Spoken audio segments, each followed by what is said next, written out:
Hello and welcome to round 5 of the Tata Steel Chess Tournament. My name is Fiona Steil-Antoni and I'm delighted to be joined by once again Grandmaster Robert Hess. Robert, you're looking super fresh this morning. How are you? Well, I'm proud of you for getting your name correct today. You did have a day off yesterday just to make sure that all the pronunciation was going to happen right. But Fiona, it's great to be back. I know everybody missed the action from Tata Steel yesterday, but today will be another great day.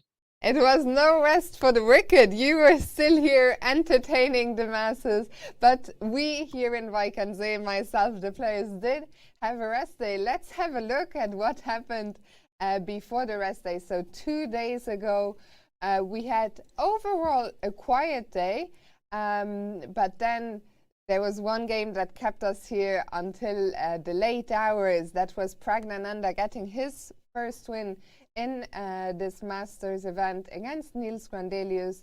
And the other, Robert, was quite a roller coaster of a game with Mamedyarov beating Duda. Two very different games, despite both being decisive. As you said, Mamedyarov, Duda, that looked like you go either player's way. Duda's king out in the open. And then Praggnanandhaa, he had everything under control. It was a very professional game from the youngster. So he beats Niels Grandilius. And unfortunately for Niels, he's at the bottom of the standings while Praggnanandhaa sits in the middle. Yeah, so we'll see. Well, we're looking at the standings right now. We still have Vidit Gujrati alone at the top. Fantastic start to the event for him. He's on 3 out of 4, but he's being chased by a pack of 5 players who are on 2.5, so just half a point behind. And that chasing pack is led by none other than world champion Magnus Carlsen. Shahriar Mamedyarov also got into that group with his win. And we also have Raport Yesipenko and Jorden van Foreest. Not a bad bunch, led by Magnus Carlsen. But when you have the defending champion here in Wijk, Jorden van Foreest, at 2.5 out of 4, he did already play Magnus. That was such an entertaining battle. So all of these players have chances, even as far down as the players in 1.5. I think for Niels, unfortunately, at 0.5 out of 4, that's too big of a mountain to climb. But for everybody else, they're still right in this tournament.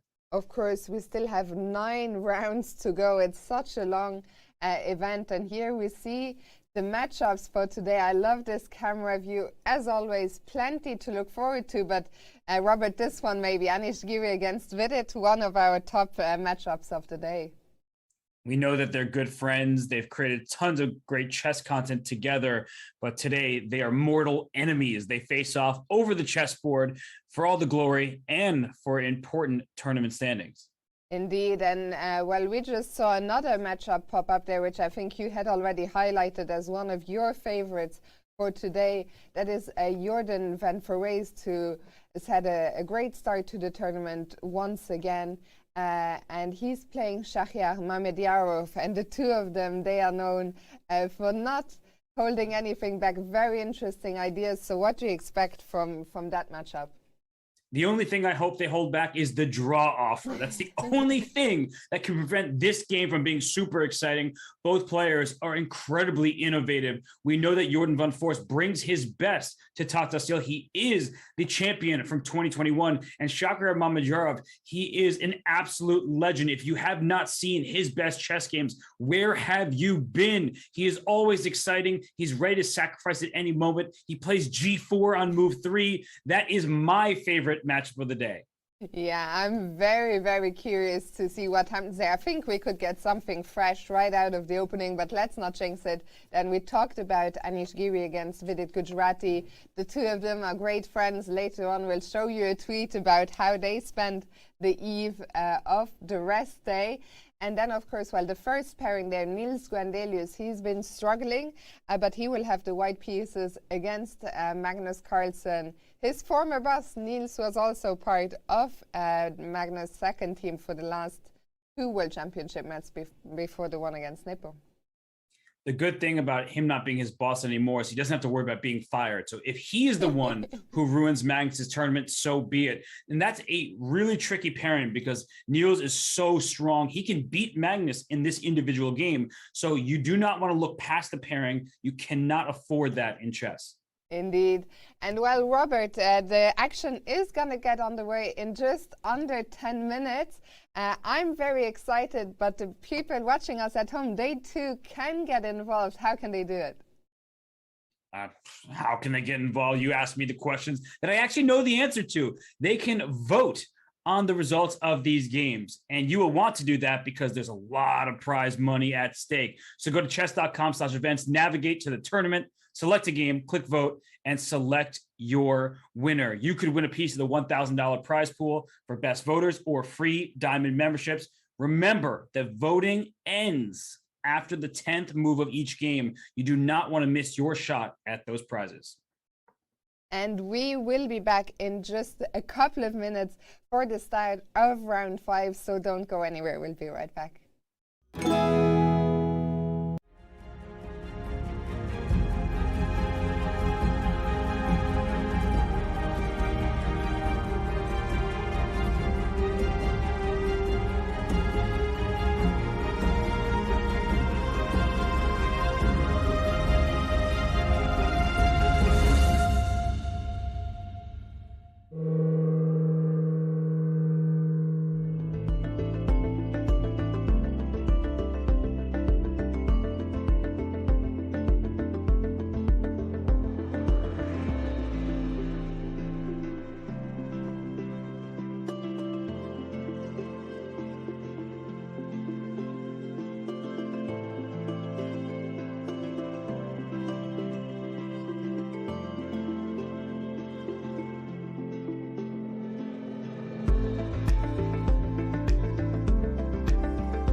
Welcome back, everyone. Andrei Yesipenko, well, he beat Magnus Carlsen last year, but Robert, this year, once again, he's off to a great start. Today, not an easy task. He will be playing none other than Fabiano Caruana, but he has the white pieces. What do you expect from this matchup?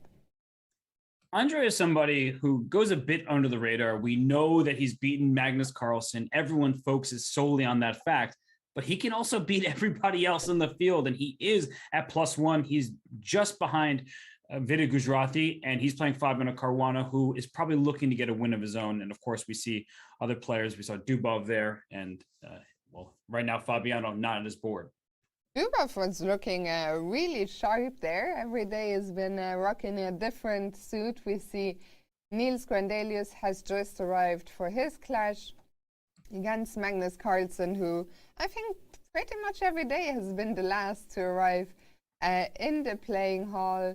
And we see him exchanging a few words with one of our arbiters, Alex.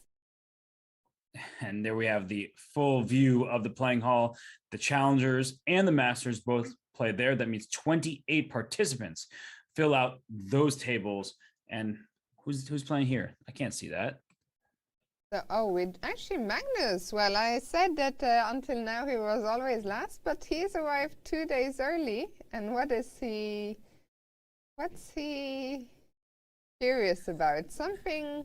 The players are reading something next to their boards.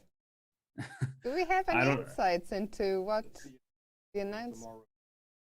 Oh, okay. So the players, they're receiving some information about things that might be happening in Wijk over the coming few days, but we'll have more time to discuss that tomorrow. Fabiano, meanwhile, has arrived at the board ready to do battle, and the two of them look ready, Robert.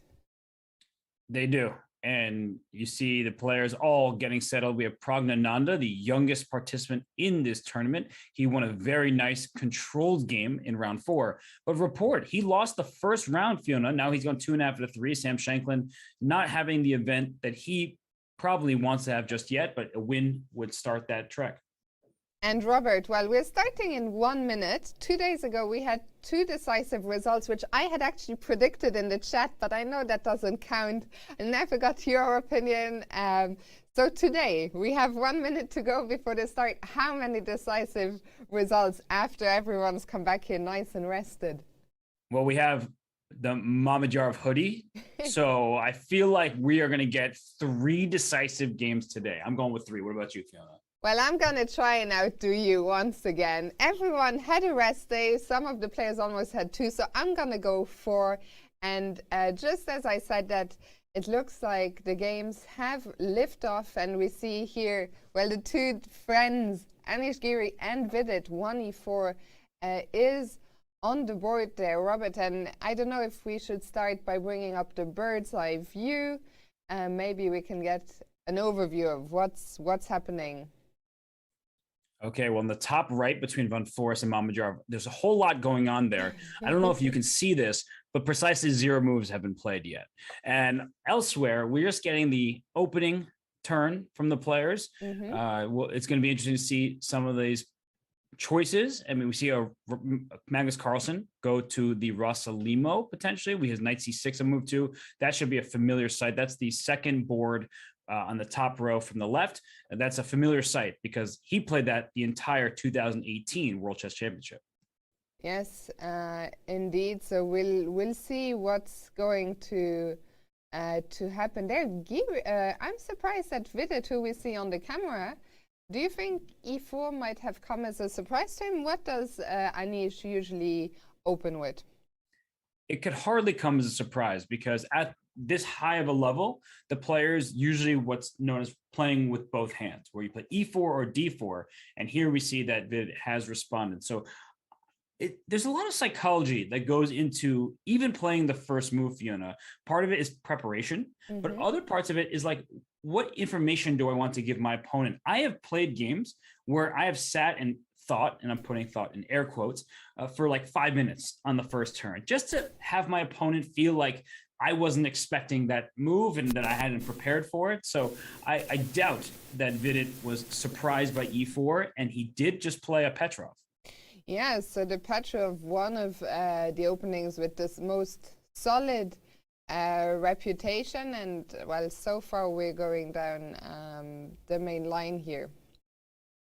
And Fabiano Caruana, he's playing in this tournament. He's not playing this game, of course, but we know how strong he has been with the Petrov as his main weapon from the black side. And he's been very vocal about this, Fiona, that not only is it an opening that can help you equalize, but there also some serious bite if White is trying to play these more challenging lines, going for a win. And Anish plays the very principled d4 move. d5 will likely be the response. And we were surprised in round 4 when Report played the Petrov. So I guess, Fiona, can you maybe elaborate on why we were surprised that Report did it, but perhaps not too surprised that Vidit has done it himself? Yeah, so I think Report, well, we've talked about it plenty. He is known for his interesting ideas. He's a very fighting player, quite an aggressive player. So seeing a player like him employ the Petrov comes as a surprise. But today, Vidit, he is the tournament leader. He is playing with the black pieces. In general, the players' approach in these kind of elite round-robin events is that a draw with the black pieces is fine, and they often try and get something with the white pieces. Of course, that's not always the case, but that is, I think, the general strategy. And I'm sure that going into this game, Vidit will be thinking a draw is a fine result here. So it's not surprising to see him take a more solid approach. That's not to say that if the opportunity arises, he will not grab that. Very true. I mean, he did win with the black pieces against Daniil Dubov, but he wants a solid position against Anish Giri. And Anish came on the broadcast after his short draw against Karyakin in round 4. We were analyzing the game between Shanklin and Report. He said, "This is my course. I made an entire course on Chessable about this." So he is probably intimately familiar with so many of these lines in the Petrov that he says, "I'm ready for Vidit, and I would like to take down the tournament leader." Indeed. And well, Robert, I'm curious, what do you have to say? I'm keeping an eye on the chat, and I see that a lot of our viewers are expecting a fast or a friendly draw in this game. What do you have to say to that? What's your expectation? No, I think that's wrong. I think that Anish came into today's game hoping to get an advantage. Now, if he doesn't get an advantage because Vidit knows exactly what he's doing, he's well prepared, he's able to come up with good responses over the board here, then the game could end in a draw. But why would Anish, who is at -1, he's 1.5 out of 4, just make a draw? He wants to win this tournament. He loves this event. He's an ambassador for it. So I think he has no interest in settling for a half point unless the dust has been settled, and then it's clear that that's the only result that makes sense. I absolutely agree with you. I think despite the facts, clearly they are friends with the white pieces, and given the tournament standings, I agree with you. I think Anish will try, especially as you said, it's an opening he's so intimately familiar with. So we will see what happens here. I see some people are shocked that the chat could be wrong, but it happens, chat. You can't always be right. We shall see what happens here. But now let's go back to the bird's eye view. And, well, some of the games seem to be springing into life already. Yes, and I do want to just make one quick point about the game we we're just looking at, and it's that the move Rook E1 is not the most common move. So Anish Giri's latest move is not the most popular line, which means that he might be catching Vidit out of his preparation, because if Vidit decided to play the Petrov just for today, or he wasn't sure that Anish would play E4 move 1 because Anish also plays D4, that perhaps he has caught Vidit off guard, and we'll see Vidit think at this point. And I see that in the chat, a lot of the eyes have gone already to the game that you were singling out before we even started, Van Foreest against Mamedyarov, and maybe we can take a closer look at what's happening there. Shocking, right? That the game that I said would be the most interesting is, in fact, looking like the most interesting game. And if we go back to the start, we saw that it was a Spanish, and A6 bishop a4, knight f6. All of this has been played so many times. And when you castle, you give up this e4 pawn. But Fiona, anytime you give up the e4 pawn and there's a king on e8, if the center opens up, that can be very dangerous for black. Indeed, with white having already castled, white is ready to open the center, to bring a rook to e1, and there should always be enough play here for white. I think very often black will just give the pawn back. Exactly, because if you get greedy, it's not going to be fun for your king in the center. And it's important to play b5 first, because not only will there be a potential pin on the e file, the bishop on a4 would pin the knight if the move d5 was played first. So you see b5 played. This is all theoretical territory. And then d5. So the pawn takes on e5, bishop to e6. You need to defend your pawn that's hanging on e6.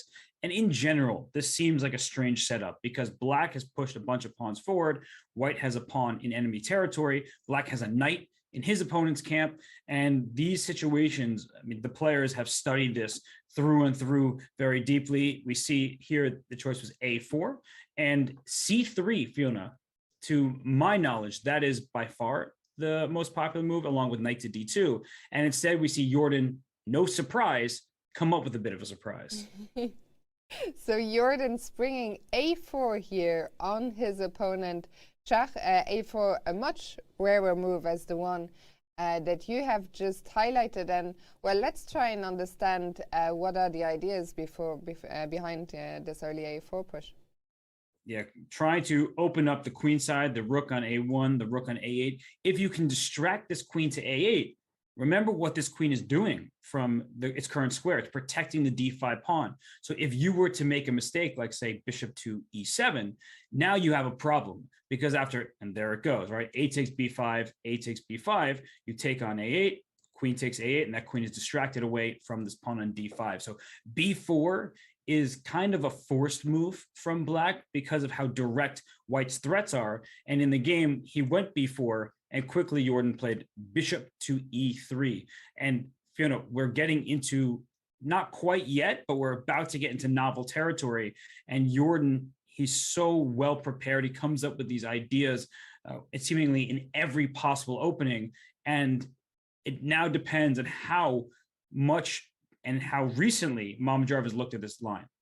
Yeah, I mean, it's incredible. After just 2 moves ago, after bishop e6, we were in a territory where there's thousands of games. And just 2 moves later, we're almost on completely novel ground, as you just said. Bishop e7. Now, the question is, what is Jordan's next idea? Now that the black pawn is on b4, I guess b3 isn't going to be quite as tempting any longer. So how do you develop the last remaining piece? Is the knight just going to come to d2 anyway, or what do you think? Yeah, the knight will come to d2 at either now or in the near future. And one idea that white needs to keep in mind and black needs to be ready for is this move a5. It's a common idea to separate black's queenside pawns, because if you can establish a5 and b4, you have this pawn chain, and then you don't have to worry about your queenside pawns. But if white throws in the move a5, either now or at some point, this pawn on a6 is stuck in place, which means that if the queen comes to e2, for example, you'll always have to watch out for that pawn being loose, and bishop a4 could hit you by surprise. Black will castle and get out of the immediate pin, but at some moment that bishop a4 move can be quite a nuisance. So it opens up new possibilities for white, but at the same time, Fiona, this pawn on a5 could be a long-term target that white himself would have to deal with. Yeah, so a very interesting position here already. Just what we expected, some early novel territory, a double-edged position, and a game I'm very much looking forward to. We will leave Jorden to it for now, and let's bring once again the bird's eye view back. And well, we brought back the bird's eye view, and Robert, immediately my eye goes to the game between Niels Grandilius and Magnus Carlsen, because 3 days ago we saw Niels Gwendelus play an early g4 against Richard Rapport, which ended up well, it didn't backfire, but the game didn't go Niels Grandelius' way. But once again, the pawn has found its way to g4. When there's a will, there's a way. And it seems that in this tournament, they want to push those G pawns. So let's go back to the start of this game. It was a Sicilian. We saw knight c6 played. And instead of playing bishop to b5 and getting into Rossolimo territory, Niels says, I'm going to play the sharper lines, open up this board, pawn d4, knight d4, e6, knight to c3, queen c7. If this looks familiar, it's because Report won a game against Niels Grandilius from the black side, as you were referring to, and bishop e3 is the choice of Niels in this game. If I'm not mistaken, Fiona, we saw this g4 line, as you point out, in the same exact position, and Report did not take on d4. So Magnus, having that game, the recent history in mind, he chooses to take this knight. Yeah, very interesting to see Niels going down the same exact line. So we will see who of them will be able to spring the first real surprise. And Niels is thinking here after b5. So Magnus immediately trying to take some ground on the queen side. And you called it in that game a few days ago that the bishop needs to come to b7. The pawn can go to b4. And because White's king is going to go to the queen side, having your pawn out on b5 is very useful because it can help launch an attack. Now, the big problem for Black right now is the bishop can't move from f8, and we see Niels' castle, but the bishop can't move from f8 because the pawn on g7 is under attack. And if you go knight f6, which develops and covers that pawn, we know why the pawn's on g4. It will at some point or right away go to g5. So Magnus is going to slowly develop. He can even consider bringing his knight over here to the queen side with knight e7 to c6. That move seems very slow, but it does kick the queen out of the center, and c6 isn't a bad place for the knight. And alternatively, just play bishop b7, rook c8, maybe try to play for b4 and a quick checkmate. But the point is that you're aiming your pieces towards the white king and towards the center. It's quite natural development from Magnus's perspective. Indeed, but good to see Niels not shying back, you know, didn't go his way the first time, but he's sticking to his guns for sure.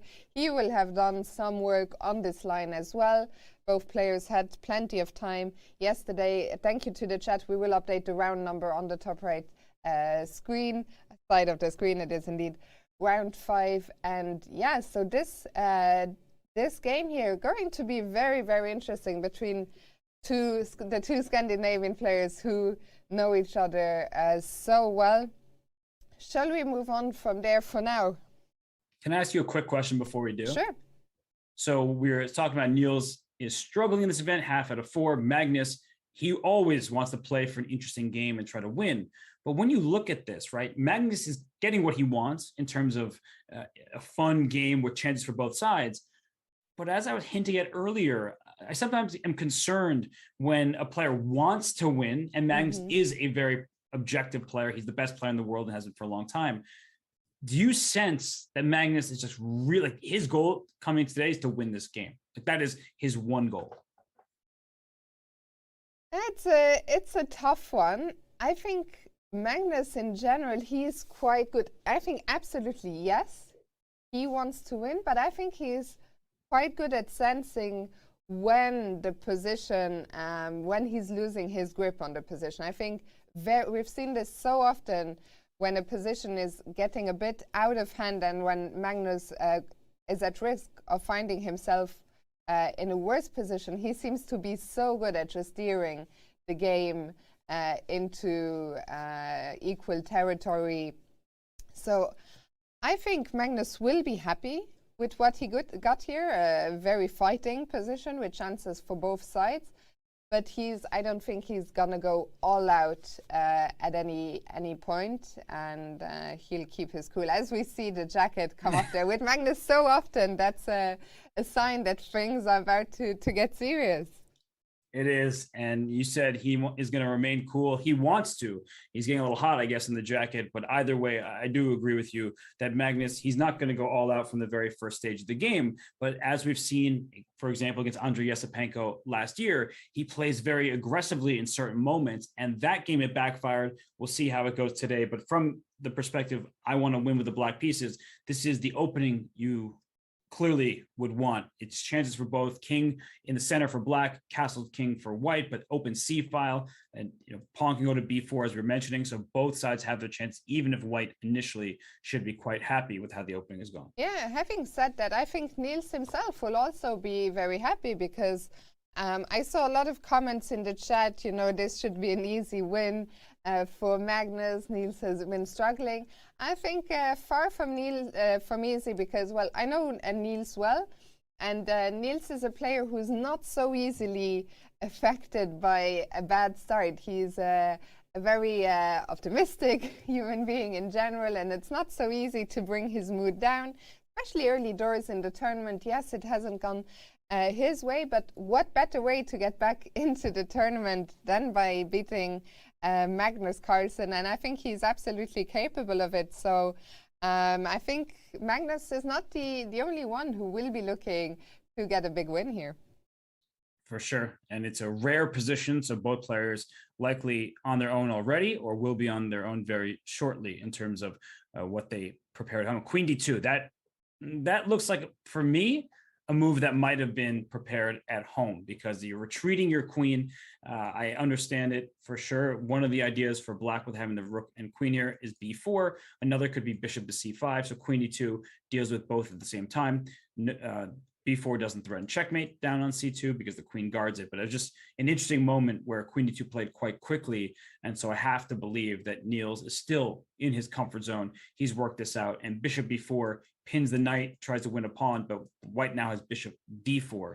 So you can sort of clear the square for your bishop. And black does not want to make this move e5. This is how you lose chess games very quickly, because after e5, there's a problem down on d7. Bishop takes e5, distracts the queen.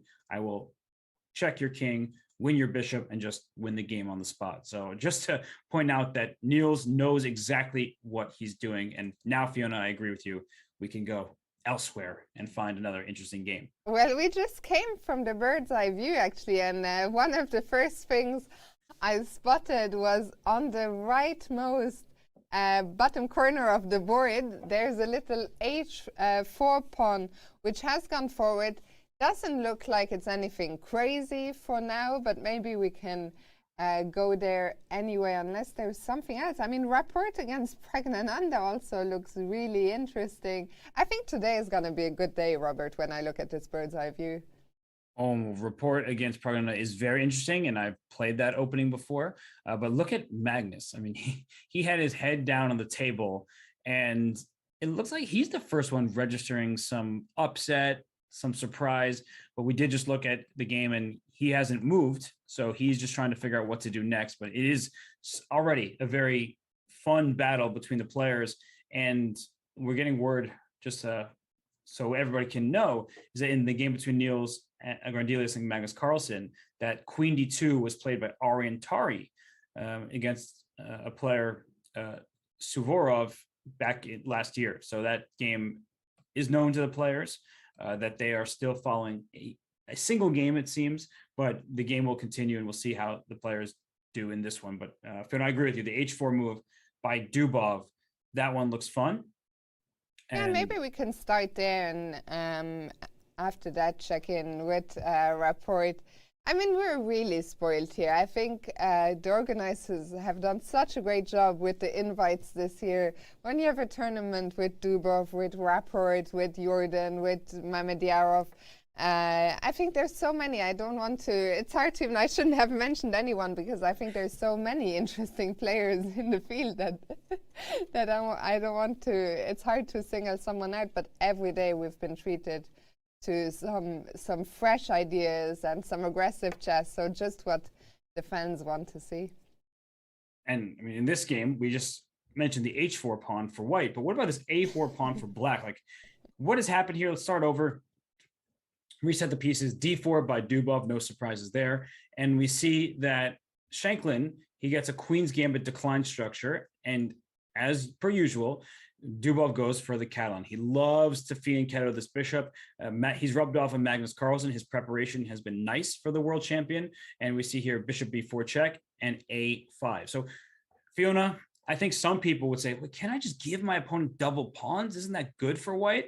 What do you tell them when they make that error in judgment? Yeah, I think here's one of the examples where this wouldn't be ideal, because if we have a look at it, if we capture on b4, well, black will recapture with the a pawn, and although that is a double pawn, the bigger problem is along the a file.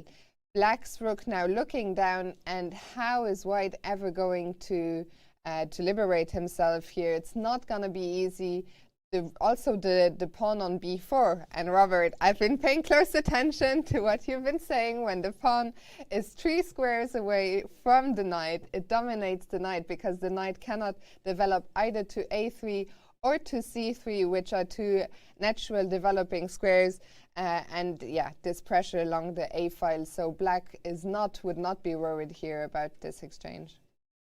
Agreed completely. The pawn is a strength rather than a weakness, which is why, sorry, I jumped ahead too much. In this game, after a5, bishop g2, you sort of ignore it.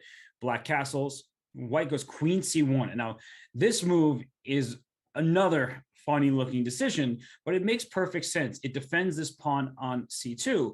So then the question becomes, why didn't he defend the pawn by going queen c2? Like, what could possibly be the difference here? And at first, I would say, I don't know. I don't see why you would put the queen on c1. It doesn't actually make so much sense to me. But both moves deal with d takes c4. So what is the added benefit of queen c1? That's what the real question is.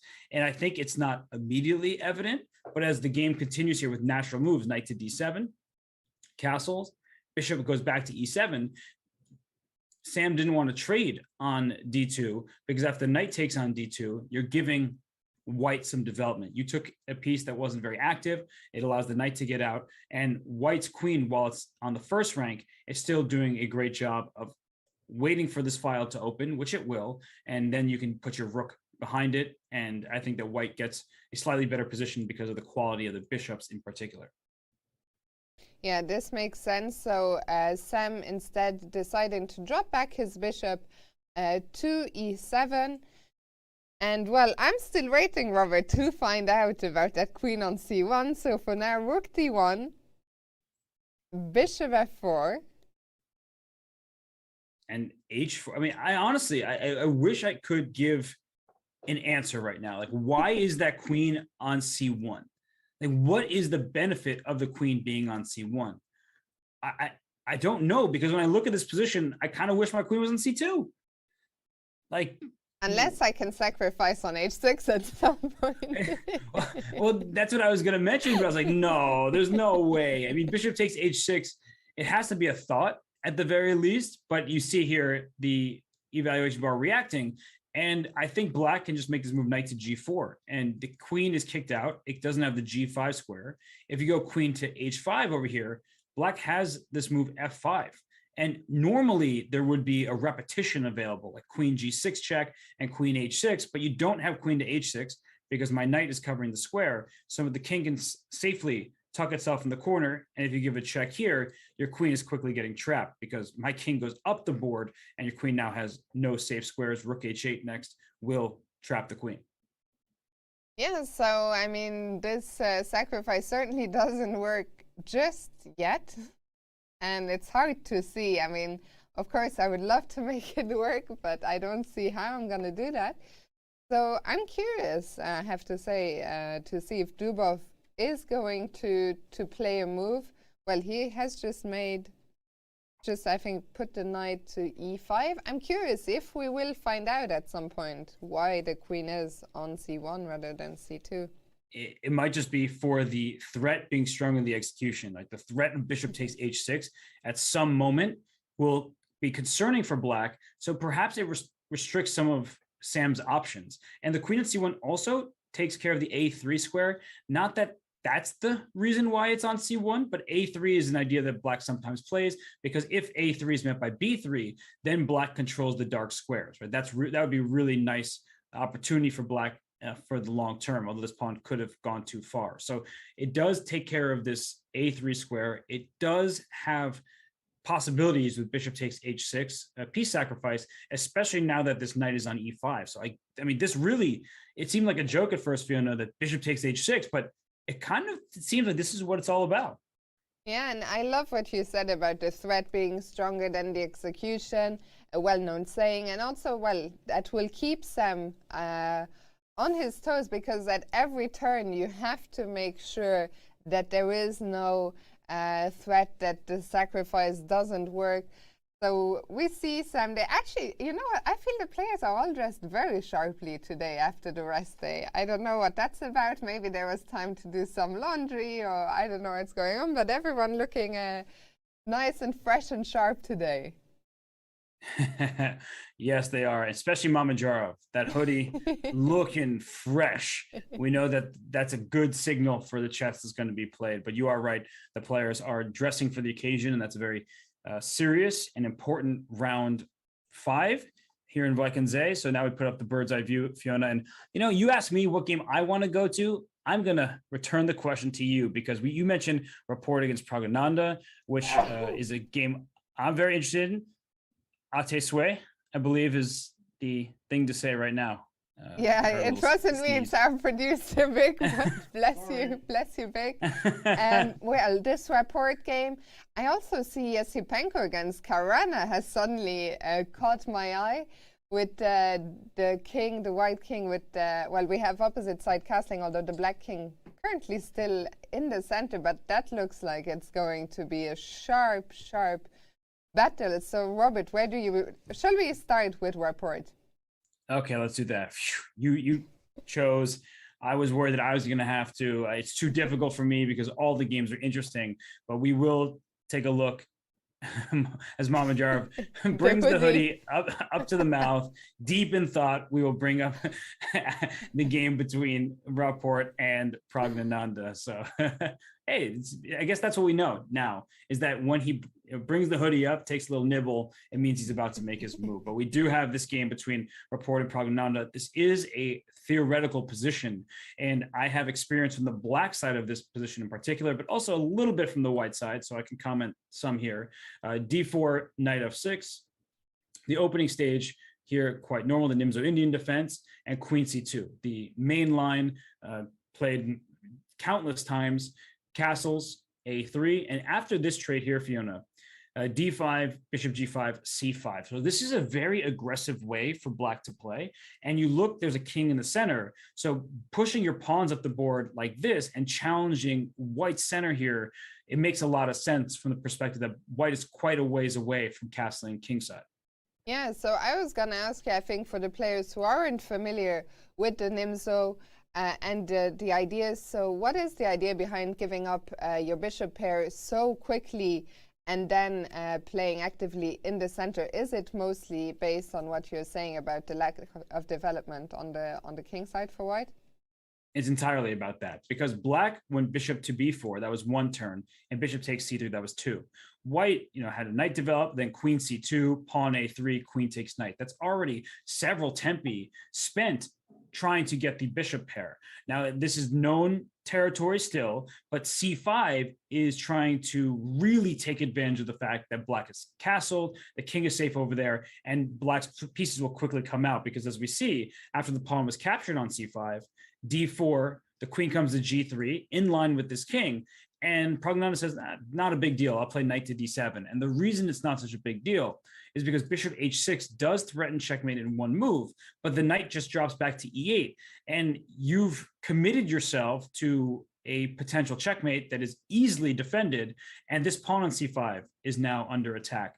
And one big thing in this position is with this pawn on a3, you often would like to put it back on a2, because when this pawn is captured, you look at a square like b3. Black often puts this pawn on a5, can even put it down on a4, and just start operating on the flank, on the queen side, because white has no pieces over there. So it's a really dangerous position potentially for white as we return to the game position. And you see Rapport thinking, I don't believe that he's too well versed in this opening. Maybe Pragnananda surprised him with it to begin with. But I mean, I'm looking at this game, Fiona, chances for both sides this early, because white objectively is fine, and knight f3 is the move that probably should be played here. But the way that the time management has been, with Pragnananda well in the lead, he had good preparation in round 4 against Niels Grandilius. This is a moment where Rapport needs to be very careful. Yeah, absolutely. I was just going to point out the time situation, which seems to confirm your hunch that Richard Rapport was surprised here somewhere by Pragnananda, who I'm sure will have drawn even more confidence from his win from 2 days ago. So, I mean, every game we come for, I'm like, this is going to be really interesting. But today, I have to say, I'm genuinely really excited for this round 5 here, shaping up interestingly everywhere. We're going to take our very first quick break of the day, and then we'll be back with all the action here from round 5. So we'll see you very shortly. Welcome again in Wijk aan Zee. Schaken staat voor verbinding. Verbinding hier in het dorp in Wijk aan Zee, maar ook onder schaakfans over de hele wereld. Ik woon nu 20 jaar in Wijk aan Zee en sindsdien ben ik gek van schaken. Het leukste aan schaken vind ik dat je met jezelf bezig bent, maar ook met de tegenstander. Ik vind schaken een fantastische sport. Het scherpt de geest. Wijk aan Zee is de thuishaven van het schaken.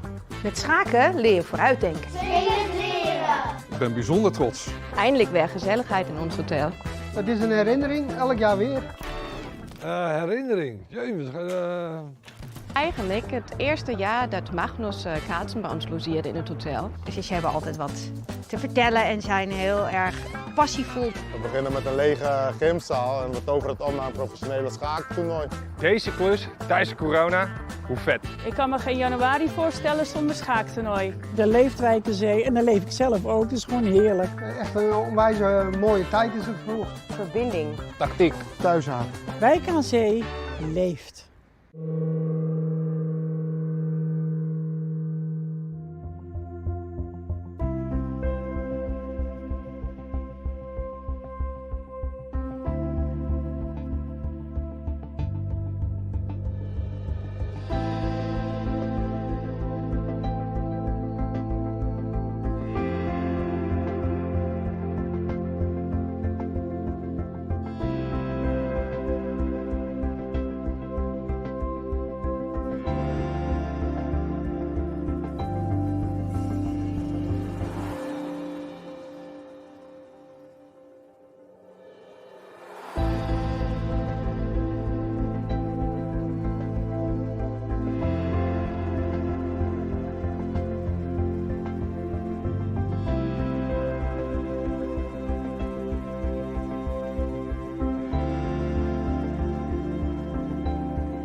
Welcome back here to round 5 at the Tata Steel Chess Tournament. And Robert, during the break, none of us went anywhere. We were just busy looking at the bird's eye view. And what a day of chess we have ahead of us today. How are we supposed to focus on any one individual game when they all look like this? If we just look at the top row, second from the right, Yesepenko against Caruana. There's a pawn that stormed up the G file. Both sides of castle queenside. Black is currently up a pawn, but there's double pawns in the C file. So White's trying to get very active. We have the game between Niels Grandilius and Magnus Carlsen, right? Second from the left from the top row. There's no B pawn for White. His king's in danger, but Black's king's in the center. And even if it castles, the open G file means that the king will never really be safe. Every single game, even Duda against Karyakin, where Black is up a pawn, but White's ahead in development. I don't know where to go. There's literally not a single dull game here today. And maybe we should return briefly to Niels Grandilius against Magnus Carlsen, where we see Magnus has just decided to give up another pawn, give up a pawn in the center. So let's catch up with what's been happening here, because things are getting crazy. Okay, well, bishop b4 was in fact played after queen dropped back to d2. Bishop d4, defending the knight, hitting g7. f6, we mentioned how e5 would not work because of the problem with the d7 pawn hanging, so f6 played. g5, let's crack open the diagonal, please. Let's go for Black's king. h6, I mean, this is a response that clearly was studied, because h6 is just a funny looking move, but it does make sense. You are forcing White's hand. You cannot reinforce it with h4, because after h6 g5, your rook on h1 is loose. You can't take back. That would drop a pawn. So Niels was forced to capture. He chooses the h6 square. And Phil, this is a good lesson, in fact, because if you take on f6 or h6, the knight will capture back, but they say knights in the rim are dim. Yeah, you want to not invite the knight to join the game via f6. So capturing on h6, definitely the logical choice here. And after the recapture, we saw Niels now play a3 and asking that bishop what it's going to do. It said, I'll return the favor and surprise you by taking this pawn on a3, and you're like, wait, what is Magnus doing? He's just losing a piece, giving up a bishop? No, after pawn takes a3, there's move e5. This bishop has to move, and if it leaves d4, the c3 knight is loose. We have two pieces staring down the c file, which means that you have to play a move like knight takes b5. We saw that move in the game, hitting the queen on c7, so you can't take the bishop. Pawn takes knight, bishop retreats to b2. What a funny way this game has gone. And then d5 by Magnus. So the evaluation bar is going up in White's favor as we get to the move d5. I'm not sold on that. And it's not to say that Niels doesn't have good chances here. Of course he does. But with this king on c1 so wide open, I don't know who's better. I don't know if the players know who's better. Even if the engine says something, it's where depth comes into play here, because down the road, this king will remain in some danger. This rook on h8 would like to join the party, and d8 eventually. What are you thinking here, Fiona? I think that if I'm Niels Grandilius, and I mean, I don't have any insights, but I think very likely up until this moment, Niels had been following his preparation, because you can't be playing all these down this crazy line in very close to no time if you're not very well familiar with what you're doing. And if d5 is the first move that catches him by surprise, the question then for the player becomes, well, is this move, am I not familiar with it because it's not so good? Or has Magnus and his team, have they looked at this deeper than I have? Is this a Magnus over the board inspiration? I think this is really a critical moment, and well, maybe we can talk about why did the bar shut up the way it did. Well, at first sight, it looks like one of the pawns is hanging with Jack, the pawn on b5. It certainly is, and I think that is why the position is so favorable for White. And this is where having the engine is so useful, because while we don't have the moves, we see, oh, this is great for White. But this is, if I try to get into the mindset of the player, and I think, what would I do if I'm faced with this position, I would definitely want to take on b5 with check. And then I would think, where is this king going? I don't want to play bishop c6. I just lost a pawn with check. I don't want to keep trading and then lose this pawn as well. So I'd want to make the move king f7. This rook is going to join the party with rook to d8. And if you take on d5, we see that these pieces are still barreling down at the white king. And bishop takes d5 would distract the white queen, but this would be a big mistake because queen takes d5 is in fact check. So I can take your bishop and then next move return and protect against the checkmate. So what I would do instead is rook d8, putting up more pressure on the d5 pawn. And this is where things get hectic, Fiona. If you play d6, that sacrifice I wanted to make work a move ago, now it officially does work. If your queen takes my rook, you get checkmated down on c2. So this is the type of game that Magnus is going for. He wants to open the board up, even if it costs him 2 pawns. He learned a bit of a lesson from Jorden van Foreest, and he sees that that white king is in some serious jeopardy. Yeah, and I'm curious here if we can go back to the, because this one suddenly looks like the white king is in some trouble, but if I capture on b5 and after king f7, this is the moment where I wonder, do I have anything better than capturing on d5? Because if I can avoid it, I would like to stop all your pieces from coming into the game. And I think this move, bishop a4, retreating move, defending the checkmate pretty permanently. This is an important move. And from a distance, it's kind of odd looking. I mean, bishop takes b5 check is, of course, clear to the players. But bishop a4, the e4 pawn is hanging. But if you take e4, you have a bishop backing up the pawn. The issue is queen d7 happens with check, and black is unable to trade queens, because if you do trade queens, in comes the rook with the check, winning the bishop on b7. If you do not trade queens, where is your king going, right? You go king g8, I'm going to run away from you. The bishop drops back to b3 with check. Now where? King to h7. Okay, I found safety, right? No, rook g1. And I don't care if it's a queen or a rook on d7. I'm aiming straight for the g7 pawn, and you can't protect it with a rook without losing that rook on the spot. And then the game, because you can't take it with both rooks, your queen needs a defense of the rook on c8. So you're just getting blown off the board here if you're black. So bishop a4, Fiona, I think that's the retreating move necessary to hold everything together and then play for more. I love that move, bishop a4, because in this position here, we see the bishop on b3 does such a beautiful job of attacking and defending at the same time, holding things together on c2, but covering, looking down this all-important diagonal. And, well, Ben Feingold said never play f6. And here we see some of the dangers with all these holes along the light squares. Yes, this bishop a4 move, I don't think that Magnus would take, because he would see that this is a losing continuation. And just one more variation to show that if the king came to f8, the bishop doesn't get to b3. But the problem is your rook on h8 is going to be lost. We trade queens, and then rook d8 check. Thank you very much. Your king has to move, you lose the rook. So these positions, I think that Magnus would have to play the move d4.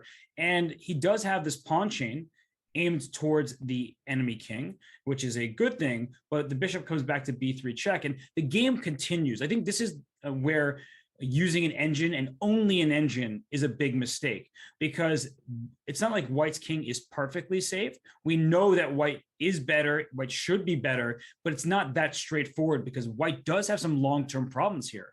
The extra pawn is this pawn on a3, where in a pure endgame that could be useful, but in the meantime, black has a well-placed rook. The pawn structure is extremely healthy. These pawns here, they can't really move. The pawn e4 is stuck, of course, and if you ever move the f pawn, e4 is in some trouble. So white is better for the time being, but there's some long-term potential for black in this position, and one inaccuracy from white can turn the tables in Magnus's favor, even if Niels would be better to start.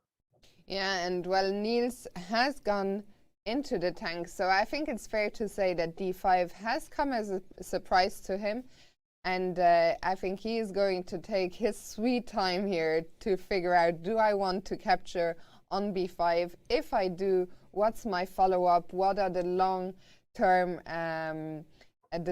ramifications here? So I think we can go back to the bird's eye view and see what else is happening. But certainly such an exciting game here between Niels and Magnus.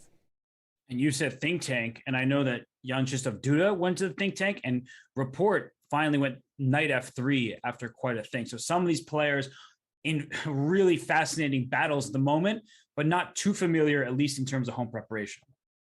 And Robert, is it time for us to check in with Yesipenko and Caruana? Because that is another game where pawns are all over the place, deep into the enemy territory. Both kings have castled queenside, and I hope you can shed some light for all of us into what's happening in this game. Well, Fiona, I know you're going to be mad on behalf of Ben, never play f6, except in this occasion where it's a very good move, because the last one played was g6. Of course, White wants Black to take, and the rook enters the action. So keeping that file closed is a good decision. But we should go back in time just to see how we got here, because I know how we got here. I don't think the audience can tell just from the current position. But here, queen c2, all of this is standard stuff until g4. G4, you gotta love it. Alexander Shabalov, how many times did he win the U.S. Championship? I don't want to get the number wrong, but it's many times, 4, 5. Who knows? Too many. He's an absolute boss. But G4 was a popular decision of his, as he continues to play sharp lines like this. And the point is, if you take on G4, which Fabiano did not, the rook comes to G1, and then if the knight moves, you drop your pawn on G7. So it's a trade of pawns in an interesting way that gives White all of the activity. So Fabiano, he decides to play H6. Bishop d2, still not capturing on g4 because of this rook g1 maneuver, then taking on c4. So look at this. Why rook g1 now? I've been willing to give up the pawn, but when you take on c4, of course you should take back, right? The answer here is it's not so simple, because this pawn on g4 is misplaced. When Black plays b5 and bishop b7, you don't want your pawn on g4, right? It's one of these positions, Fiona, where we know the structure, but it's usually with this pawn back on g2. Indeed. So with the pawn on g4,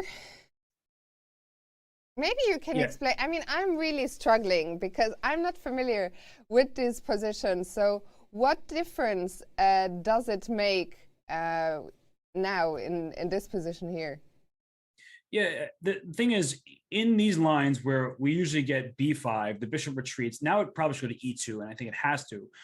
Not the most active square, so you would want it to be on b3 or d3 because it aims into more of the position, but you need it to come to e2, because if you play, say, bishop b3, just to show something, it's bishop b7, and c5 happens very quickly, and your knight is loose, and there's a rook behind it. So b5, c5 is what Black wants in so many of these positions, but the inclusion of g4 is very detrimental to White's position. So all of a sudden, this one pawn move, it's actually of gigantic consequence.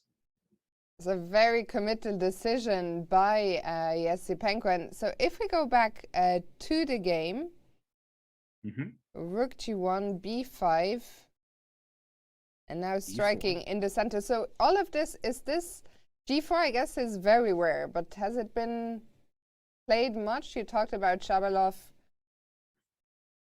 At this point, I would imagine we're in novel territory. Or approaching it, but it is justified. This pawn center for White is obviously very strong, and you want to push e5 with the fork. You have two pawns in the center to only one for Black. So White's center is great, but you've given up a pawn, and Fabiano knows how to deal with it by playing e5. Yesipenko castles. You don't want to open up the position with your king in the center. So Fabi plays queen c7, king to b1. And these are one of these moves, Fiona, we've talked about it. When you castle queenside, you want to bring your king away from the center. So you play king to b1. But in a position like this, I wonder if there's a better way to be more direct, because king b1 may be a tempo loss that allows Black to finish his development. Yeah, I guess prophylactic moves in general are good, getting your king into more safety, but I guess the question you're wondering about is, could we have done something more direct on the king side? g4 has already been played, and well, the question would be, do we have time to play h4 and try and get on with the attack on the king side? That's really the essential question. And Black has counters over here on the queen side as well. Don't count out b4, things of that nature. But h4 to my first instinct would be the move just going as quickly as possible. It's not like this attack is leading to checkmate, so black doesn't have to fear that he's going to lose on the spot, but he has to think of g5 here and what to do. I'm really not sure, Fiona. I'm going to be honest. It's one of these positions. It's such a mess, and I would have to do what the players are doing and sit and think for like 45 minutes. We have the bar offside that says zeros. How helpful is that, right? Black is up a pawn, but it's just zeros. So you're telling us a whole lot. Thanks, engine. You're really a good pal. Well, at least on the plus side, h4, it wasn't played immediately, but after king b1, bishop b7, he played h4 now. Of course, not the same story because it comes a move later than what we were looking at. And Fabi now deciding to go queenside as well, which makes sense. Of course, you don't want to castle kingside into the white pawn storm because bad things would be happening here in the very near future. So Fabiano going queenside and g5 still appearing on the board. We saw the trade of pawns, the knight dropping back to g8 and then this g6, f6, and that leads us to the current position on the board, Robert. Yeah, and I mean, look at Yasipenko. He's really focused here. He's down a pawn. He has compensation because he has more activity for his pieces. The bishop on b7 staring into its own pawn. The bishop on d6 staring into its own pawn. And you could free up the bishop on d6 by taking on d4, but then you welcome this knight into the game and you have weak light squares on e6, on f5, and a knight on d4 is perfectly placed to jump into those squares. So it's not easy for either player as they jockey for position. And b4 is never out of the question. That's the thing. It looks like a bad decision, at least in first glance, because you lose sight of the pawn c4, but kicking the knight away from c3, if white is not careful, that could have devastating effect, especially if you could follow up with an eventual c5 as e4 becomes a little bit tender. And honestly, if we just quickly hop back a few moves to this moment, we're talking about king to b1. I mean, after h4, you still have to consider this move b4 at all times. And then after the knight moves, you play b3 because the e4 pawn isn't defended. And I was thinking about this. I wasn't sure in my head, and I should have shown it over the board, but like with this kind of position, of course, it still says zeros. Like what? Like when I look at this position, what do we have to do? I don't think about evaluations. I don't think about numbers. I think this is crazy. It's so hectic. But the point, everybody, is after a takes b3, pawn takes b3, I'm just doing everything I can to distract the queen from the e4 pawn. And if you say, I'm going to keep the e4 pawn, get away, now black plays c5, and this king is in some danger. So it's clear that white would probably take, and knight takes e4, and then we get this kind of position where the bishop comes out to c4. This king is in big danger, and there we see the bar going up a bit, but it's uncertain, right? We made the moves that were maybe c5 instead. That could be a move that keeps things, and yeah, of course, that's the move that keeps things level. But this position, you don't think in terms of evaluation, you think about the complications. This king is not safe. This king will never find true shelter either. White has a better center for the time being, but there's an attack on this king. The e4 pawn is loose. My head hurts. Fiona. And it's not gonna get any better today, Robert, with all the other games we've got going. If we come back just to the current position on the board after f6, I'm curious what Yasipenko, who we see him there at the board. I'm curious, how do you proceed here? You have given up a pawn, and now how do you want to go on about this? Which of the pieces do you think are well placed for white? Which are the pieces you want to improve? What do you think is the idea here for Yasipenko? And that's exactly how you need to think about the game. Which pieces are on their best squares, which can go to better ones. And you asked me for Yasipenko, and he just decided to take, I think, on e5. But what I was about to say before he made that move is that knight e7 was going to be black's move almost no matter what. Now, of course, he's going to take back on e5, but knight to e7 was the plan. F takes e5 back here would be a mistake, because look at those light squares we just talked about, f5 and e6. Now it's f7 and e6. All of these light squares are a problem, and I'm going to fork you somewhere over here. No, you can't do anything about it really. So it's not a good situation. So he's going to take back with a piece on e5, Fiona. And I think it has to be the bishop. Normally you'd want to take on e5 with the knight and try to trade off knight for knight, but then knight comes to d4, and you have this problem once again on these light squares. It's not the end of the story. Black fights on, but you can see how uncomfortable it gets quickly. So that's why I think process of elimination says that bishop takes e5 will be played, and you don't want to give up your bishop for a knight in an open board. But at this point in time, this knight on e5 is very strong. This knight will come to e7, and black can complete the development and remain a pawn ahead. So very double-edged stuff here. We will see if Yestepenko's pawn sacrifice pays off. Let's go back to the bird's eye view for now. We see, well, that, for example, Niels is still thinking after d5. And Robert, what else is happening? Too much. Way too much is happening. Something a little strange is happening in the Dubov-Shanklin game. I think we can go to that for just 1 second before we go on over to the Duda against Karyakin game, which we haven't looked at. But I just want to quickly show you the last few moves of this game, because I hate to predict early draws, and I don't think we will get it in this game. But look at this, Fiona. Knight h5, bishop e3, knight f6, bishop f4, knight h5, bishop d2. So the bishop is just trying to figure out where it's going to go. It went f4 to e3, back to f4, now to d2, and the knight went right back to f6. And okay, Robert, good news. We just saw Dubov on the camera. The bishop did not drop back to f4, so we're not going to get an early draw here.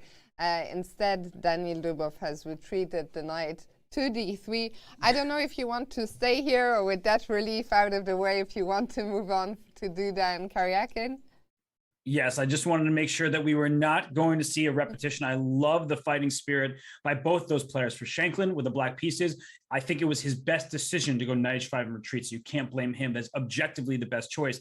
And for Dubov, he says, I have other options. Let's go for them. But let's go to this Duda game against Karyakin, because Fiona, I was very surprised, and we talked about it a little bit during the break, that Karyakin went for the Queen's Gambit accepted.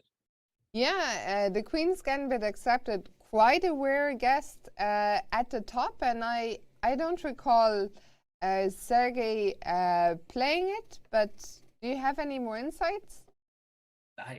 For me, it's the first time I've seen a game of his in this particular line. It is a guest for some of the top players. Fabiano Caruana has played it. Leonard Dominguez has played it. So it's not, impossible that it happens. This isn't the only time, but it is rare because you hand white the center, and we keep talking to Catalan positions like that where white gets the 2 pawns in the center and then black has an extra pawn. But usually in the Queen's Gambit accepted, black doesn't keep the pawn. So b5 by Karyakin, he made a quick draw with the white pieces in round 4. It seems to me, Fiona, he was ready to fight for a win from as early as move 1 today. Yes, absolutely. He's had plenty of time to prepare. I think even 2 days ago, against Anish, that quick draw, maybe even Sergey himself wasn't too happy with that, was just, caught by surprise in the opening. But today, well, yeah, we definitely have got a fight on our hands here, with Sergey trying to hold on for now to the extra pawn on c4 by playing b5, and Duda immediately trying to challenge the pawns on the queen side. We saw the exchange now on b5, and well, we already talked about this kind of position from the other side where the a file opens. So Robert, what is the compensation here for white? What are the ideas? Well, you look at white center, you see 2 very healthy pawns here. Black is a pawn ahead, but in general, the pawns in the center are so great because that's where your pieces go. That's the principle of chess. Develop your pieces, control the center. And so when you have pawns in the center, it limits the scope of your opponent's minor pieces. So this is where the compensation comes from. Knight c3 immediately goes after a pawn. Queen b6, bishop e2, just quick development for Duda. And this move, I wanted to get to the game because knight h3, knights in the rim are dim. Don't you usually say that? But as the game continues here, one of the big ideas for white is to play f4 and maybe a move like f5. So the knight on h3, it can't be attacked because the only way to attack it is to give up your central pawn, which you do not want to do, especially because this knight gets the d5 square as well. So you played bishop b7 to develop yourself, and now the knight is justified. f4, maybe f5. This knight can still hop into f4 back towards the center or to g5. So I actually think this game is really hectic, even though there's not too much tension at the moment. It's unclear what black should do about this king Fiona, because if it castles kingside, you know white's just going to throw everything at it. And if you stay in the center, white's still going to throw everything at it. Yeah, I mean, I really like the look of this at first sight for Jan Krzysztof Duda. I am also, like you just pointed out, concerned about the black king. Where is that going to go? I think that will be sort of the main plot line for the remainder of this game. But Sergei Karyakin, when he decided to play Queen's Gambit Accepted, he knew that this was sort of the territory he was going to get into. So, well, we'll see what he has cooked up here. For now, Robert, let's bring back the bird's eye view, unless there's something you wanted to say about this game. I'm just in my head, variations are swirling through my head, just trying to figure out what exactly is going to happen here. Black's so underdeveloped, white with the beautiful center, but Karyakin is a pawn ahead. So if he can fend off an attack for the next bunch of moves, then he can stabilize his position, finish his development, then he will be in good shape. But for now, you see his face. He is ahead on the clock. He's the one who chose this variation, but it's not going to be easy to move forward from here. So we're back in the bird's eye view for now. Robert, let's quickly, maybe I'll put you to a challenge. Your challenge is within a few moments, tell us what's going on in each of the games, and then we'll go on a short break, during which we'll hear from our producer, Big, checking in with the challengers section. Okay, well, I'm going to go for a cop-out in the top left between Giri and Vidit, because we need more time to dive into that game. It may be even material. Only one pawn has been traded per side, but the action is just heating up there. There's a lot of tension, in particular on the e-file. Then in Grandilius versus Carlson, he took the pawn on b5 with check. The black king will get out of the way. We were looking at some of these variations where the bishop drops to a4. White's king is safe for now, but black has this wonderful pawn chain as compensation. Caruana took back on e5 with the bishop. If Yasipenko wants the two bishops advantage, he will take on e5 with his knight. That is the top row, second from the right. Black will take back with the knight, two bishops, healthy pawn structure. Black is up a pawn, but white has quite a deal of initiative. And then with Van Foreest against Mamadjarov in the top right, that one I would really need to dive more deeply into. The pawn went up to a5. a6 will be a target. The queen on d3 means the bishop can come to c2 to line up with it and go for the attack. e5 to e6 is an idea at some point. The bishop on a7, don't forget about that. That's a piece waiting in the wings for the situation to open up. Bottom left, Richard Report against Pragnananda. e5 played and ignored. If white took that pawn e5, the king on e1 is not happy. So instead of capturing, he just went rook to d1. Then Duda, Karyakin, we just looked at it. I don't want to repeat myself. So finally, last but not least, Dubov went knight to d3. No move is played by Shanklin. He will sit, he will think, he will ponder his options, and we'll have to find out when we get back from break. Robert, you've done great. It was quite a challenge with the kind of games we have going on here today. I can't wait to be back with all the action. But for now, let's check in with Big and the challengers, and we'll see you after that.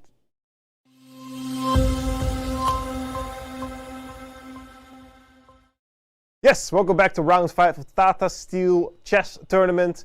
My name is Wouter Big. I am the producer for this event, so if anything goes wrong, you know how to play. You know who is scolding Robert Hess when he's taking too long on one game. So for now, we're going to check in with the challengers every day. Next to the Masters, we also have the Challenger section, who are trying to be, obviously they're going for first place, and the winner of that tournament will be playing in the Masters section next year. And today, we have a look at a game of Arjen Erigaisi against Rowan Vogel, the German.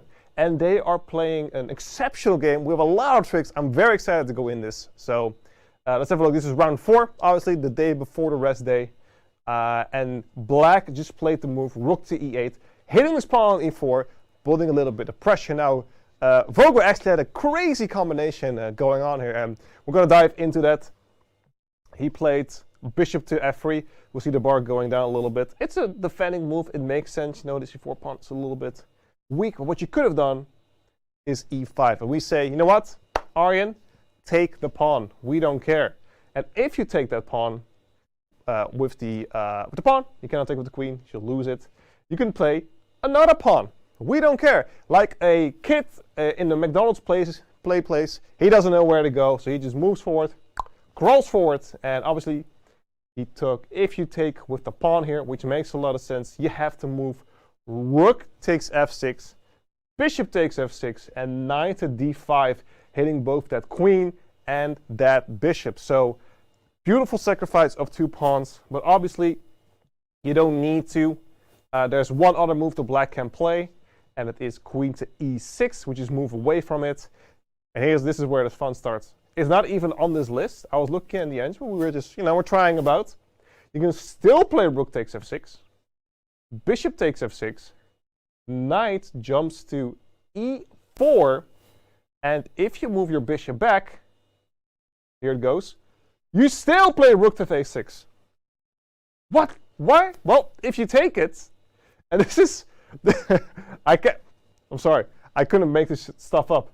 Bishop to g4, hitting that queen, saying, where are you going to go? You're stuck here. You cannot go there. You cannot go back. And if you, well, actually, you can take on c4. I apologize. I was wrong. But then you lose your bishop, obviously, with check, and then your rook. So you're kind of stuck. And if you take the bishop, you're still going to get the royal fork. He hits the rook. He hits the bishop, the queen, and with a check. And white is blasting through this position. So the best move actually for black is to just, I don't care. I'll just take your pawn. And after some trades, white actually sacrificed 2 rooks for this 1 queen. A crazy combination all the way from the start, which all started by the move e5.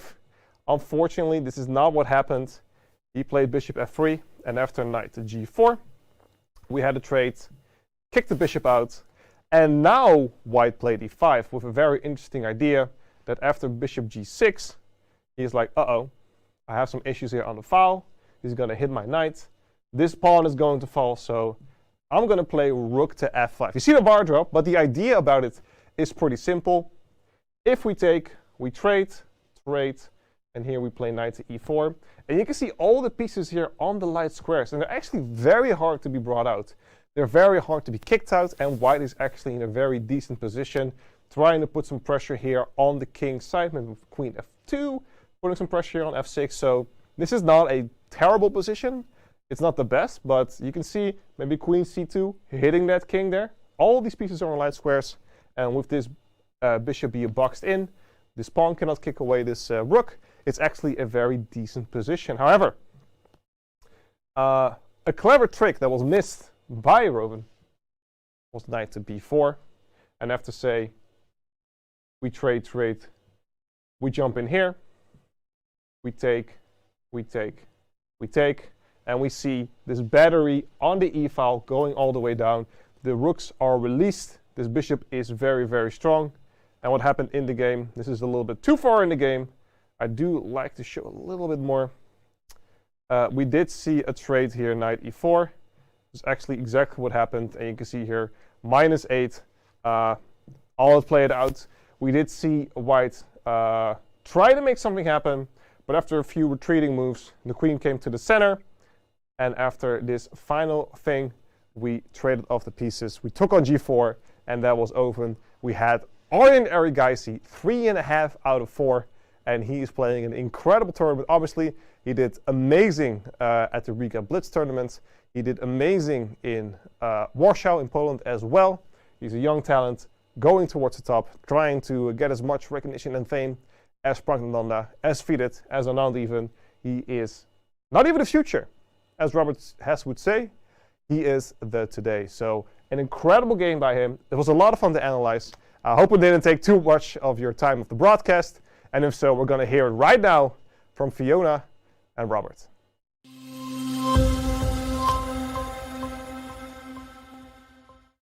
Welcome back. And Robert just said it there during the break. We are absolutely spoiled today with every single game having burst into action. But Robert, you thought there was one place where we should start? I think with the tournament leader, Vidit Gujrati with the black piece against Anish Giri, the hometown hero, in the top left of our screen here. That seems like it's the place to go. I mean, I've just been so happy to look at all of these games. The players clearly got their rest because they have their work cut out for them. And if we go back in time, Fiona, we're looking at this opening just in passing. C4 was played here, C6. And at this point, with the pawn coming to c5, obviously this is the first interesting moment, because after bishop c7, you've cut off the defense of b7 from your queen. But Chet would never make this mistake, right, Fiona? They would never take on b7. It's this free pawn. Well, I think maybe one or the other person might be tempted to take the pawn on b7, but you always have to be so careful when aligning both queens, and especially if your own queen isn't defended, then there might be, oh my goodness. A discovery? A discovery, that's the word. I was thinking deflection. I knew it was B, and I just... Does this happen to you sometimes? You know exactly the word, but it just won't come to the forefront of your mind. It happens regularly. Also, English is your third. What language is English for you? My fourth. Excuse me, your fourth language. So you're forgiven. You're a polyglot. You can forget words as much as you like. But then again, I did record a whole series for Chess.com on all the tactics you need to know. So you need to know the tactics, not the name of the tactics. It's okay. It's okay. Well, b7 not captured because the queen is lost. Knight c3 played instead. And knight takes c3 would not be a good move, because after knight c3, bishop takes f5 instead of taking back on c3. You see the eval bar. It's trying to figure out queen takes f5. This pawn on b7 can be captured, but you also should probably just take this pawn, this knight, first, and then maintain the pressure against this pawn, forcing black to play b6, after which you play bishop a3, things like this. And white is just ahead in development. Black is a bit cramped. So queen takes b7 looks like it would be a good choice, but as you see, on the eval bar here, it's not so good, because queen comes back to d7. If you take here, this knight comes to e4, and the queen is trapped in the corner. We just showed you why the queen can't go to the 7th rank, because bishop takes h2 is check, which means the knight a6 is the next move for black, and the queen is caught. So it's a really funny sequence. It's a really deep line, but that's why queen takes b7 for a while is kind of out of the question. But after that b takes c3 move, it's still good for white. But I want to get to the game, because knight a6, knight e2, this is a really critical moment for Vidit. The knight came to e2 to go to g3. And when the knight gets to g3, Fiona, no longer is there a check with this bishop. So by rerouting the knight, Anish is actually attacking the b7 pawn. Yes, indeed. And well, we will see if you are black. One of the questions, the knight that has just gone to a6, what's the future for that knight? How are you going to deal with defending the pawn on b7? Are you going to defend it indirectly by maybe moving your bishop? Are you going to put a rook to b8? Can you ever push at the b6 pawn? Well, certainly not while there is still a knight on a6.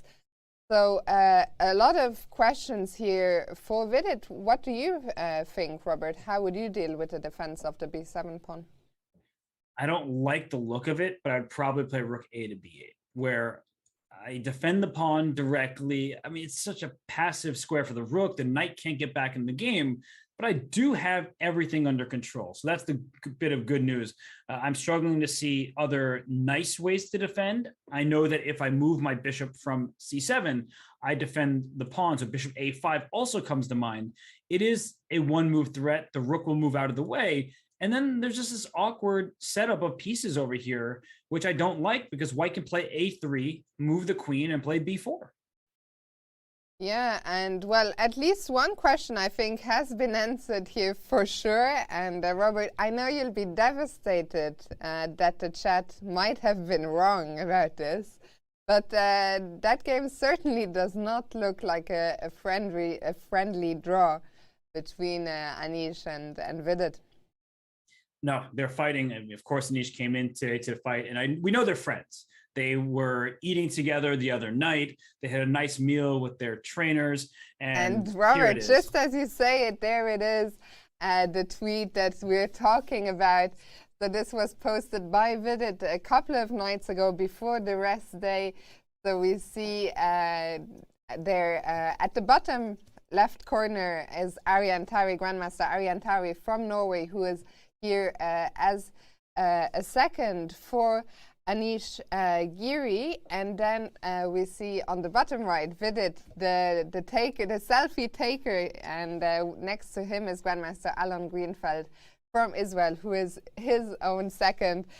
So very wholesome tweet. Great to see the two friends having dinner together, but it's a different thing. You can be friends over the dinner table, but 2 days later, over the board, there are no more friendships. I'm just mad I wasn't invited. That's just not cool. Anish did it. We'll have a word with them. I was quite jealous as well because I've been planning to ask them where they got the Indian food from, which looked very nice. There's no Indian restaurant in Wijk aan Zee, so it must have come from a bit further. So I'm planning to investigate. But Robert, we very much hope to have you back in Wijk aan Zee with us next year. Well, I don't want to be there if Vidit and Anish are going to be there, because I know that they shoot me friendly messages, but they don't invite me to their gathering. So it's all right. I'll be okay. But we should also move on from their game so I don't have to sit here all sad. Well, we'll try and find a game to cheer you up, Robert.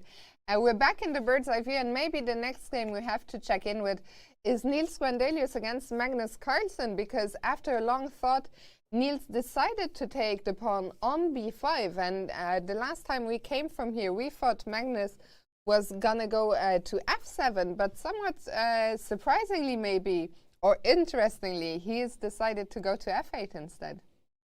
Let's bring that game up. As we were discussing earlier, king f7, and that was my doing. I was tunneling on that move because I thought, what do we like to have in chess? Connected rooks. Magnus says, you don't know what you're talking about. I'm the world champion. I'm going to play king to f8.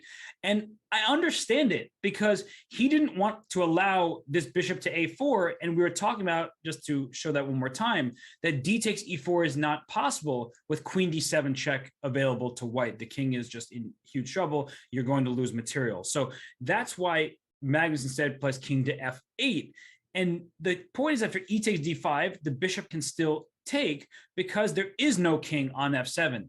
Queen takes d5 was check with the king there, excuse me. Now queen takes d5 loses the checkmate on c2. So this opens up the board. f3 is under attack over here. The c file is open. The knight can come back to the center with f5. So all of this stuff becomes available to black. And if queen comes to b4 check, I think he's just going to slide his king over to g8. And he may go down 2 pawns here, Fiona, because queen b3 pins the pawn, protects the pawn c2, but the queen doesn't want to do the bishop's job. It was so much nicer when the bishop was on b3 because you're not tying your most valuable piece to a pawn. The problem with a queen protecting something is that when the queen is attacked, it almost always has to move. When a bishop is attacked, if it's protected, then you don't have to move it. So after knight f7 first to block the pin, e takes d5, we get in this position with a blockade. This queen on b3, not a stable defender. The rook can come to b8 at some point. The king will move out the way. This rook can come down the h file somewhere. So much energetic play, so many options for black that even if the evaluation bar says something, neither player cares. Yeah, I mean, I think this is one of the games where we'll just sort of have to try and discard the VAR because Magnus, he clearly has an idea in mind. King f8 looks strange. Of course, one of the questions you might be wondering, we talked about king safety, but I think in this game, Robert, there was just never any moment for Magnus really to castle. No, and we have Grandmaster Nim in the chat who played in PogChamps and is rooting for Niels. And, this is a good instructive moment for many people because we hear that we need a castle, we need to connect our rooks, play in the center. All the rules are out the window. This is a game where it's mayhem. both kings are going to be in some danger into who is able to both defend and attack simultaneously. You can't go all in for your opponent's king if your king's in danger, and you don't want to be too defensive. You don't want to be like a turtle in a shell. You need to stick your head out every once in a while and try to poke at your opponent's king. So here, king f8, I really like the choice. I think it's better than king to f7, and there may be some forcing lines here, Fiona, but it's not going to be easy to calculate.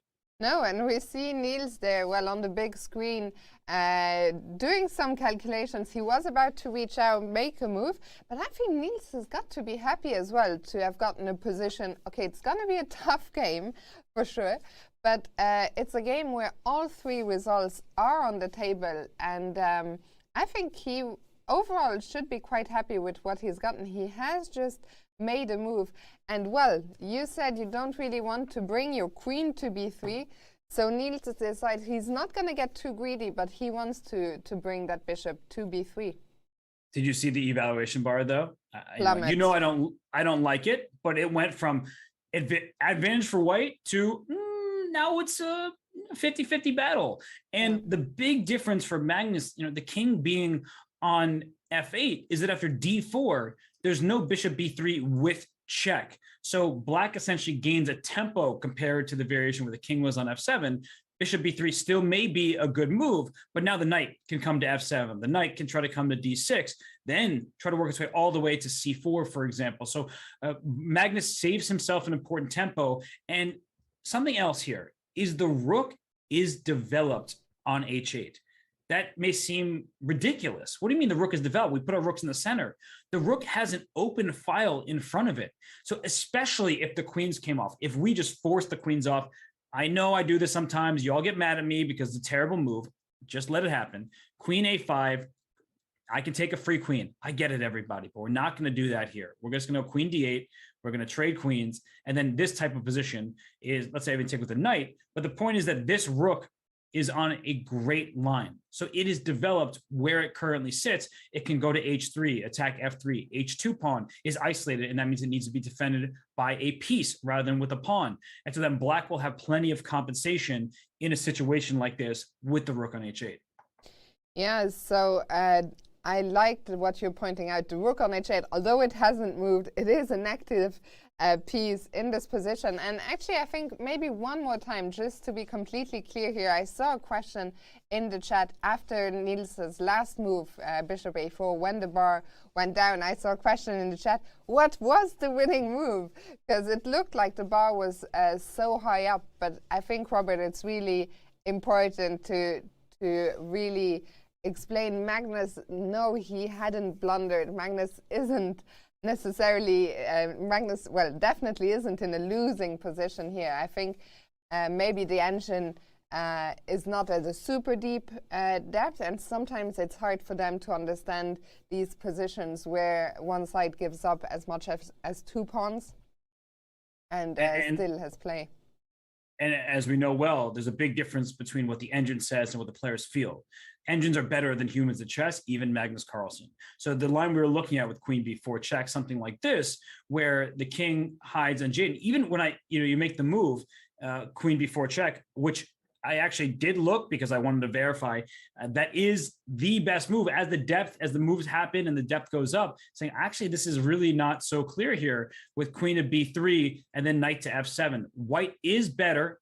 E takes d5, knight d6. We were talking about this variation, but when players who don't have the evaluation bar, they sit and think about this position, I promise you, many of the top players, probably, what would you say, 75%, maybe even 90%, a very high percentage, would say, I'm taking black here. 90% is too high. I mean, you have 2 extra pawns for white, but a large percentage of players would say, I'd rather be down the material and going for the attack than being up the material. White can stabilize, but it's not going to be easy with the queen and the rook so perfectly placed here. A move like, say, bishop d3, let's protect against checkmate. Looks like a good move. Oh, wait a second. The evaluation bar is going down. And why is that? Maybe it's because d5 can be targeted. The rook on h8 still in a good spot. Queen c5 comes to mind. The knight on d6 is so strong here. d5 is in trouble. So I get it. The evaluation bar says something. We all want to be like, oh, white is winning. It's how could he make a mistake? we don't want to get our pitchforks out and go after the players because the position is so complicated that natural moves, bishop d3 protects the pawn on c2, but then it gets into trouble on d5. If instead you play bishop to e2, I want to save my bishop and I want to get out the way. I promise you that a move like rook h4 is going to be nasty. That rook is coming into the game, and white has all these threats that need to be dealt with, and the black king suddenly is the safe one. Yeah, indeed. So much more to this position than just the elevation bar going up and down. Robert, let's bring back the bird's eye view as Magnus ponders his next move. And I mean, today is really just such an incredibly messy day. I don't even know. Usually my eye goes to one game in particular, but today is just, I mean, this bird's eye view looks like someone just threw a million pieces at random all over the place. Yeah, and it's making me make bold statements like giving percentages, which I never ever do. Just such a wild day here. We see from game to game. Look at the Caruana game against Yesipenko. It looks like Fabiano, based on the bar there, has a big advantage, and I can believe that. He's up a pawn. E6. Just played by Jorden van Foreest. His knight is under attack on d4. He says, I don't care. You take my knight, I get your bishop. That one looks exciting. Of course, the game between Duda and Karyakin, where Karyakin's king has not left the center. And then we have Rapport against Pragnananda, where during the break, Fiona, we were talking about that game as well. That's the bottom left-hand side of the screen.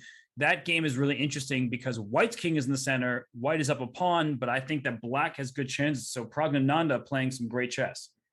Yeah, I mean, I don't even know. Maybe we start with Yesipenko against Caruana, and we could go in that order. Yesipenko and then Van Foreest and then Rapport. What do you think? Okay, I'm going to listen to you. And yeah, this position, I'm going to side with the eval bar. I like to fight it against our engine overlords, but I look at this position, and if we go back even a turn, bishop takes e5, the knight came to e2. So knight e2 looks like it's trying for knight d4, I guess. I don't know, really like that move, if I'm being honest. It feels like you're down a pawn and retreating, and black's response c5 takes care of the d4 square and opens the bishop up to the e4 pawn all at once.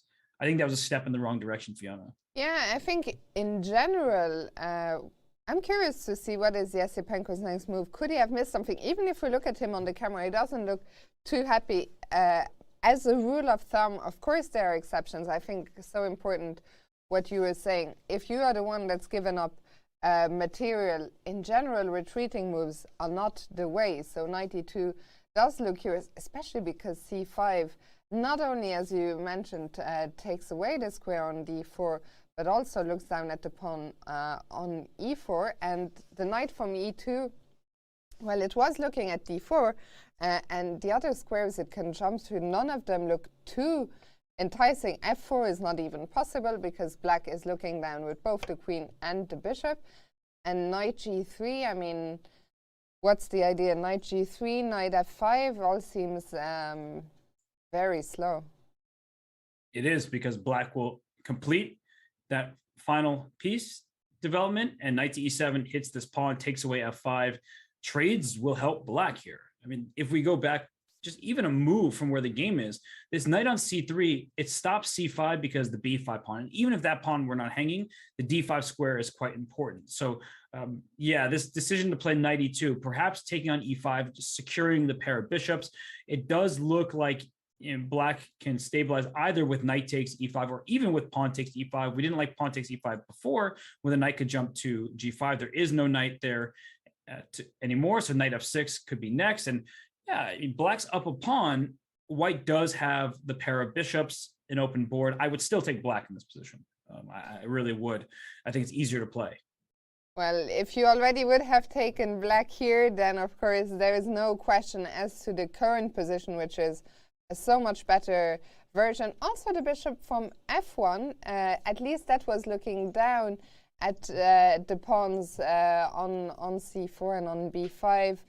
Right now, where can that go? It cannot go to h3, where it might want to go, but the rook from h8 is looking down the h file. So yeah, it's hard to see a an active plan here for White at first sight. So Robert, could today be the day that Fabiano scores his first win here? He has a great position. And like the other game, the rook is developed on h8. You're pointing out that the h3 square is unavailable, which is really important because bishop h3 would be a nasty move. So that's not available. And Fabiano's position looks great. The bishop on f1, not doing very much. You mentioned how at least it was staring at the pawns over there on the queen side. And a move like a4, trying to break down the pawn structure. Well, are you really going to take on c4? That's the big question, because after, say, b4, queen takes c4, I'm already looking at moves like knight b6, queen c6, aiming at e4, aiming at a4. And in general, you don't really want to push pawns in front of your own king. And Fiona, I'm really not liking the look of this position for White. No, and it looks like Yasipenko himself, I mean, I don't know him super well, but you can almost tell from the body language that he is not as happy. You can almost sense that something has gone a little bit wrong here. But we will come back here. For now, well, today it almost feels like we have to go to bird's eye every time in between to make sure we don't miss any dramatic developments. But we've seen the Van Foreest Mamedyarov game. That pawn is still on e6. Mamedyarov hasn't made his decision yet, so maybe it's time for us to jump in there. Let's do it. Let's go to Jorden, the champion from 2021 in Wijk against Mamedyarov, who is the champion of the people's hearts, especially when he has his hood up, right, like he does right now. The move c5 was the last move played. By the way, Robert, just about to go back to the hood. Niels 2 days ago told me that it was actually really cold in the playing hall, so it looks like that might just be the reason, might just be cold protection. It's good to stay warm. He's just warming up in the tournament. He won his last game, and this one's getting really sharp because c5 was the last one played by Black, and then e6 is the response. So many of us would say, I need to move my knights under attack, but the pawn attacks the knight and also threatens c4 with a fork of the bishop and the queen. So you can't move your knight without losing material. And so this was all planned by Jorden. We can even take a couple moves back here. Knight d4 played. So c5, I take your bishop. That's clear. Bishop d7, knight f3, welcoming c5 because of this move e6. And Fiona, I think that's a free pawn, right? Just pawn takes e6. Why not? And as you'll see, knight g5, I put your pawn on the square so that I can take it. And there's a checkmate threat on h7. So you're filling the square and essentially removing the guard because that f7 pawn covered e6. But if your f7 pawn is on e6, there's no extra pawn coming to f7 to defend it. So knight g5 is a wonderful tactic with a double attack. Very nice move here, which would leave Jorden with a huge advantage. So we see that Shahi had no interest in taking on f6. Instead, he dropped the bishop back to e8. What a move. I don't know if I would have been able to play that move.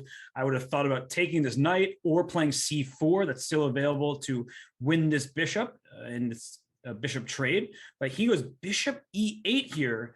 And if takes on f7, he will be able to take back with his bishop. And you see the evaluation bar plummet. The reason why this knight's under attack, c4 remains a threat that's going to win a piece as it's a fork. If you try some funny business with knight g5, now I block your checkmate threat with bishop g6, and I stop checkmate while attacking your queen. I win your knight on d4. At the very best for White, you get two minor pieces, a rook, excuse me, for two of your minor pieces, but that's going to be completely losing. For example, in this line, you win the rook, but I already took one knight. I will take a second. And just to finish this variation, two pieces are way better than a rook here. Yeah, so this cannot be the way for Jorden. Instead, do we have to get one of our pieces out of the way and create some threats? How do we do that? Well, we can retreat the bishop to c2. We're threatening checkmate on h7, and at the same time, we stepped out of the fork with c4 hitting the bishop and the queen. Yeah, bishop c2, only move, very important move. And now there's a big question for Mamedyarov. You know that your king is in trouble. how do you block the diagonal? Do you play G6, which allows a trade on F7, but opens up the F file, and that could be nice. You also have the bishop pair. Or do you play a move like F5, which leaves white with a passed pawn, but also leaves black with the opportunity to bring the bishop over to B5 once the knight retreats, and maybe this E6 pawn, while passed, has wandered too far. So later in the game, I can start attacking it with my pieces, and you can't defend it with another pawn. Yeah, I mean, this position is crazy. I don't know what to make of this. For now, white will have to move the knight from d4, which is attacked. It's so hard to say, is this pawn on e6, is that a strength? Is it a weakness? Black also has some holes on the dark squares. There's a big hole on e5. Thankfully for black, white doesn't have a dark squared bishop any longer, but I find this position so hard to evaluate, Robert. So I'm very thankful to our Silicon friends who informs me. There's, once again, just a 0-0 equality. But isn't that worse in a way? Because you're like, thinking about the position, saying, I don't even know which side that would take. And then the evaluation bar says 0. So it's kind of like, it's supposed to be level. It's dynamic equality, but that doesn't really inform you that much. That's the answer to the evaluation, the objective evaluation, but doesn't tell you the why. What you should do here is there, but why? And we always are trying to figure out the why. So I think this position is really complex. They'll sit and think for a while. Jorden trying to figure out, do I take on F7 first? Do I drop the bishop back to C2? How am I going to go about this? E takes F7, we just discussed. It's a very bad move. He will not play that. He will play bishop C2, and he's just trying to come up with his next few moves after bishop C2, and will Mamadjar play G6 or F5? Yeah, plenty to consider for both players here, so we'll leave them to it and bring back the bird's eye view. I know, well, we're going to go to Rapport and Pragnananda, but I also see Ozzy Malex in the chat. Ozzy Malex asking, is Duda losing? Well, we see that the bar has dropped down into black's favor. So first we'll check in with Rapport and Pragnananda, and then we'll go and see what's happening in the Duda game. Okay, well, I do not like the look of Rapport's position. We see that on the screen here in the bottom left, and we'll pull the game up so we can analyze a bit. But the position is such that white is up a pawn, and this has been a theme in some games. Extra material doesn't mean you have an advantage necessarily. And right now, white doesn't have an advantage. Your king is in the center. How is your bishop going to get out? You'll have to make a move like E3, but when you make a move like E3, you're opening up the board more while your king remains in the center. So if we just go back a few moves, at this point, knight F3 was played, and E5. This is a standard response from Pragnananda. I've played this position from the black side since I was like 13 years old, and you have to be willing to part with material. Knight takes E5. That looks like a second pawn that you can capture, but black doesn't even need to capture this knight. You can take this pawn on C5, and what you've really done from black's perspective by playing E5 was open up your bishop on C8. You're opening up the E file for your rook. This knight can come into E4, or if white's not careful, can come into B3. This queen has A5 check at some point, not now because B4 would be a good response, but there's so many threats in this position, Fiona, that white is just moving the same pieces and capturing material, and black is opening up the board for his pieces in a way that's not going to be fun for the white king to see. Indeed. So Richard decided, well, he did not want to allow any of this, instead trying to keep things together by putting the rook to D1. Black also activates his rook, but yeah, this king is a serious concern. Robert, you told us at the start of the show you have experience with this position, especially from the black side. I guess you would be quite happy here playing in Prague's shoes. I would, and I've lost games from the black side. It's not like I play this and I win. Of course not. I actually have had some difficulties because in this position, white, I believe, should castle queenside, and it's a position that's really tricky, generally speaking. I mean, the pawn on C5 can't be captured just yet because now the pawn will be captured and the rook is in a good spot. So you have to time things very well. And E3 is coming. The rook is in line with the queen here. So you can open up the board more when your king is safe, and not that the king is safe here, but it is at least a bit tucked away. So rook d1, it makes sense. Castle and queenside, very difficult to play when you have pawns that are advanced the way that these pawns are. But rook d1, rook e8, and b4, black quickly strikes with a5, opening up a new front of the attack. Knight retreats to d2, and a takes b4, a takes b4. This is where we are in the game. And Fiona, black with the great center, with control of the open A file. Really the only thing that has white in this game, and probably feeling decent, is that you have the extra pawn. And if the queens get traded and white's king gets safe, then maybe we'll feel that presence of the extra pawn. But for now, it's not the story. It's about the king, and I would play e4 for black. E4 looks really very tempting to just ask that king. I mean, the pawns are getting closer to the enemy king, which right now looks rather terrifying. Only one completely stuck. We don't see how that king is going to get castled anytime soon. Look at those black pawns. I mean, usually the pawn center is with the pawns on d5 and e5, but here those pawns have just taken even more ground, both into the white's position. And yeah, I'm loving Praggnanandha's the way he has handled this. You know, you play e3, I'm going to get my bishop at a long last, and then you see d3 happen, and black just sinking his teeth in the position. And you see the bar is not sure. It's like, oh, white could have some chances here. The only way to get this bishop out is to play f3 and chisel at this pawn structure. But when you play a move like f3, you're creating new problems for your king. So there is a potential that white is able to, you know, get all the pieces out and challenge black's dominating center here. But it looks really iffy at the very least. Indeed. And well, we can see Pragg 2 days ago, he won his first game here in the Masters. Can he make it 2 on the trot? We'll find out later today. For now, let's quickly go back to the bird's eye view.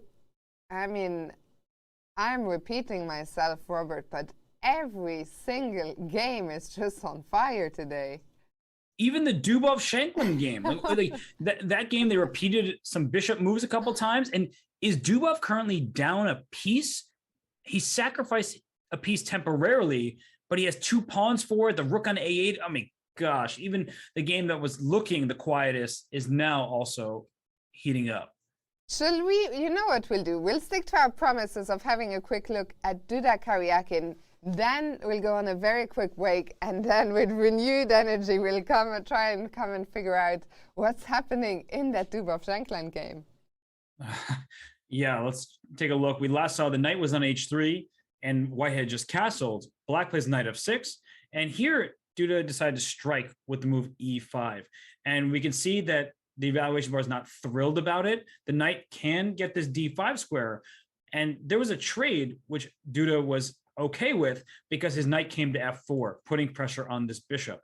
And I think instinctively we want to move the bishop away. We don't want to give it up, but Karyakin knows better. If he moves, that's not the bishop, that's the bishop. If he moves the bishop back to b7, saving that piece, in comes moves like bishop e3 and d5 and b3. And I'm just trying to open up the entire board against your king on e8. To start with d5 makes perfect sense. You're trying to threaten this e6 pawn. If it's captured, your knight comes in.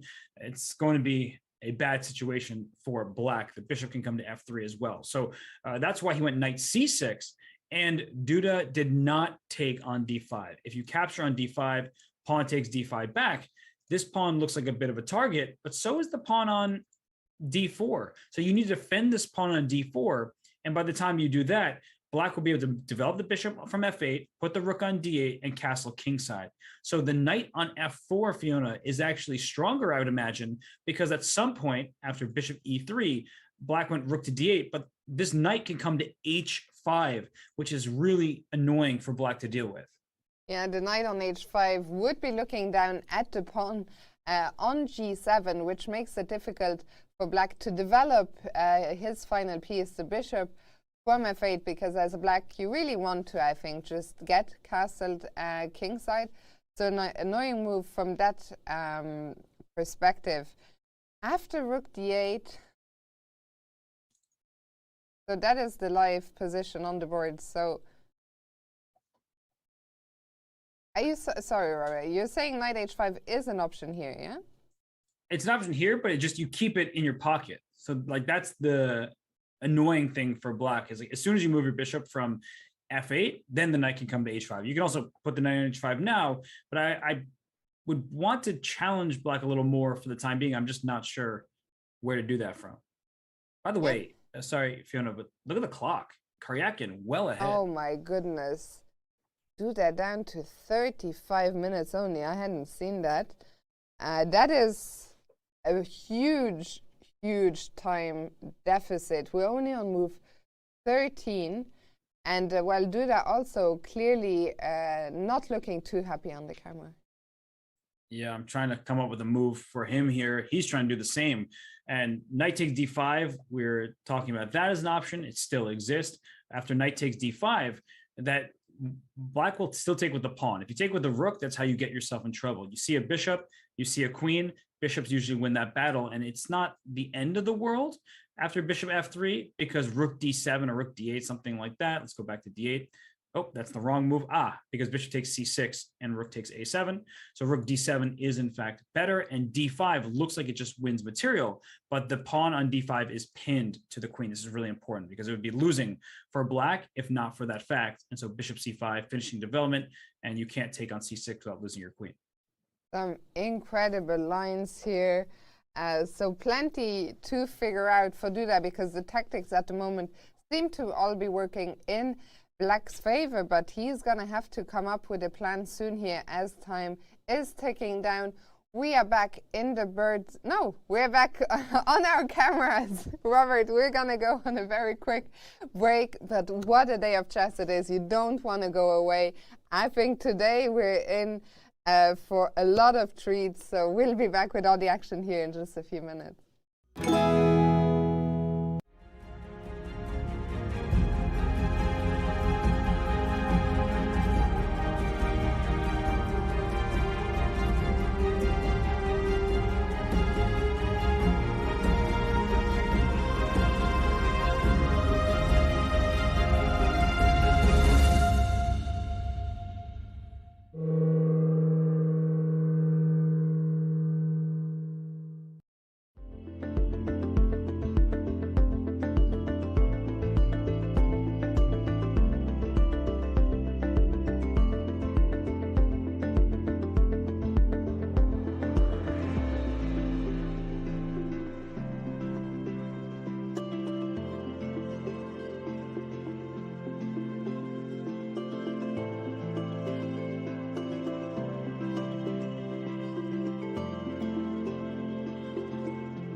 tournament ambassador win in 2022?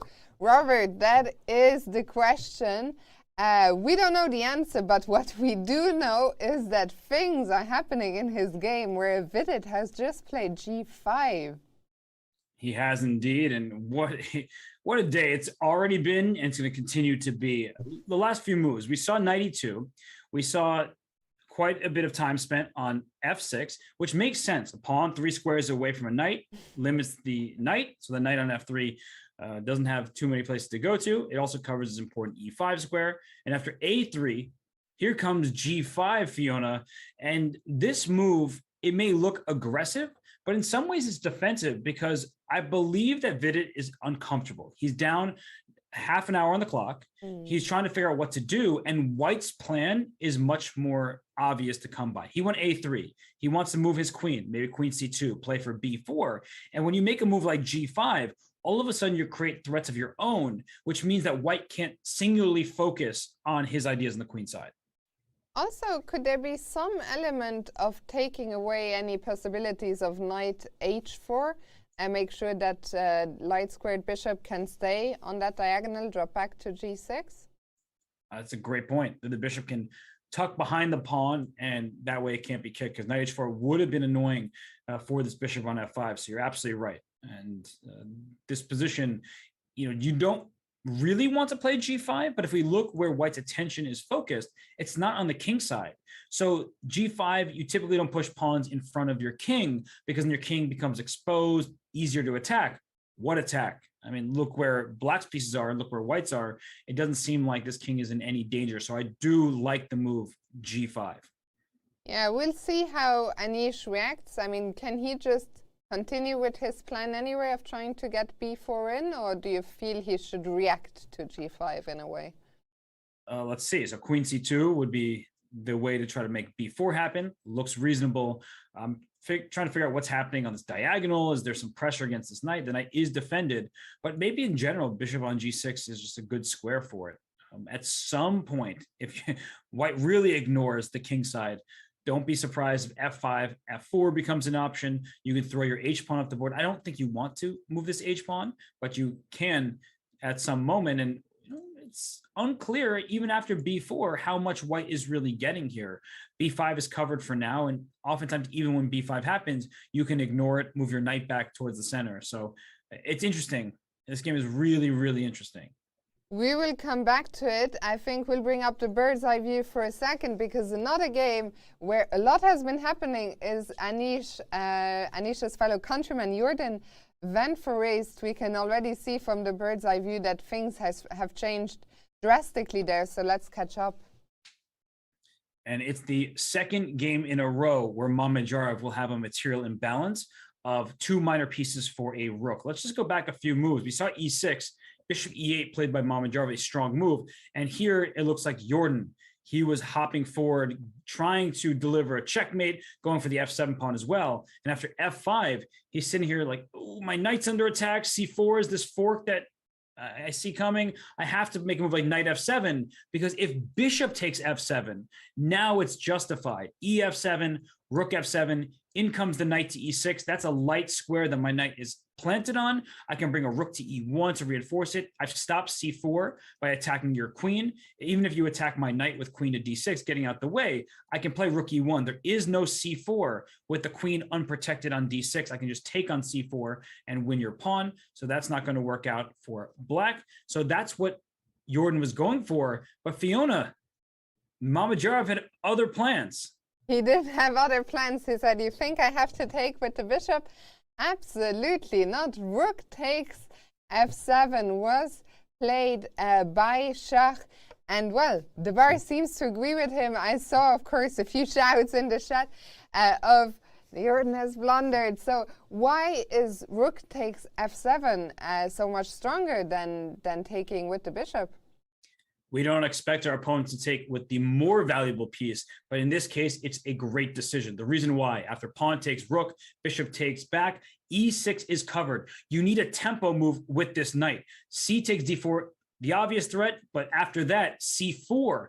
hits the queen, hits the bishop, that is a fork. You don't have knight e6 because the bishop covers the square, which means the knight has to move somewhere else. And in the game, it was knight takes f5. But after c4 here, this is a problem. Bishop takes c4. Do not just take back because someone took your piece. That would be a mistake. After dc4, queen d8, check. The rook would take, and the knight on e7 lost its defender. White wins this knight, wins the game, being up in exchange. So what Mamedyarov did instead is he took the knight on f5, and here at this moment, now Jorden has a tough choice. Does he take back on f5? Does he try to take this pawn on a6? But no matter what he captures, Black has two minor pieces for the rook. That is good for the minor pieces, especially when the white king is the one that's going to be in some danger. And the question I have for you, Fiona, is we saw Mamedyarov survive a position where he had the rook for two pieces, a rook and some pawns for the pieces. Now it's Jordan's turn to have the rook and a couple of pawns. Do we think that Jorden has some chances here? And looking at the body language, do you think that Jorden already feels like he's going to lose this game? I think Jorden feels very uncomfortable. And to answer the other question, I think this game is very different from the game we saw 2 days ago between Mamedyarov and Duda, because what is the difference in this game? Mamedyarov's king is very safe on g8. 2 days ago, it looked like life was looking good for Duda with the two pieces, but his king, exactly, Robert, was in the middle of the board. So here it looks like Schach is just going to get this nice material advantage with the two pieces against the rook, with no compensation really for Jorden in terms of black kings being weak. There's also not really any pawn structure damage. So I think what's on the horizon here for Jorden is a lot of suffering and no fun. And a big problem for white is that these pawns, the queenside pawns, are on the board, because what you'd want to do, and it's a long ways away, but if you could trade the queenside pawns and say trade the queens, now there's not as much to attack from black's point of view, which means not as much to defend from white's point of view. So that's the dream, but it's not going to happen. This bishop on f7 protects this pawn. And if the queens come off, let's say rook d1, just to sort of force this, I know you don't have to trade queens, but we get to a position like this, and now white is okay, I guess, because there's some threats. But in general, having pawns on both sides of the board is going to be an issue for white if black can coordinate well, because now white's rooks will be tied down to some pawns, and then black has more pieces, right? You have two pieces for a rook, so your bishops can start maneuvering, swinging into the position. And after rook to d1, queen f6 that's tunnel vision. So I know I want the queens off in theory, but in this particular position, worsening my pawn structure, that's not the way. We need to find a better way. And so queen move, say, to f8 makes more sense to me. But that's what we're trying to envision, is what future do we want for our pieces for this game to take? And a queen trade on the right terms would be good for black. But even with the queens on the board, a bishop on a7, aiming at f2, it's white's king that's in more danger than black's. Yeah, and we talk about the problems for Jorden, but for Mamedyarov, I mean, this could potentially be his second victory in a row. Depending on what happens in the Anish Giri game, well, Schach could be joining the leader pack tonight, and he's always a force to be reckoned with. Things are looking great here today for him with the black pieces. We will come back to this game. Let's bring back the bird's eye view. And I mean, Robert, I don't know, when are things gonna get any easier here, because things are mad. Maybe we have to go to the Dubov-Schenkland game, where Dubov has temporarily, as you mentioned before the break, given up a piece for now. So shall we go and figure that out? And then Magnus Carlsen, some things are happening there, so we'll head there next. What about that? Let's do it. So we're going to go to the Daniil Dubov game, because it was the tamest game of the round. And all of a sudden, white sacrificed a piece for some pawns. A rook is hanging in the corner. Let's just go back a few moves. We saw Do you think, Robert, that what happened was Dubov took a stroll around the playing hall, saw all the other games, and thought, what is going on here? I shall not be outdone so easily. Came back to the board and just threw a piece in there. He did look at the other boards like, wait a second, I have the most boring game. That's never happened to me in my life. And it looked like it could have ended in a repetition. They were repeating bishop f4, knight h5. The bishop finally came back to d2, and the knight came back to f6. So this was good play by Schenklin. He wasn't just playing for a draw. He was trying to make the best moves. And the knight does belong in the center, covering squares like e4, but the knight was good on h5, kicking the bishop away. So look at this, knight d3 back, knight b6, c5. Let's push our pawn forward. But Schenklin was happy to waste this time with his knight. It wasn't a waste. The pawn went up to c5, which means b6 will chisel at the pawn structure, and the bishop on c8 will finally be freed. That's what black needs, is to open up the board and to help this poor bishop on c8. So bishop b4, pawn to b6, captures. Now c6 is under attack. Schenklin doesn't care about that. Bishop b4, queen takes c6 is played here, and bishop a5, Fiona. The rook is hanging on a8. That's why queen takes c6 was even possible. There's two pieces under attack. Schenklin says, go ahead, take my rook, because after queen takes a8, queen comes and takes on b6. There's a problem here. Where's that queen going? The answer might be nowhere, and yet the eval bar says, of course, zeros. Okay, and well, Robert, let me ask you the simple question here. Why? Why? I think there's only one way out for the queen. If you make a move like knight to c3, say you're just saying, I'm going to get out of there. The answer is no. Bishop b7 happens. You could take on a4 to hit the queen on b6. We just saw a position where Mamedyarov has the two minor pieces for the rook, so rook takes a8 is possible. But why do I have to give up my queen? Let's play queen c7. If you are going to take my queen, it's going to cost you a rook, not a piece. Queen a7 is not good enough. Rook a8 still traps the queen. It can't get out of here without being captured. So that would give black the material edge. So that's why knight c3 is not possible, but knight c5 stops bishop to b7 and stops bishop to a6 because the knight covers the square. Now, knight takes c5 gets rid of the piece, but after d takes c5, the queen's under attack. It's still trapped over here in the corner after queen takes c5, but there's no move for black to trap it. Bishop can't go to b7, bishop can't go to a6, it can go to d7, but then the queen has the a6 square. So somehow this position is level. It looks wildly complicated to my eyes, but the eval bar, it's not confused, it's not scared. It says, nah, somewhere down the line, this should be equal. But Dibov must have seen something here, or maybe he's looking for more, who knows. But after bishop a5, he hasn't taken on a8, he has played b7. Thumbs up for me. So b7, and well, it looks like he's going to get his piece back, as both the rook on a8 and the bishop on c8 are hanging, and Sam, well, he has quite quickly captured the pawn. That looked like the normal move. And after queen b7, so Dubov has got his piece back. He's currently got an extra pawn as well, that pawn on b2. And my question is, can Sam win that pawn back? Is rook b8 an option, or what do we do now as black? There's a problem that this knight on d3 is really well placed. So rook b8, you'd want to win the pawn, and unfortunately the pawn you is can't. defended. Robert, that was so sneaky. Where did that pawn knight come from? I could tell what you were thinking, though. You were like, okay, black can get b2 and white will get a4. I knew where your brain was going. And even that would be an advantage for white. Likely. So the knight on d3 is just perfectly placed here. And what black is going to still try to do is go after this queen, like queen e7. This queen still doesn't have that many squares, but if you eventually go to a square like c6 or b5, the a4 pawn is loose and there's no useful discovery. For instance, I'm going to make some kind of random move like e3, just a decent looking move.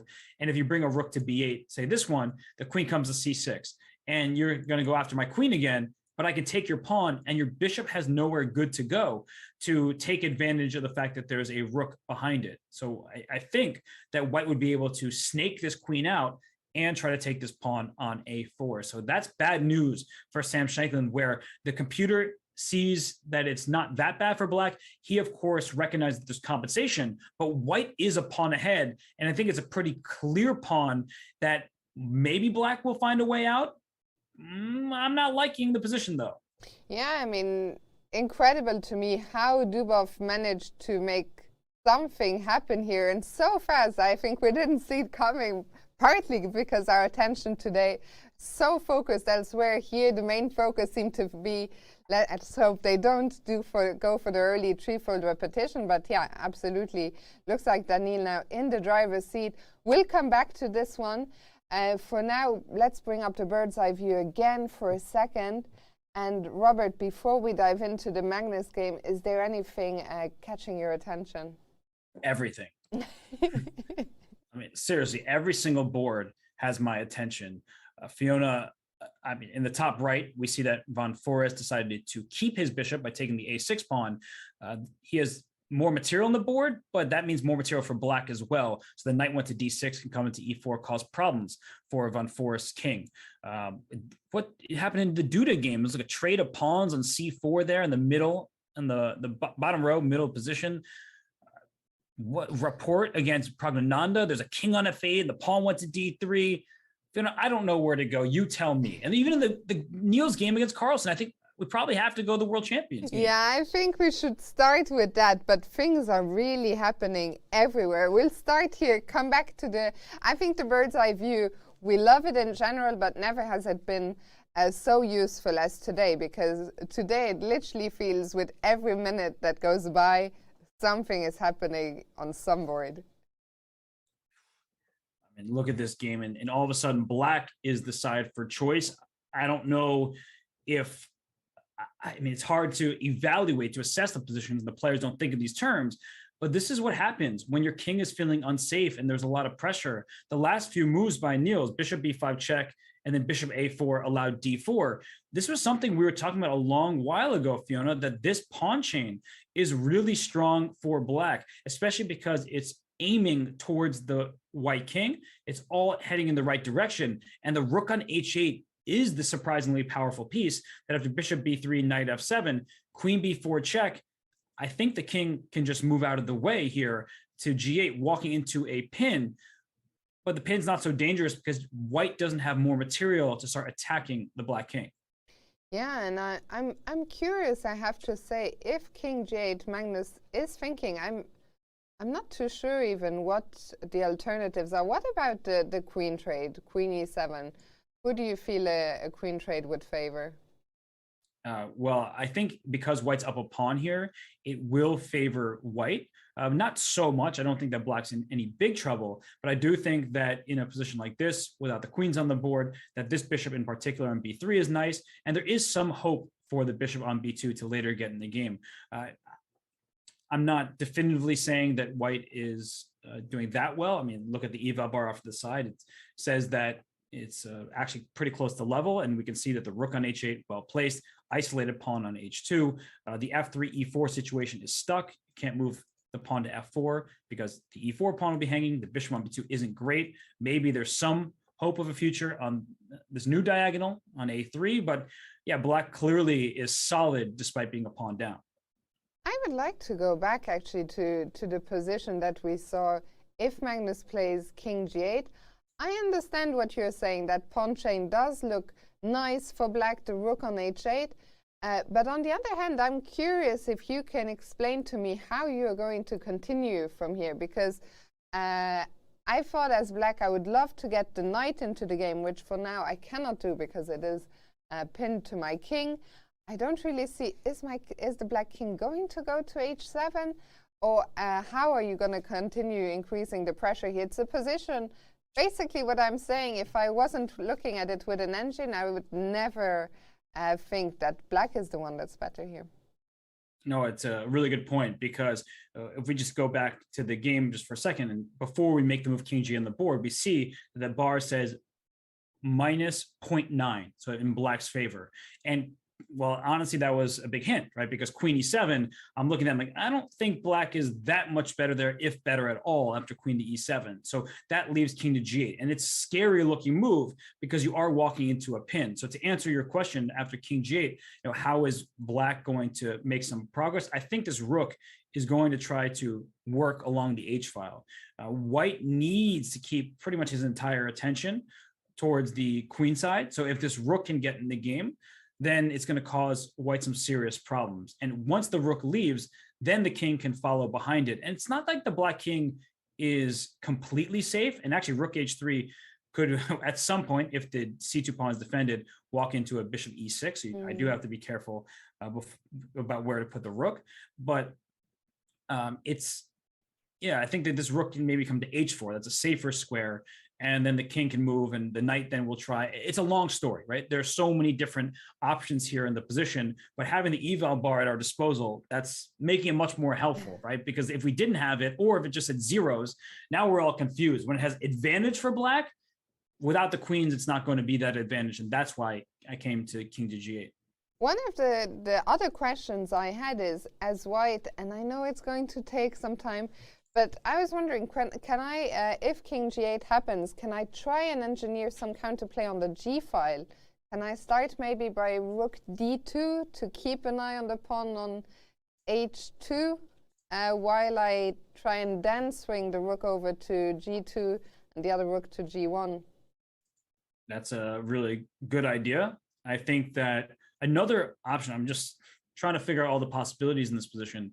So rook h4 comes to mind, rook h7 if I just want to sit defensively for the time being. But in positions like this, if we can get a knight versus the bishop, we've talked about this in previous days, the bishop pair is really strong because you cover both color complexes. But when one of those bishops is traded off, then the knight can go to the color that the bishop is not on. So if I can trade off these bishops, this knight will venture into a square like c4, right? So that's another option at some point for black, is I think I need to save my king, but eventually maybe I'll bring my bishop to c4 and not just trade queens, which can happen, but trade those bishops. That's really an important feat for black to accomplish. I think that's a great point. And yeah, if you just sit tight with the rook on h7, I'll struggle to make progress.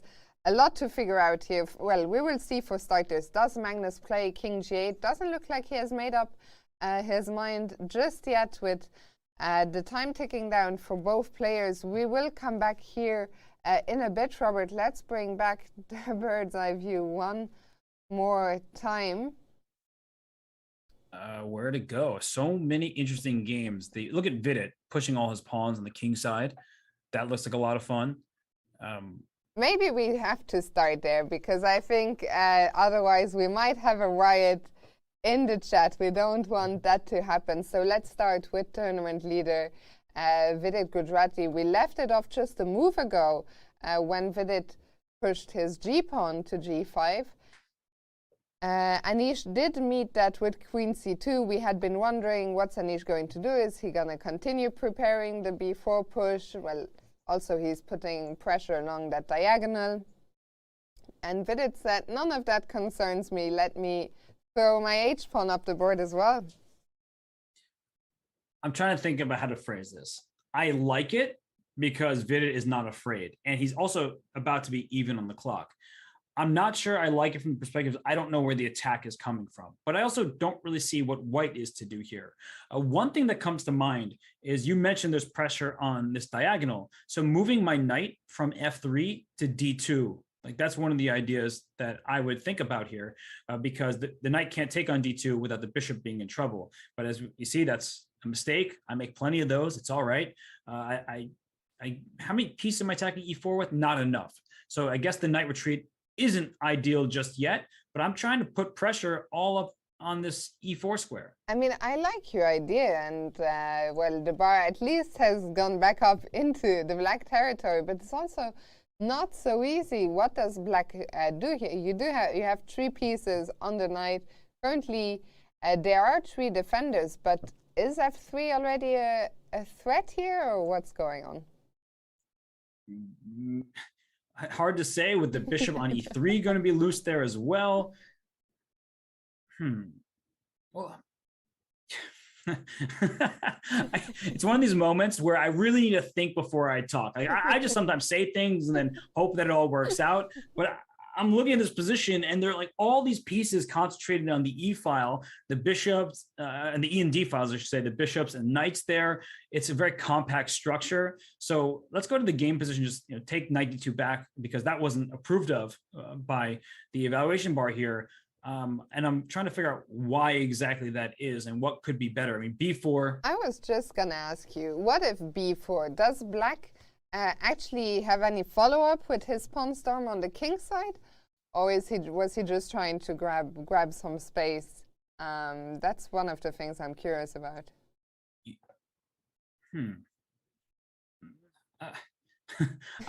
I'm also trying to figure this out. Like, you asked the question, and I wish I had an immediate answer, but I don't. So I'm being honest with you. And I mean, to be fair, today is a tough day because sometimes I ask you questions which are like have to do with general chess understanding and where do the pieces go and what are the plans. But today, every game is so concrete. Every game is such a tactical mess. And being put on the spot, well, we see the eval bar, but without seeing the lines, I know that asking those questions, I will be putting you on the spot a few times today, Robert. This is why classical chess, the players have a lot of time to think, because when you can make moves, see, oh, the bar goes down, let's take it back, let's find something else.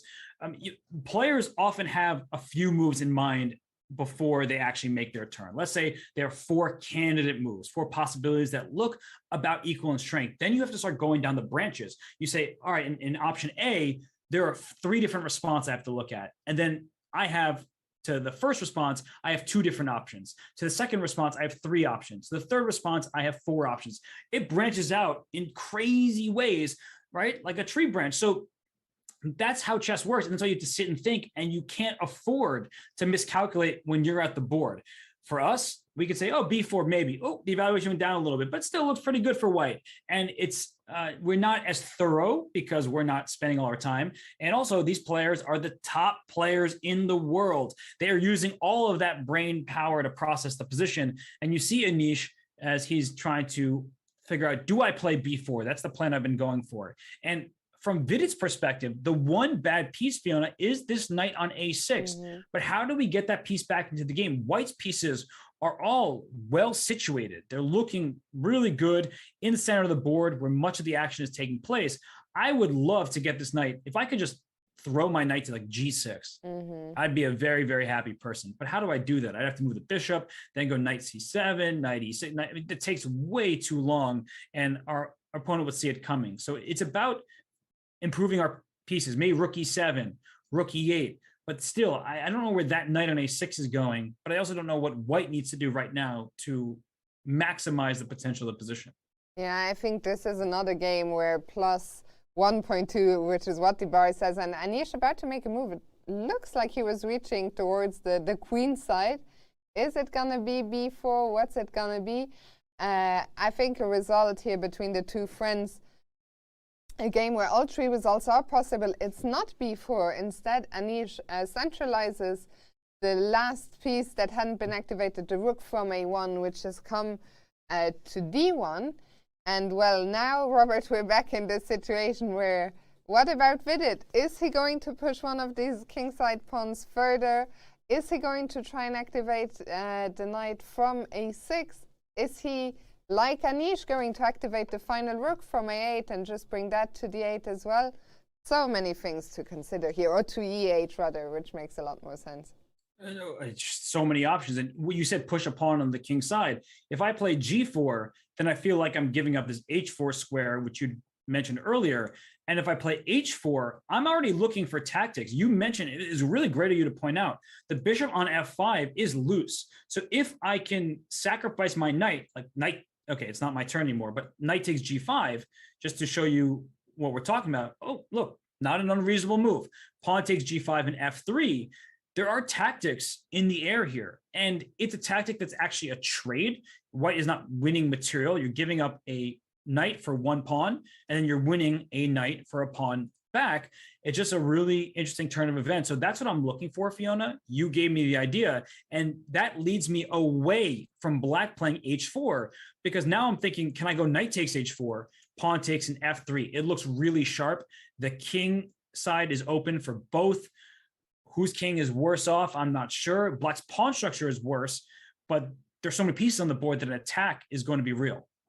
Yeah, I mean, this game is such a mess. We'll come back to it we'll see, well, if Vidit decides to go for that or takes a more reasonable approach. But so many loose pieces, so many tactics in the air.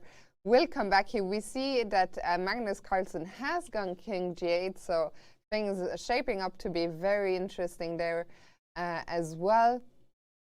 And Robert, where would you like to go back to next?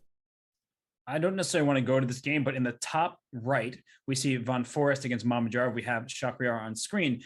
Some of those pawns are off the board. So we're talking about what Jorden needs to do in order to try and salvage a half point here. If he can trade off those queenside pawns and restrict Black's pieces, he's actually doing a great job of hanging in this game. So credit to him. Even though he made the initial mistake, he is still fighting on. And I think we have to go to the game between Rapport and Praggnanandhaa. I mean, there's a king on f8, there's a pawn on d3 for Black, and yet the bar is saying, things are still really unclear.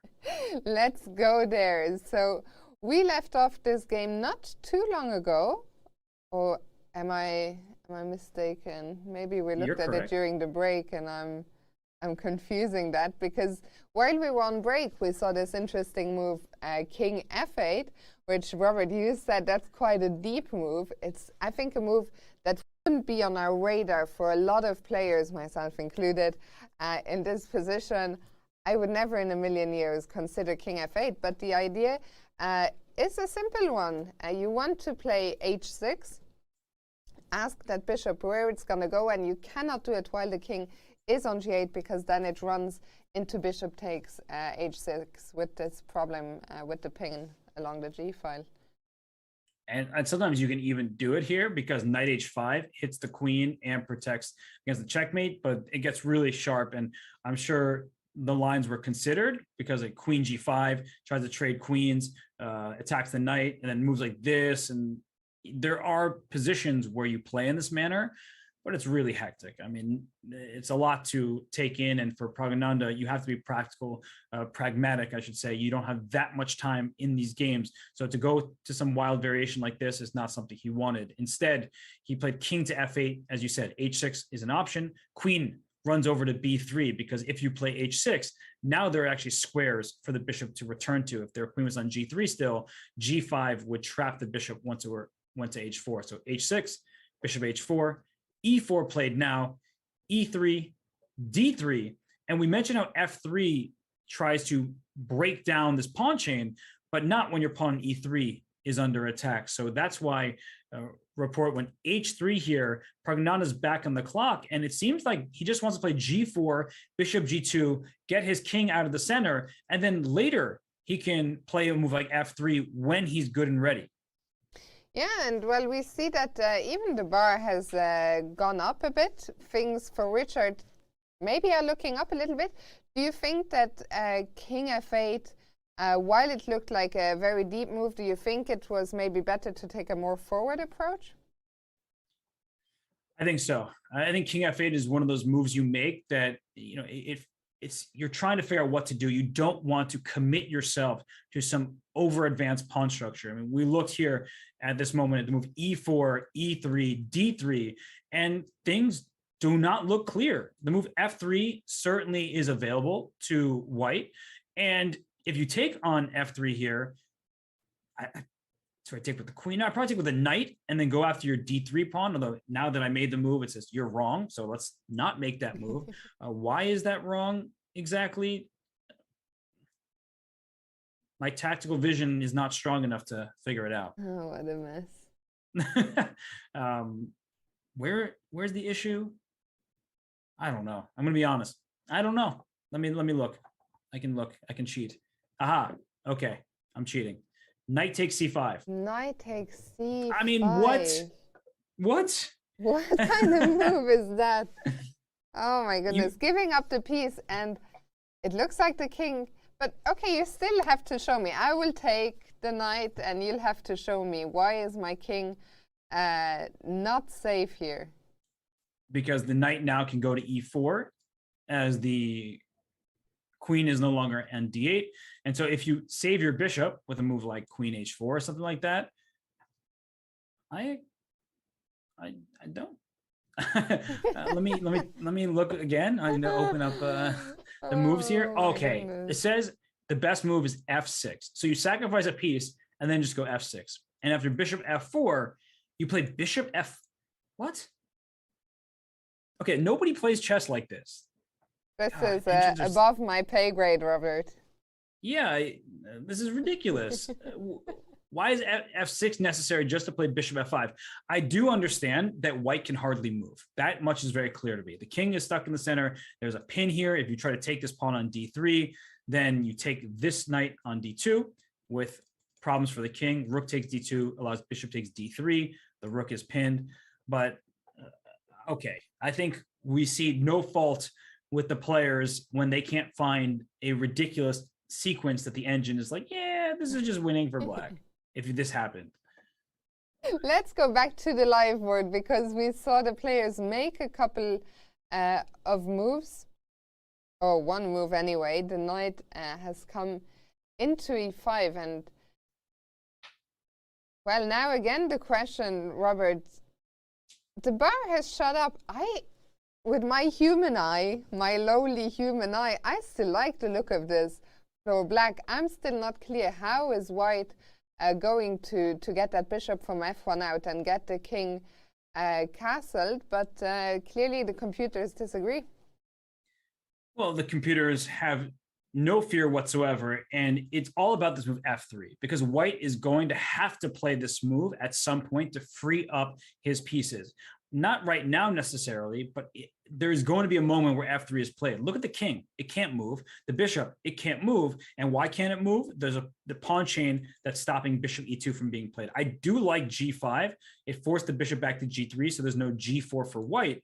And a move like bishop h2, that's too slow. Like you're putting your bishop back here. You see the evaluation. Oh, it goes back to even. Because of course, it is 0. Oh, this is so, it's so ridiculous. It was like, oh, black is better. Nope, just kidding. It's just completely level. What? No way. And what that really means is that with 100% accuracy, the players can find their way through this. But I was trying to go bishop h2 so I could move my pawn, play bishop g2. I figured, and I was using some assumptions here, that it would just be too slow because black's pieces are all aimed towards the enemy camp. What other moves come to mind? I would say move like queen c3, just attacking the knight on e5. I'm just trying to put all the pressure I can on the square. And if you defend with a move like queen e7, then I could trade on the e5 square, and then we have to evaluate what happens here. Let me guess, it's going to be zeros at some point. No, slightly better for black. And the reason why, again, your pieces can't move. f3, I take, your e3 pawn is loose. So there are definite problems in this position for white to figure out, and even trying to liquidate, which says my king will be safer, right? I'm trading pieces. You still have issues, and the rook on a8 is very happy to be there. As you say, lots to figure out here for Richard Rapport, who was looking at the position, looking rather confused just a second ago. He's about to make a move. I think queen b2 was his choice, so indeed putting pressure on the knight on e5. We will come back to this game and all the other ones after just a very short break, so don't go anywhere.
At Tata Steel, we place artificial intelligence into the center of our innovation program so we can innovate faster than ever before.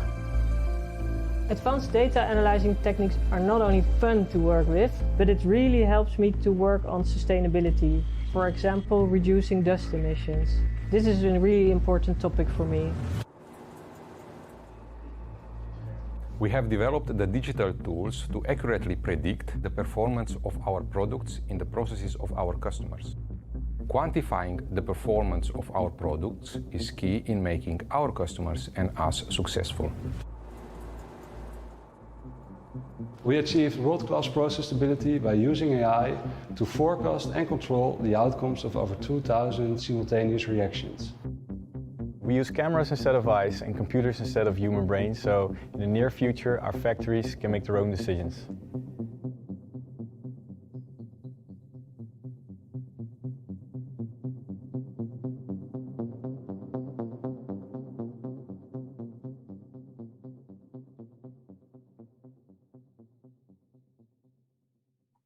Welcome back. As you've just seen, tomorrow we have a big conference here, the Game Changer, talking about AI and how it's been used both in chess. Also, there will be people from Tata Steel. So, well, I'm very excited. I won't be able to watch it, unfortunately, since I'll be here commentating. But woman I am, Natasha Regan from England, who co-authored Game Changer with Matthew Sadler. She will be here taking part, one of the speakers of this event, alongside Peter Heine Nielsen, Danish Grandmaster and coach of world champion Magnus Carlsen.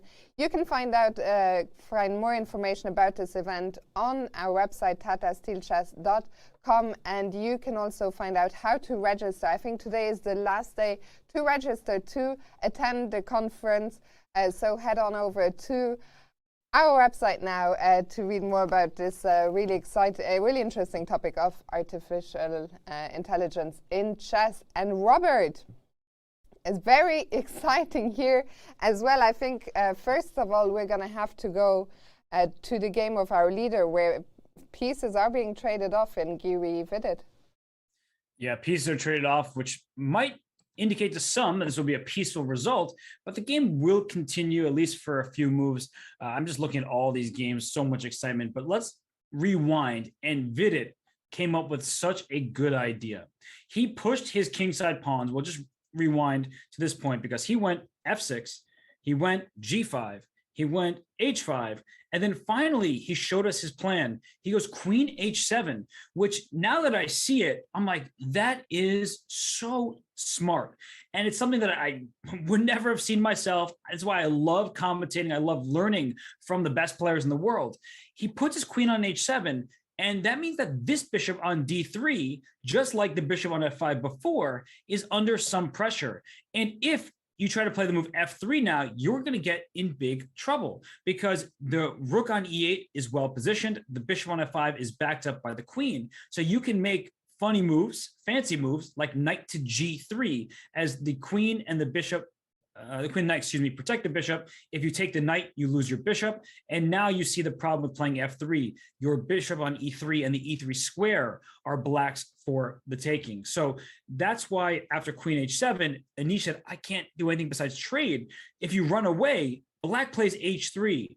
You don't want to open up the h-file for the queen with the bishop staring down from c7. And if you play g3, in comes queen h5, in comes queen f3. That's a checkmate attack on the light square. So Fiona, queen h7 was the key idea. Queen h7, such a stunning move, demonstrating really full board awareness with that queen swinging over there after the h7 square was freed and using that pressure along the b1 h7 diagonal.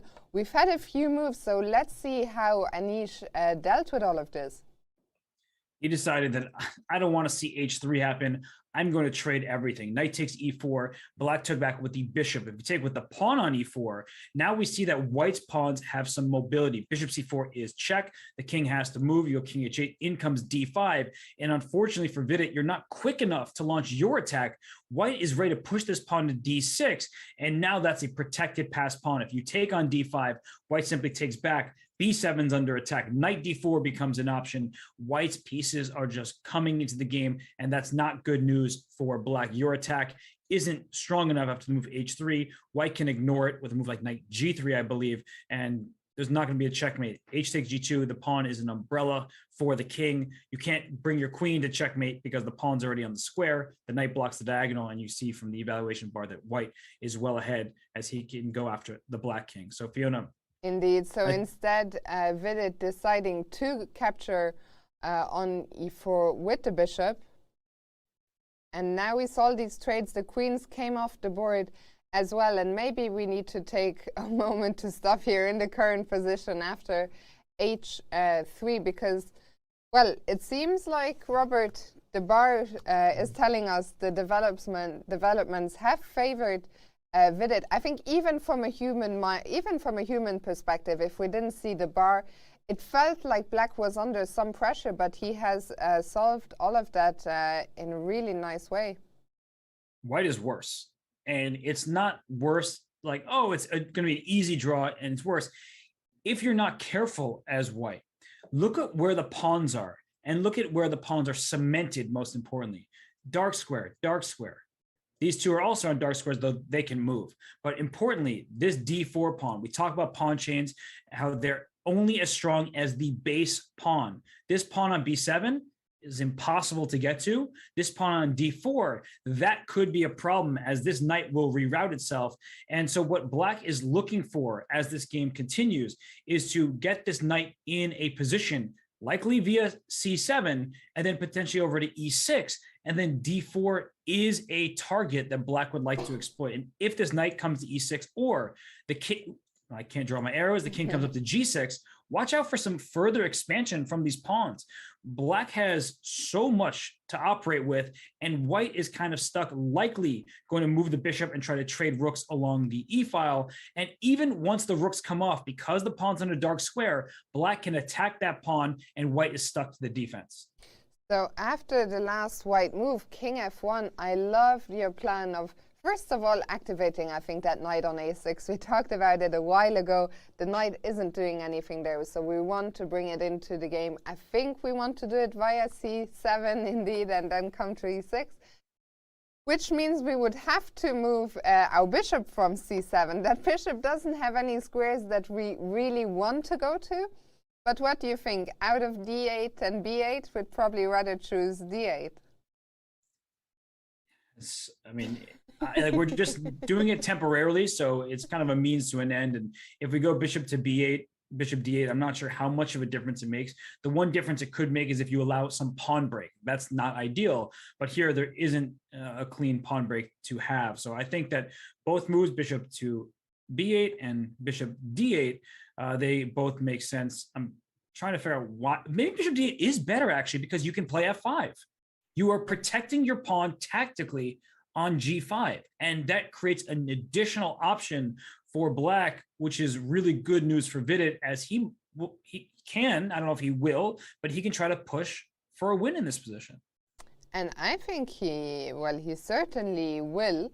I think it will be a relief to him to have gotten rid of all the pressure that was on his position, and he knows, I think, that only he can be better. Both players are short-ish on time, 27 minutes for Anish, 22 minutes for Vidit. We're only on move 24.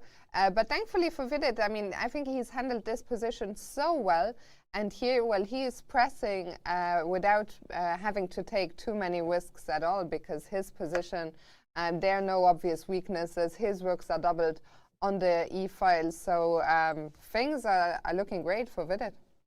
He has precisely zero to risk, and that's what I would play on if I were him. He knows that, and you know, he's having a good tournament, so there's no point of just accepting a draw until that draw is completely guaranteed. If Anish can, say, trade all the rooks and bring the king to D3 and something like that, where there's no possible progress to be made. So we'll see if Anish can find those type of moves in the next few, but for now, Vidit can push forward without any danger whatsoever. Absolutely. We'll come back to this game. For now, let's bring back the bird's eye view. Robert, one of the first things that my eye is going to here is the Grandilius against Carlson game, second from the left top, where Niels, after playing rook d2, he has now decided to go all out. I don't know if that's where you want to go first or if there's anything more pressing happening.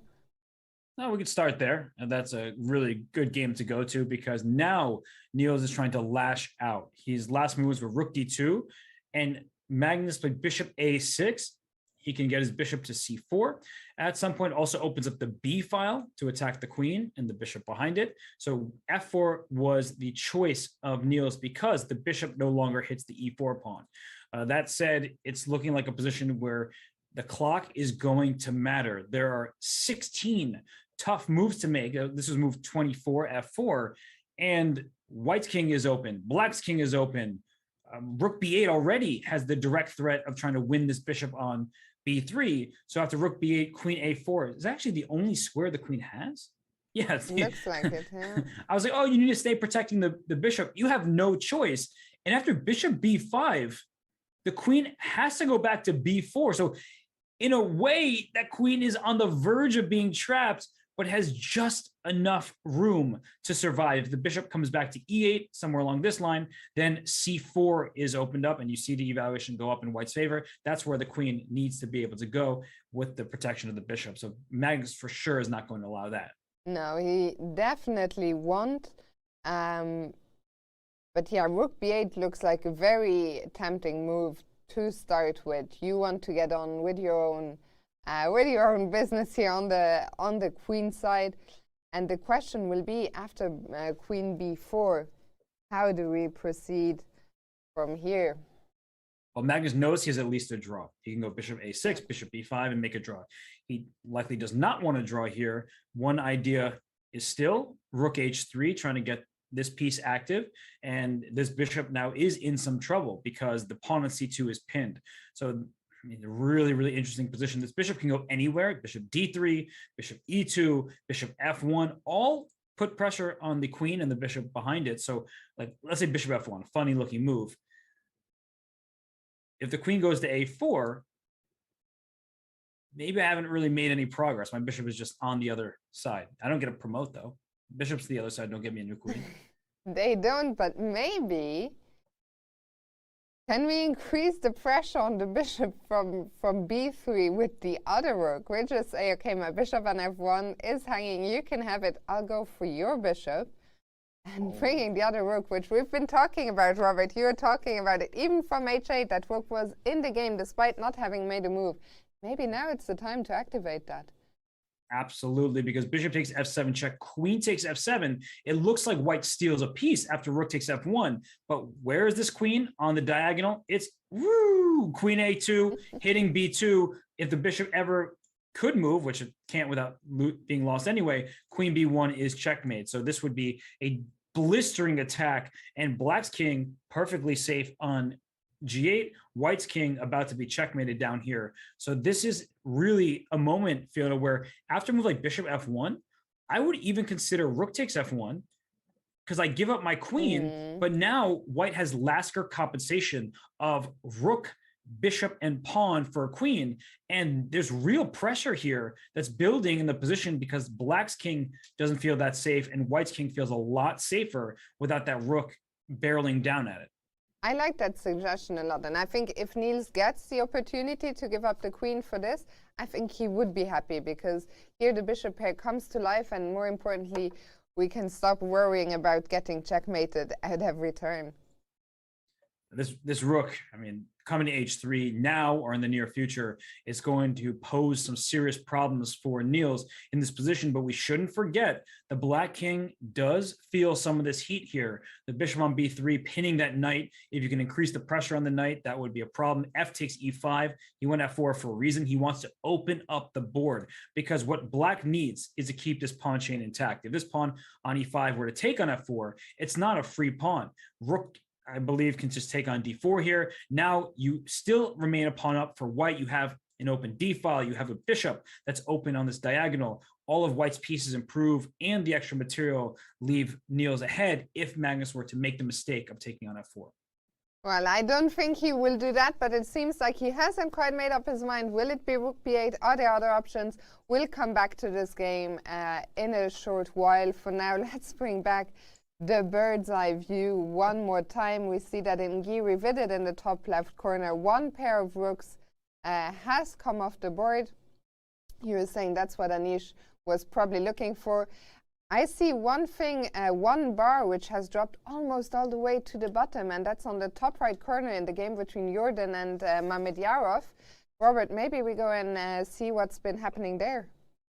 We should. This looks like a position that we kind of foresaw in a way. Not this exact one, obviously, but because there were pawns remaining over on the queen side, the minor pieces with that pawn, it's going to be a problem for the white side. And if we just go back a few moves, or I mean, honestly, many moves here. A lot of bishop moves, takes yeah. bishop a6, knight came to d6. That was good. The bishop came to c5. He took the pawn on a5. That's why he moved his bishop so he could get this pawn. And h4 was played. H5. This is protected by a bishop. Looks all fine. And we're getting to this moment here where Jorden played c4. And after pawn takes c4, he gave this check. And the king went to f8, because if the king took on h7, after queen takes f7, you have three threats at once: the knight, the h5 pawn, and the c4 pawn. And this is exactly what Jorden would need. I mentioned this a long time ago, right? If those queenside pawns are traded, white has some problems to deal with just because two pieces, a bishop and knight, can team up on a square and there's only one rook. But here it's safe and sound enough because the king on h7 doesn't have the best shelter. So this would have been an accomplishment. And instead of this, Schock played king f8, he realizes he needs to keep this pawn on c4, bishop g6, and now knight f6. So the big difference, Fiona, is after bishop f7, king f7, the pawn remains on c4. And that pawn, what a difference it makes. Because, well, that is a pawn that's only 3 squares away from queening. Jorden now tries to bring a piece in front of that, rook c1, attacking the pawn, but we see the bar dropping all the way. So is there an immediate problem here for Jorden? And also, what was the move? Because it says zeros, which is really surprising to me. I wasn't looking at the eval until now I saw it drop, and I was like, where's it dropping from? From zeros? Like, you can give a check. I mean, you always want to think about giving checks. That makes some sense. But okay, it's starting to register, but only slightly better for black here. Why is that? Why can't I go to g6 for starters, which is the square that... Oh, you're going to check me. Oh, and if king h6, there's queen c1, and you get the pawn. So we actually just go to a position we already saw, king h7, queen c4. That's a transposition to the line we're just looking at. So basically king g6 isn't an option at all. And king e6 looks too scary for my liking. Suddenly it's reminiscent of Duda, of Mamedyarov Duda. But look at this. If you go rook e1 check, you lose the rook, right? So you can't do that. That would just be a blunder. Oh, I'm going to checkmate you. Just kidding. I blundered myself. But queen c8 check, can the king keep going? Oh, I mean, is this going to be a Vidit-Dubov type of position where the king gets to e5, there's no rook e1 because the queen covers the square, and you can't check on c7, there's a queen on a5, so queen b8 check. I don't know. I want to go king d4, but I'm a little scared. So maybe I should just drop my bishop. d6 is also in the position, and for now, I was going to say we stop any checks. Well, there is still one check on b2. I don't think that's anything because we can finally push the c pawn. There is another check in the position f4. I don't know if that's anything. Sorry, before, in this position here. But now this king on g1 is really open, and the knight will come to g4 at some point. The c5 square for the bishop or the queen. It's one of these positions where you have an engine and tells you even, so you probably follow a string of checks, and here queen c8 check will pick up this pawn. Wow, that's actually a very direct play. Check. If you go king d5, rook d1 check happens. Oh no, even worse, queen f5 check, and you lose your queen. So I mean, it's easy to miss these things when there is so many. I mean, when the black king is so out of the open, you always feel like this just there has to be something for white. In this case, well, you've picked up the pawn. Maybe black still has a little something, because after f4, as you were highlighting, the white king is suddenly in a lot of danger himself. So even this position is far from clear, but it looks like maybe queen b7 check was the best opportunity for Jorden. And instead, well, after rook c1, we see Schach is saying you had your chance to give the check on b7. That's not going to happen any longer. If you wonder, well, why didn't he defend the pawn on c4? It's because after rook takes, well, this time, once again, we saw a similar motive earlier today. There was this discovery with bishop takes f2, and the rook is hanging at the end. Queen c7, such a nice move. And not only does it protect c4 tactically, it attacks g3. If this queen were to leave the f3 square and go to e2 to pile up more pressure, queen takes g3 is an option because the f2 pawn is pinned. And if like queen c3, just going right for this pawn, bishop takes f2 check is a problem. The queen is on a square that means it can get forked by a knight after king f2, knight e4 check is a huge, huge issue for white. Yeah, and well, this position is a big problem. We see Jorden there at the board. I think he understands, of course, he is in trouble. It's not even easy, like, to find a move, because after Schach's queen c7, well, there are no more checks. We just highlighted you cannot take on c4. You cannot go queen c3, which are two logical moves. So a spot for Jorden where it's suddenly even becoming difficult to make moves. But you know, we kind of excused his mistake of not playing queen b7 check, but the more I think about it, I mean, queen c7 isn't that difficult of a reply to see. It defends the pawn, and in general, you want to be behind your passed pawn so you can push it forward some more. And it defends the 7th rank. There's no more queen b7 because the queen is here guarding the king. So while we want to give players the benefit of the doubt, Jorden is obviously an amazing chess player. He won Wijk aan Zee last year. If he's going to repeat for his title, queen b7 check, even if you don't see the entirety of the follow-up, because obviously we didn't, nobody could sit here and be like, I see everything, unless you have spent a large period of time trying to work through all these complications. But rook c1, you know, he needs to find these queen b7 check moves. I think that's the ultimate story. He's capable of finding it. It's difficult, sure, but queen b7 check, and if king g6 trying to hide, we said queen to b1 check, and queen b7 if the king just goes back to a square like f8, then queen c8 check. I think you're just repeating the position a bit. Yeah, and funnily enough, I see that our producer was just wondering about the very next thing I was going to ask you. Robert, if we go back to the current position on the board, and that was going to be my next question to you, could Jorden's idea have been a rook b1 here with trying to bring the rook into b7? It makes sense, but I'm going to stop your threat by putting my bishop on b6, which opens up the pawn to start running. Your queen still can't leave the protection of the g3 square, and my next move is going to be c3. And then c2, and yeah, no, I was just gonna say, I don't want to rush putting my pawn on a light square. That's because true. Especially as long as the king is on f7, maybe. That's right. So I think c3, you know, if you go king g2, I play c3, and you can't pile up pressure against my bishop. Yeah, and here, well, I was sort of saying c2 tongue-in-cheek. I take your point. I definitely don't want to do that immediately. Maybe I can simply start by getting my king out of the pin along the f-file, try and find a safer square for the king, and then activate the knight. And like if rook c1, I mean, I don't really see that many moves for white. Yeah. So rook c1, then bishop d4 happens, and just everything is defending each other. Yeah, I mean, this looks like a very uphill battle here for Jorden.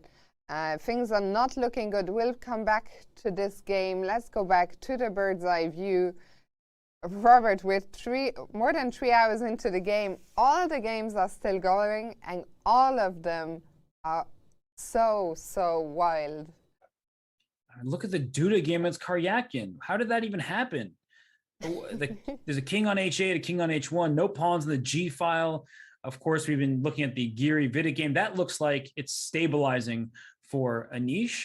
And then we see Grandilius, Carlson, Magnus still thinking. That's in the second from the left in the top row. Dubov, he's up a pawn.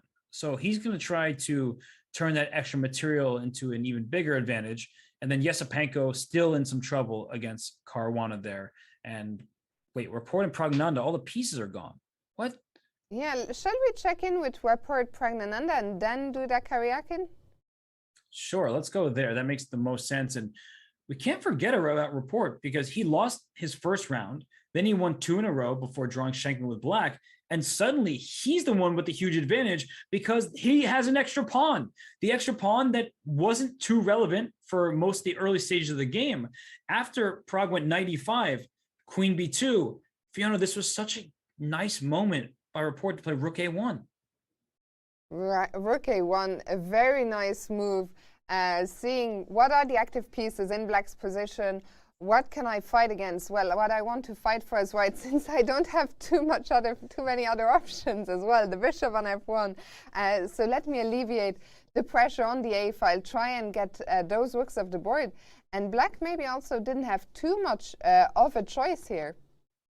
No, because the knight on e5 needs the defense of both the rook and the queen. So bishop d7 connects the rooks, but your rook on e8 gets distracted over here. So after bishop d7, I take your rook, you take back, and I have 2 attackers on your knight on e5. I simply win a piece. And white's king is still in some danger, but a knight is a knight. And Fiona, another problem is this knight can't move because bishop d6 would be a pin and a win of the queen. Yeah, and suddenly, I mean, I don't know how it happened in this game. Suddenly the tide is turning and white is taking the upper hand. I feel like maybe starting really with this move, king f8, Pragg, it feels like he slightly lost the thread of the position. And I mean, you know, you asked me on day one, do you prefer the material or do you prefer to be material down and play with the initiative?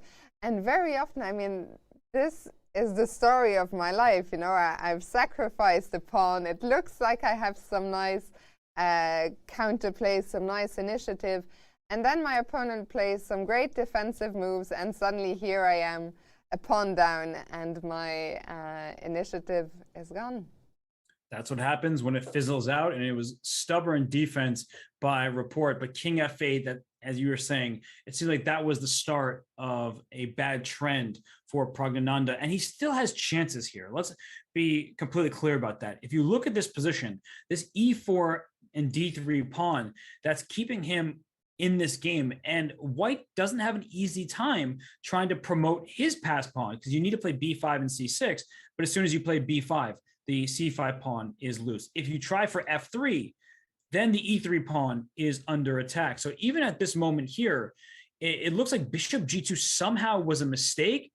And Fiona, the only other plan I see besides bishop to g2, which you probably want to play at some point anyway, is was there just some kind of king march? I don't see why you can't do that anyway, but maybe the king belongs towards the center of the board. That seems, I like that suggestion a lot. I mean, in this game, we spend so much time talking about how the white king wants to castle kingside, get that into safety. But suddenly now with so many pieces having come off the board, indeed, if we compare the king, if it can get to c3, and we compare that to the king being on g1, of course, we would much rather have the king on c3 supporting our queenside majority. And I'm wondering, after the game, bishop g2, why you can't do that anyway. The reason why is if black retreats the rook, let's say rook to e8, after king d1, there's rook a8. And this is the only fully open file. And you see the evaluation turn in black's favor here because rook a1 check already threatens to win the game. And if you play king c1, you're not in time because the rook comes to a2. So this is an oh my gosh, like it's crazy how important a single move is in chess. And this bishop g2 move, which is I would have played immediately, and that's what I thought it was a good move. Now I'm starting to realize that black gets some activity along the a file, which is the only open file on the board. So Pragg, he should bring his rook back. He should bring it over to the a file, and he will be the first to the a file, which is the only fully open line on the board. Yeah, so I mean, anything could happen here. The time is ticking down. Both players now under 20 minutes, only 11 minutes 40 for Richard Report now, just under 20, as I said, for Prague. And we're only on move 26, Robert, so 15 more moves to make for Prague, 14 more for Richard. We'll come back here. Let's bring up the bird's eye view for just 1 second, and then, yeah, I think we're going to have to go to Duda, Karyakin. What are those bishops both doing in the enemy camp? They're creating threats of sorts. The king is not thrilled to be on h8, nor is the king really that thrilled to be on h1. So both kings are in danger, pieces staring at them. And when I look at this position, Fiona, it's easy to forget there's a pawn on c3. Like, that's a pretty advanced passed pawn. Yeah, I mean, that pawn looks mighty scary. And, well, Black, he is still, I'm counting that correctly, Black is still up his pawn. It's difficult to count the pawns sometimes when they're so scattered around the board. But it is still an extra pawn for Karyakin. And the question is, can Jan Krzysztof make something happen here with the bishop pair and the Black king looking maybe a tiny bit awkward in the corner on h8?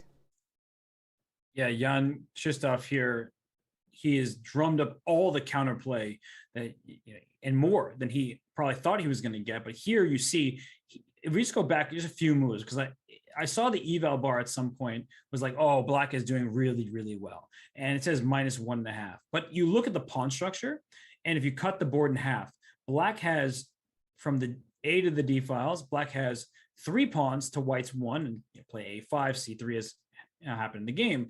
But if then you look at the E through H file, White has 4 on 3 and a bishop pair. So you know that White's trying to open the position, and that's why F4 was played and F5 was played. And Karyakin plays F6 because he can't allow F6 to happen. His king will be in danger. And then E6, the knight is in a perfect spot, Fiona. Knights are the best blockaders because they stop the pawn's progress and also look over the pawn and attack its defender. But that is a protected pass pawn, Fiona. So at first glance, even though I see the evaluation bar, I'm going to ignore it. I would say White has really serious compensation. And if I were playing the game, I don't think I would know that White is any worse. Yeah, I completely agree with you. And I guess that means that Sergei Karyakin must have handled this position pretty much perfectly. Let's see what he did. So he started with G6, so attacking the base of the pawn chain. Duda says, let me defend that with my pawn, and now the king steps out of the way. King H8 and King H1, both kings going to the corner. That way they're as safe as possible given the opening of the G file. Rook G8 and Rook F1. The rook stepped away from the F6 pawn. That's why the rook came to F1. And this is why Karyakin took at the moment. You can't leave the tension anymore because F6 is in some trouble.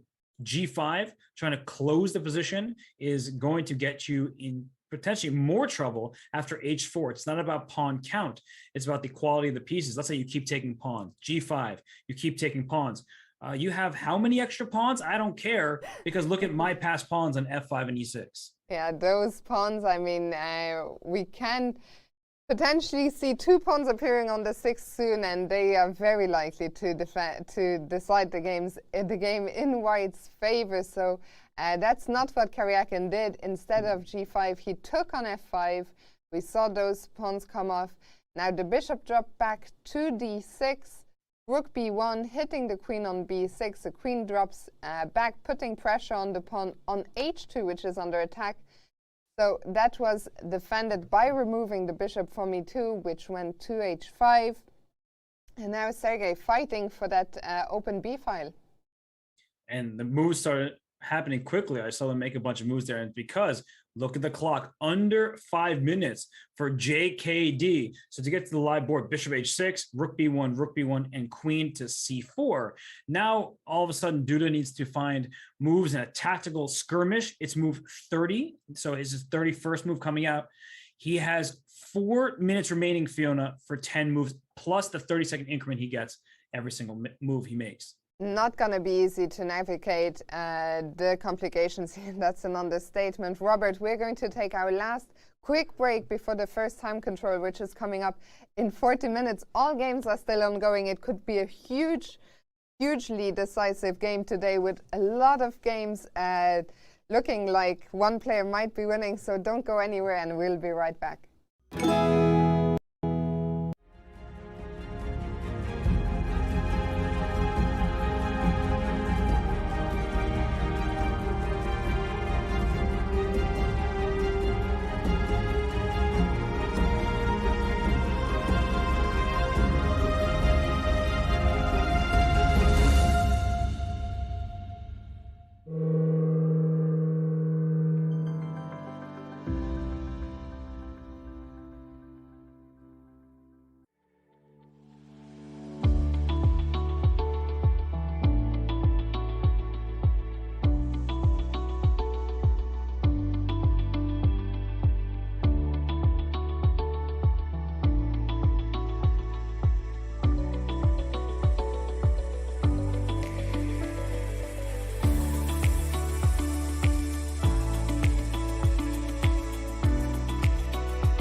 And Robert, we have our first result of the day as the game between Anish Giri and Vidit ended in a draw, but it was far from a friendly draw.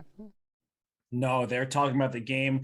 They'll resume being friends now the game is done, but they both were trying their best. Anish, he had a good position out of the opening. Vidit's knight was awkwardly placed on a6, but what Vidit did on the king side, you can just tell he's in great form. And it's not just about his results. He was leading the tournament heading into the round. It's the way he's playing. The defense he showed against Dubov, that was no fluke. In this game, he could have been in some trouble, not getting checkmated, but he threw his pawns forward, played queen h7, came up with some really nice ideas. And so Anish's advantage was neutralized. And then it was Vidit who maybe he had a slight little something, but in this final position, as I look at it, it seems like a draw was definitely the result that was going to be had. Yes, I'm very inspired to play by Vidit, who first pushed his kingside pawns and then this knight queen h7 move. But for now, we're going to go back to the bird's eye view because we're only half an hour away from the first time control. And well, let's see, Robert, where would you like to start? Well, I see a rook on h3 for Niels. For Magnus against Niels on the top line there. It looks like Fabiano is up 2 pawns on the king side, but White has an extra pawn in the center of the board, but it still looks very good for Fabi. Jorden is trying his best, but it's a bit too late, I would say. And I mean, look at the report. Brought his king to d2. He blockaded the pawn. He's to bring his knight to c3, where it attacks e4 and covers the a2 square.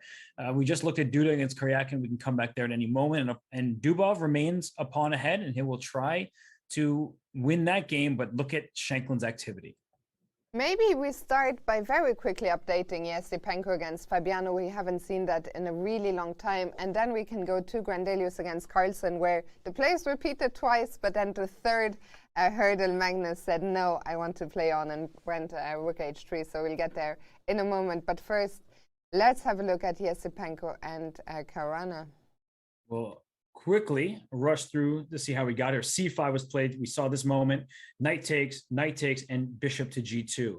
Knight e7, knight f4. And coming up here, where Fabiano played king to b8, and then b4 was played by Andre. You typically don't push pawns in front of your king, but there's a problem for black along the diagonal. So b4 was actually a really, really nice move. Yeah, and Fabiano, well, if you don't know the rules here, you might want to look them up. The pawn on b4 can not only be captured by the pawn on c5, but also the pawn on c4, which is what we call en passant. So that's what Fabiano did. And now Andre first swapping the rooks on d8, then recapturing on b3 with the pawn. But now, well, Fabiano has this 3 versus 1 queenside majority you were talking about. And it became a clearer pawn majority in just a few moves. Rook c8, rook c1, going for this pawn. But after queen a5, can you really get away with taking? Let's see what happens. Bishop takes c5. It would seem you stole a pawn, you're happy about it, but then black has this tactical shot, knight to c4, where your queen no longer protects the bishop. If you take this knight on e7, free pieces love them. No, not free after all. Knight d2 is check. It's also check to your queen. So black wins material. It was a really nice sequence that Fabiano had. And in the game, we saw, let me revert back. I think queen a2 was played. We saw a trade, and then Fabiano played c4. So he's getting his knight to c4 by trading, and Yesipenko moved his bishop around. And look at black's pieces, Fiona. It's a pawn ahead, and it's 2 on none on the queen side over here, and these knights look perfectly placed. Kind of everything seems to be going right for Fabiano.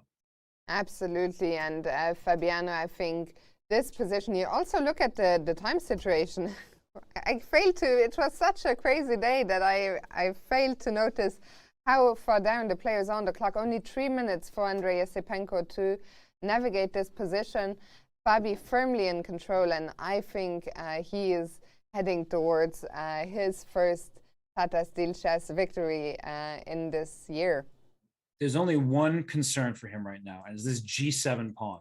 So I think Andre played bishop h3 to go bishop f5, where he defends both his e4 and his g6 pawn. So if he can go knight e6 and attack that pawn and win it, then Andre has some real chances. So I think that's the main reason why Andre remains very much in this game, is because that pawn on g6 for white is very strong, and the pawn on g7 is a target.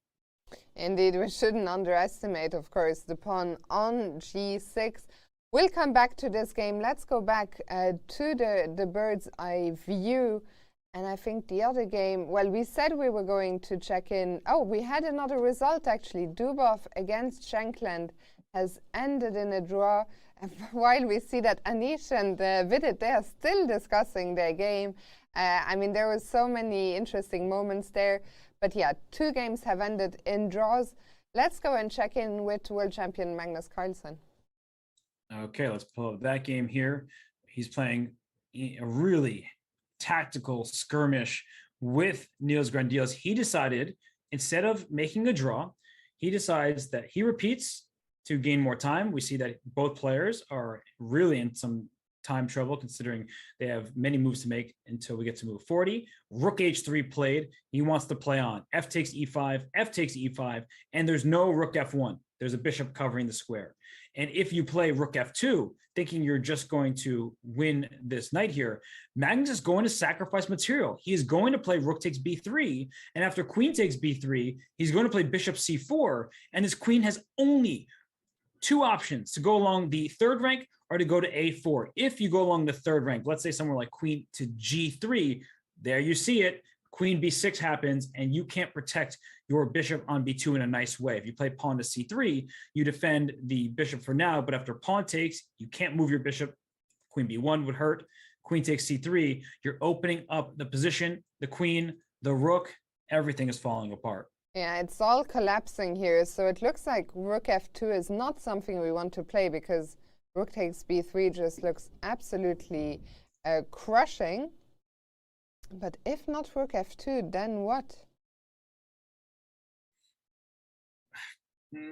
How do we survive it? What has Niels? Niels has just made a move, and it is rook g1. And the eval bar not thrilled about it, but still trying to make up its mind. What if I just move my bishop if I'm Magnus, like a bishop a6, because you're threatening this bishop on b3. The problem for white is the pawn c2 is pinned, because the queen on c7. So a move like bishop a6 or one of these funny moves, I would definitely not play bishop f1. That looks like the worst of the bunch. But you have moves with your bishop to attack the queen and the b3 bishop behind it. So let's have a look at bishop a6, for example. I think you have to take on f7. I have to take on f7, yeah, because otherwise the bishop on b3 will be lost. So let's see, bishop takes. Can't take with the queen. Wait a second. And I don't want to take with the king. So queen takes doesn't work because the rook on b8 is hanging. And king takes, what's the problem there? Maybe there's no problem, but I don't really like my king on f7. At the very least, there's rook check here. There's also rook to g2, trying to win this pawn and the queen behind it. So what is the insane engine move? Well, it's process of elimination. We made 2 of the moves. It has to be something like king h8. Just move your king out of the way, because after queen a4, the queen has no other safe square. So queen a4 is possible. Then we have the same situation we saw earlier, where the queen slides into a2. But hold on. I see that I don't have time to take on a6. You can have that bishop. Enjoy it. Queen a2. I'm trying to hold things together, but I'm struggling. C4, I guess, well, there's all sorts of things wrong, but en passant seems to be the most convincing. This rook is so helpful on h3. Yeah, rook on h3 is a monster. Magnus was reaching out. Magnus, by the way, 5 minutes on the clock. This was move 30, so 11 moves to make for Magnus. But yeah, we haven't found anything too convincing at the moment for white. I mean, king h8. If Magnus plays that instead of king takes f7, I wouldn't be surprised, because he's Magnus Carlsen. Also, he hasn't gone to a6, Robert. Instead, he's gone to e2. Okay. So he thinks that that's a better square for his bishop, and he's probably right. He's Magnus. So bishop e2. Bishop e2. Once again, I think we have to take on f7, right? I believe that's the case, but now king takes f7 is forced after bishop f7 because you still can't take with the queen. The rook needs the defender, and if bishop f7, you move your king to h8. Now white can give up the queen for the rook and then take a bishop. So you have two bishops and a rook for a queen. If we just do quick math, that's 5 points for the rook, 3 points each for the bishops. That's what? 10, 11, 11 points for the white side and only 9 for black, plus the king is in trouble on h8. So that wouldn't work out at all for Magnus. So he is getting ready to bring his king up into the board. And Fiona, one of the problems we saw with the king being on f7 was this rook on d2 joining the party. The bishop on e2 cuts off its path. Yeah, that is true. Let's put the position on the board. Niels is thinking as well. What could be the alternatives? Or is he just thinking how to follow up here? I think he wants to make that next move relatively quickly. And I don't see any moves for this queen, either a sacrifice and take this bishop, but I don't think it's going to be good enough. So queen a4 is the only place for that queen to go to. But how do you, I mean, this rook can come here as well. Rook b3 is a crazy move. One thing I'm wondering after rook b3, am I never in time to create anything against your king? Let's say rook b3, if I take on e2, I just will not be in time, or? You might, there's no, I mean, check and queen c3 is the checkmate. That's where the knockout will happen. So rook g3, I guess right now, would stop that. You cover c3 and your king can escape to d2. Both kings look like they're in danger. White's king does look a little worse. By a little, I mean a lot worse. But still, there's going to be some opportunities for white to go after black's king as well. Yeah, I mean, this game, I think absolutely all 3 results still possible. Magnus has got to be a small favorite, but especially with this time situation. I mean, 10 moves to go on each side, and the position is so wild. I think maybe, Robert, we have time to go away one final time, but I think this game will very likely be our main focus as we lead into the first time control. Let's see. Well, Yesupenko did put the bishop on f5 in the second from the right on the top line there, and Fabi activated his rook. We see that Jorden, unfortunate for him, the evaluation hasn't changed. He still will fight on. He has some chances, especially if Mamedyarov at the top right board there, if he allows that rook to sacrifice itself for the pawn and the bishop, there will be some chances if the rook can get rid of that pawn somehow, even if it costs material. Rapport is doing well. His king is on c3, but Pragnananda, he's taking a page out of Fabiano Caruana's book. We see Fabiano's rook on h2, his rook's on a2, causing all sorts of problems for white's position. And then Duda against Karyakin, who knows what's happening? Nobody does, but it looks really fun. That is really wild. I don't know if you want to check in with Duda and Karyakin or if we stay with Gwendelus. I'll leave it up to you, Robert. Let's go to Duda versus Karyakin. We saw that JKD, Jan Krzysztof Duda, was in quite a deal of time trouble. And wait a second, what are their last few moves have been? So this queen went to a2 to attack the rook. The rook went to c1.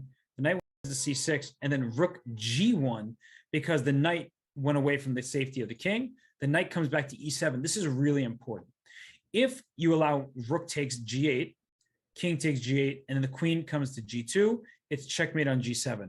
That's why having the knight on e7 is so important, because when the knight is there, if you take on g8, the knight captures back and attacks the bishop. So there's no time for white to go queen g2. You simply lose your bishop, and that would win black the game. So that's why Karyakin is bringing his knight back to e7, and then Duda's bringing his rook over to c1. But what a resource by Jan Krzysztof Duda. I think Karyakin does not want to repeat. It felt like he was the one in control here. But suddenly, how do you keep making progress if you can't bring the knight from e7 and your pawn on c3 is attacked? And queen h4, you have to watch out for that as well. Like if you play queen b2, you're just attacking this rook, you're protecting the pawn. So like this queen h4 looks very scary here. How do you even defend that pawn? How is this equal? 0-0. How? Well, I guess the pawn can't be defended, so that probably means we have to stop queen f6 in a different way. Is it something insane with rook g5 and there being some problems with your own rook hanging on c1? What's going on here? Rook g5, bishop takes, pawn takes. Queen has to take, I guess, to defend the rook on c1. Now take on e2. And now it looks like checkmate. It looks like checkmate, but you have knight g6. Oh my goodness. And if you take on g6, there's queen takes h2, check and mate. So instead of taking on g6 the pawn, you take with the rook, and then you make a draw this way because the king can't go to f7. There's mate, f8 rather. There's the mate in f7, and king here. We just go back and forth. So of course we saw all of that. The players see every single last possibility, in these positions, but that's not. That is something that the players can and will find.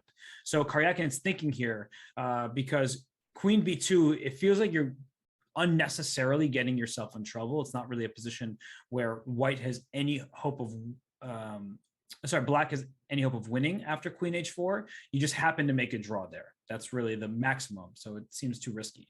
What an insane line. We'll see what Sergei comes up with if we go down this path. Let's bring back the bird's eye view one more time. Richard Rapport, his king, Robert, is making progress. He won King of the Hill. His king is on d4, and it's actually attacking some of Prognona's pawns.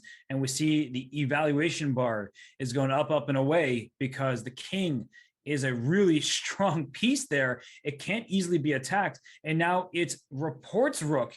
If we pull up the game quickly, that can go to a2 because both players are in some time trouble. They're on move 32, so they still have 8 moves to go, but rook a2 can be played, and white can use the open file to his advantage. And what a defensive effort this has been by Rapport. He was on the back foot the entire game, but he sat tight. And as soon as there was some wiggling room, we saw him bring the king out. Could have done so one move sooner, but it wasn't taken advantage of by black. And now it looks like Richard is the one firmly in control. That poor pawn on e4 is under attack. How does black hold on? Knight f6. Knight f6. The pawn, but I'm going to start pushing my pawns. Yeah. I mean, I have 3 of them over here. It's a convoy. So one thing that we should give Rapport so much credit for is he played bishop g2, which I guess according to the engines isn't best, but I like the way he played this. Knight b1, the knight went to d7, and maybe that's the critical moment that rook a8 just was the move.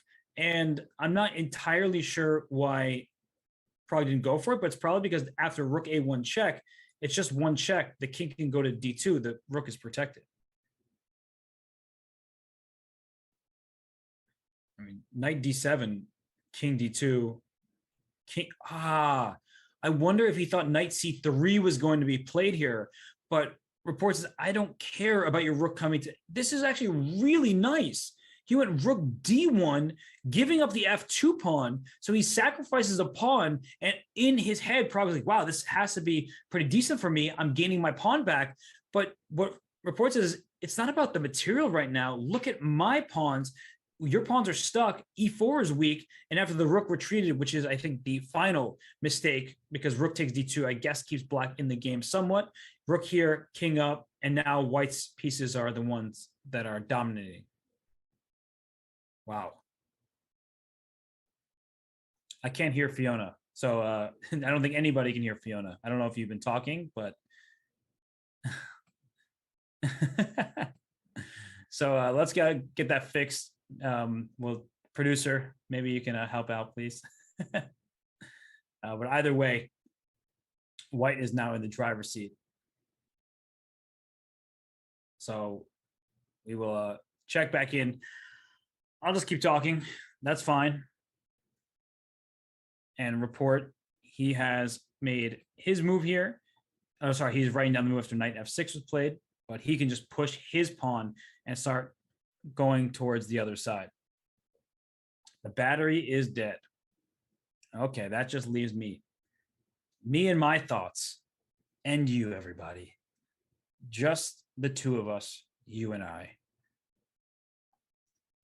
No, but in all seriousness, this is really nicely done by Report. And Prague has put up some good defense. He was a little bit too passive. Robert, I'm back. Oh, you're back. Back from the dead. Oh.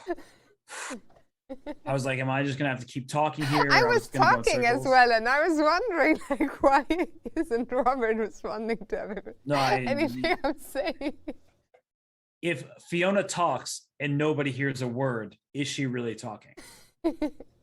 Some deep questions.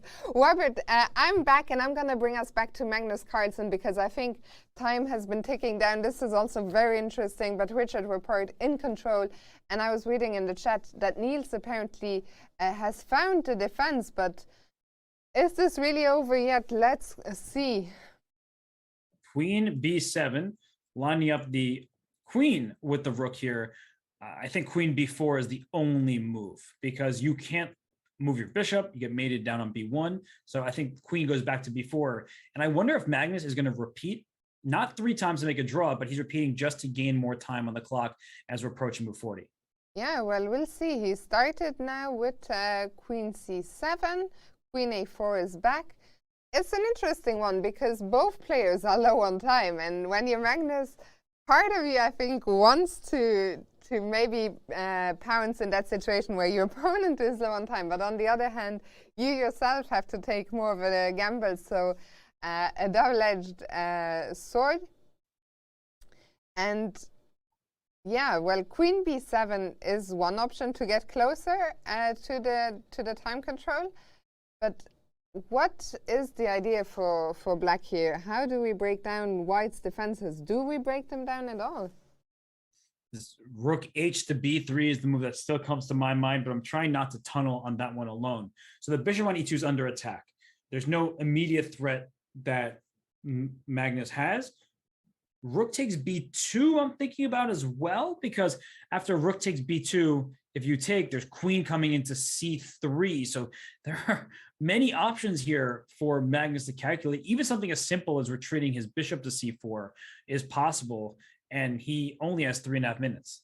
Yeah, of course, if he retreats the bishop to c4, he will have to make sure that his king is safe, because we've been talking a lot about all the trouble that the white king on c1 is in, but the black king is out on f7 as well, and the rook, if the bishop moves, the rook is ready to come to f2 with a check, maybe to go to g2, attack the pawn on g7.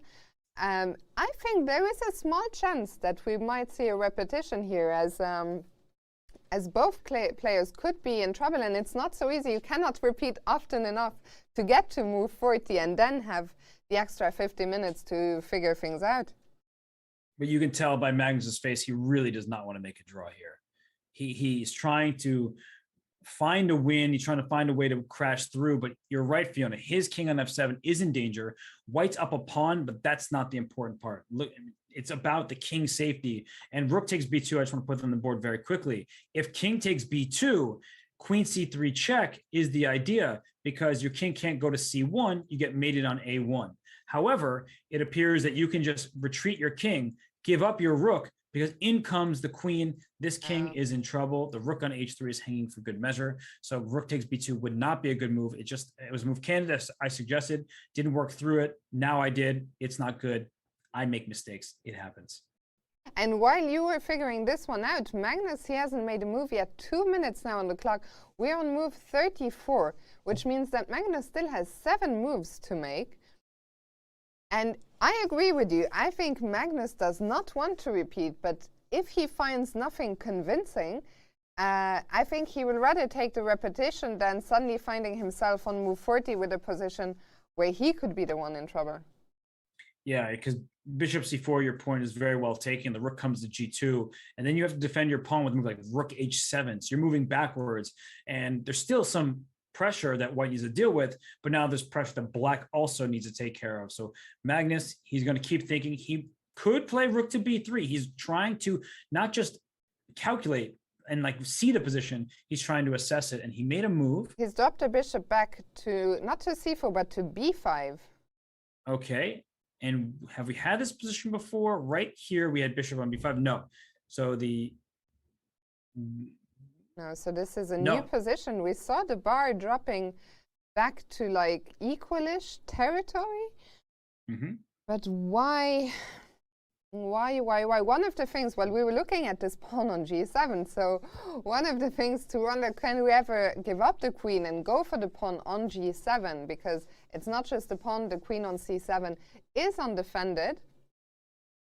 So that is one option. We could also move the queen. Niels is about to make a move already, and he has gone rook g2. He has indeed. So rook g2 gives up the queen to win it right back. Bishop a4, rook g7 check. The king has to move, and no matter where it moves, you lose your queen on c7. And it's a very important square because the rook also helps save the white king. So someone is standing right in front of the camera. Oh, and new angle for us. But what else can Magnus do here? g7 is under attack. You really do not want to play the move rook h7, which allows the queen to come to b3 and then swing to the king side. I do not know, Robert. I'm not sure because you can't defend, obviously, with rook g8. It's not a move you want to move anyway, but in this case, the bishop from b5 would just drop. What happens if you go back with the king? I guess that's not something you want to do either. King, yeah, I don't know. Well, Magnus has made a move. Magnus has gone for rook h7, defending the pawn that way. Wow, that's a brave choice. By the way, Jan Krzysztof Duda and Suri Karakin have drawn their game. That one is over. I'm going to quickly flash the board and come right back to the Carlson game just to show you how the game concluded. Wait, rook g4, there's no way that was the move because that was the move? Was that the final move of the game? I very much doubt it. What could have happened? Maybe, I think they repeated and then maybe, no, wait. Like it says rook g4, bishop e3, rook g7, bishop h6, rook g4. That looks like it could be a DGT error. I don't really know what's happening. Let's figure it out. Let's. There's a rook on g4 on the board. So, okay, Robert, I suggest we come to this after we've made move 40 elsewhere and try and figure out what was happening. Maybe we'll get some player interviews to help us as well. But for now, let's come back to Niels, Grandilius and Magnus. So rook h7 is on the board. Not a move Magnus wanted to make, of course, to bring that rook back to passively defend when it was doing so great on h3. And now, well, the question is, what after queen b3 check? b3 is available again to Niels after the black rook dropped back. And, well, I guess Magnus can block the queen, and the queen can venture to the king side. That's a bit concerning for black, but it could be concerning for white because your queen is leaving the side that your king is on. And Niels has just made a move, queen b3, and quickly bishop c4 was the response by Magnus. And we're on move 36, so both players have to make 4 moves before they get an additional 50 minutes. I like your suggestion of queen g3, trying to bring the queen in on the king side. And I mean, anyone's game, this one now, Robert. Yeah, queen takes g7 is actually a threat because the queen and the king are in the same line. For example, if you make some bad move like rook b6 covering the g6 square, there's moves like queen takes g7 check, and if you take, the rook takes, and the queen is lost behind the king. So you have to be really careful here for Magnus. After a move like queen g3, you probably like queen b6. That way you cover the g6 square and threaten a checkmate of your own. So Niels is a tough choice here, Fiona. Does he go for the attack, or does he put his queen back on a4? That way he can meet a queen to the b file with queen to the b file of his own. Actually, the bishop was hanging with check, but still. Yeah, I'm also curious if after queen g3, the move you suggested, queen b6, can I then swap queens as white? Queen g6 check, who will that favor? We might find out because Niels has just gone queen g6, queen g3, and Magnus has gone queen b6. Okay. So queen g6 check, that would be the smart move. I like that move. It saves your king by trading off the queens, and then white can't be in too much danger from a point of view of checkmate, but all of White's pawns are on bad squares. So I think that Niels will play queen g6 check, and he should be able to hold that position for sure. Yeah, I think it will just be such a relief here as in Niels' shoes when you've been under so much pressure. I think to get the queens off the board. Also, you might not have much of a choice because the bishop on b2 is under attack. So I'm not sure I'm even seeing too many alternatives. I see none. Yeah, queen g6 check. Really, really nice move here for White. And Niels, there he goes. Queen g6. Queen g6 on the board, which is going to force the queens off. Let's remind everyone, Niels is still a pawn up, although his pawns are quite scattered. And well, we also have opposite color bishops on the game. So although the pawns are weak and the black pawns are restricting Niels's bishop, to me it feels like there is not enough here for Magnus to press. But what do you think, Robert? By his face, he also completely agrees with you. And he went rook c8. He doesn't, he doesn't seem like he feels that he can press. And Niels, he looks a little nervous, but it's because he is under a minute and he is one move away from the time control. So as soon as he makes this move, he gains more time. And I feel like the move king to b1, getting out of the c file, because bishop d3 is a pretty nasty threat, hitting the c2 pawn, hitting the e4 pawn. So king b1 does not allow bishop d3 to happen. I like that move a lot, getting the king into safety. And I already have to say, I mean, a really valiant effort by Niels. Let's not praise the, what's the expression? I'm not sure. Praise the something before something, or maybe I'm just making it up to confuse you, Robert. Anyway, let's pretend that never happened, and we see there the clock ticking down for Niels, who has just made his final move before the time control, but rook g5, and immediately we see the bar drop a little bit. Yeah, I did not like that move, because bishop d3 is a really tough move to meet, and it's the 40th move. So after Magnus makes this move, bishop d3, he gains the many well, I can't speak. He oh gosh, commenting so many days in a row. There's been too many emotions. Today was we got more than we bargained for, Robert. They have increment since move 1, and you gain more time after move 40 is reached. Whew, I'm going to try to work on that. But either way, the pawn on c2 is in trouble. The pawn e4 is in trouble. The h2 pawn is in danger. So bishop d3 is not going to be a fun move to face if you are Niels Grandilius. Absolutely. And Magnus was already reaching out, then dropped the hand back. But I think bishop d3 is about to be played. And yeah, Niels, who had just done such a great job fighting all the way back, now it's going to start all over again, his defensive task, and it isn't going to be a fun one. That's the worst part, is perhaps with all the best moves, the game should and will end in a draw, but now you have to find all those best moves again. Niels did such a great job of fending off that attack and making sure that he wasn't going to get checkmated, and now he's on the worst side of this position, and it's not going to be fun. It's not going to be easy. Niels can do it, but Magnus Carlsen is the best in the world at winning positions just like this. Yeah, so, well, we'll come back here. We'll have plenty of time. I think this is going to be a long game. Let's bring back the bird's eye view, maybe quickly see if everyone has made move 40. Maybe, where do you want to start, Robert? Rapport's game, maybe? Sure. Rapport and Pragnanda, it is move 41. And unfortunately for Pragnanda, it looks like this one is about to conclude in Rapport's favor. b7 is under attack. The d pawn is stopped by this knight on c3, and once b7 falls, I think we can see what's going to happen after that.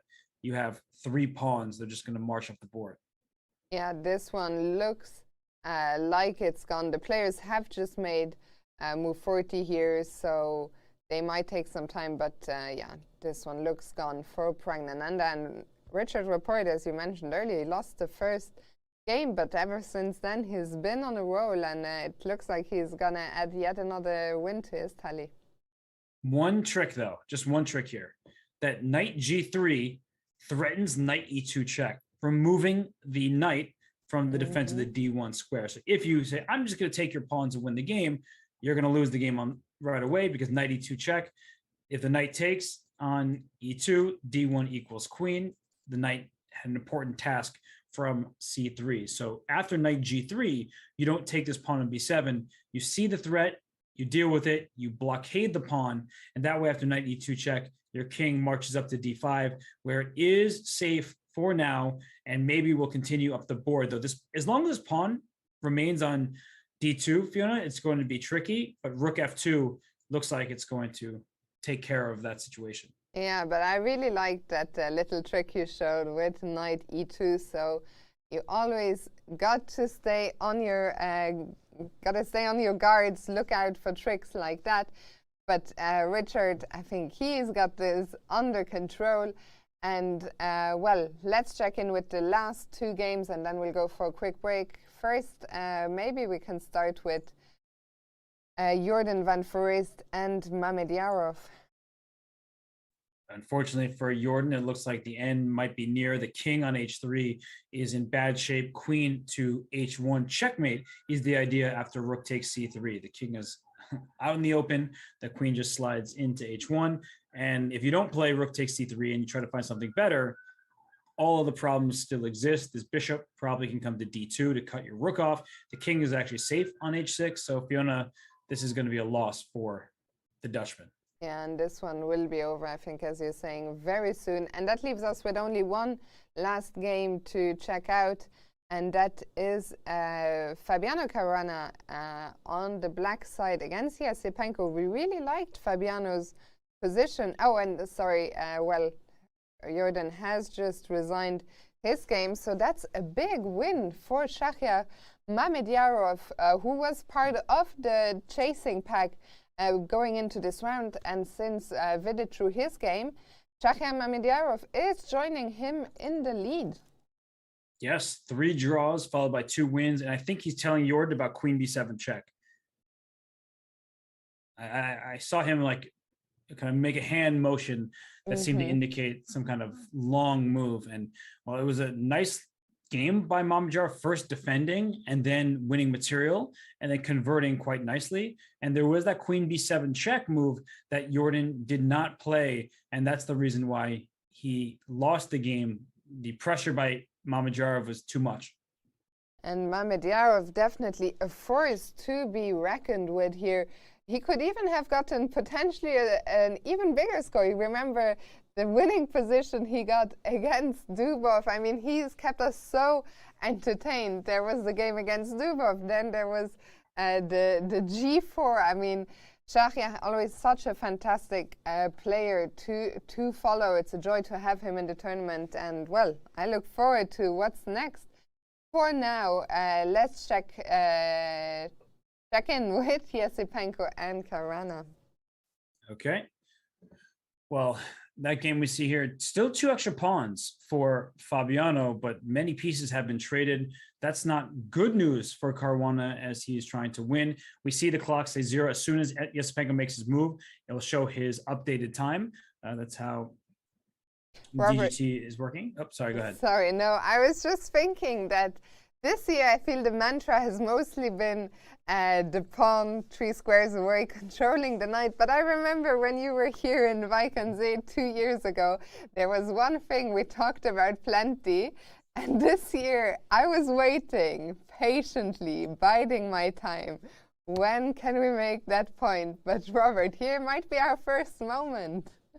It's funny because that's the first thing I was going to say, but I've learned that not everybody wants to hear about how when there's a rook pawn and a bishop, if the color complex of the bishop doesn't match the corner square, then oftentimes if you trade off the material, let's say the pieces in red are off the board here, even though black still has this bishop and this pawn, it's a draw because you can't kick the king out of the corner. So I thought it. I'm glad you brought it up. I know that everybody was really waiting for this moment here in the tournament. It took 5 rounds for it to happen.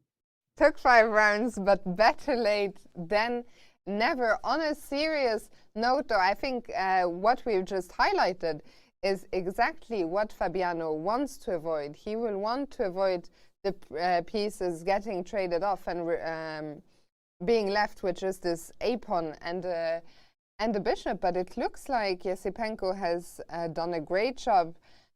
I'm not sure what's going on here. It is white to play. I don't know how easy it is to get the pieces off the board. But my bishop is hit for now. My first instinct, Robert, is to give a check. And then I'm wondering, can I simply capture the pawn on c4 next? I believe you can. So if the king moves, rook takes c4, attacks the bishop, you've gotten rid of 1 pawn. And now it really makes a difference. I mean, it's not going to happen. The pawn's far away. It's not like the white king is getting checkmated. But if all you need to do is trade the rooks, and that's that. So black's rook is active. You wouldn't want to trade them. So you try to find a way to continue the game. But this looks like it has the makings of a draw for sure. And I mean, kudos to Yasipenko. We can maybe quickly see how we got here, because the last time we checked in here, you were warning us about the dangers still associated with white's pawn on g6. And well, let's see what happened. Okay, so the rook came to h2, and that active move, apparently not loved by the engine. How can you not like that move? I don't know. But he takes this pawn, but the reason why is this here on g7. So temporarily down a couple pawns, but you win the f6 pawn, and that's why in time trouble, both players were trying their best, but mistakes happen when you don't have time to calculate. And with f6 falling, I already feel like this is a position where white is holding, but it made it easier for Yasipenko to capture this knight to hurt the pawn structure. If the pawn were back on b5, the connected pawns could give some chances. Here with the pawn split and the pawn just captured now, that leaves Fabiano with minimal chances to play for win.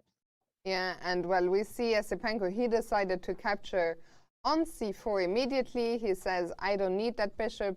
You are free to take it if you want. And yeah, now with only the a-pawn left, as you said, it's going to be very difficult for Fabiano. But kudos to Yasipenko. I'm very, very impressed by his defensive effort today. That's right. And we see his 43 plus minutes. They get 50 minutes, 50 minutes as soon as they reach move 40. And that's going to register after Fabiano's next move for him as well. But Yasipenko, great defense, spotting a weakness, going after it. And it would have required just extreme precision from Caruana in time trouble in a very complex position to maintain the edge. Instead, we're here where it looks like Yasipenko is going to hold. Indeed. And well, it looked like we were going to have a lot of decisive games. Some of them, we've seen some great defenses, but still 3 games going on here as we just reached the first time control. A lot of intrigue. Can Magnus Carlsen overcome Niels Grandilius? Can Fabiano make something happen still? And then, well, Rapport, it looks like he's well on his way to score another win. So all of that and more. Don't go anywhere. We'll be back in just a few minutes.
to say, I know it's early. Yeah. It's early for all of us. But Fabi, you're looking fresh. Oh, thanks, Danny. Chat likes it, man. Looking good. What about me? All right, guys, let's go. Run a show back. Here we go. And Fabi, this video series was great, by the way. People love it. Really do. By the way, again, dude, you're just looking fresh, man. I love your new haircut. Looks good.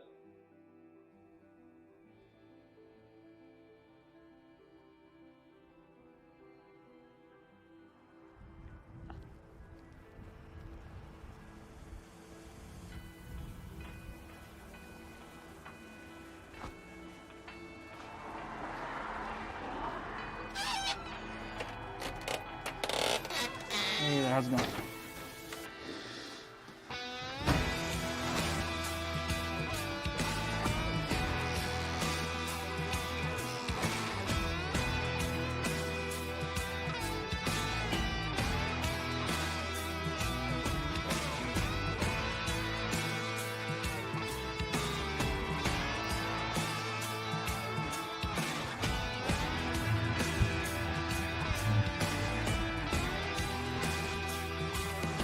I don't even recognize myself, you know?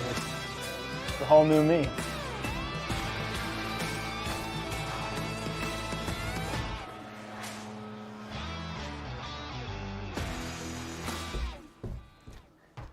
Hey, Fabi, Danny, how's it going? Hey, Robert. Hey, What's going man. on, man. You know, just trying out a few new things here and there. The day's beautiful, sun is out. Cool.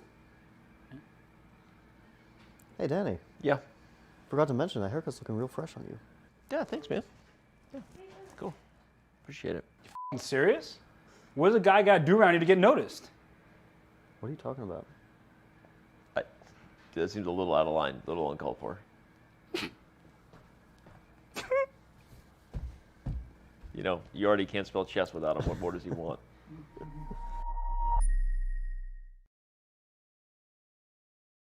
I cannot get enough of that clip, but someday, Robert, I'll have to watch it with sound.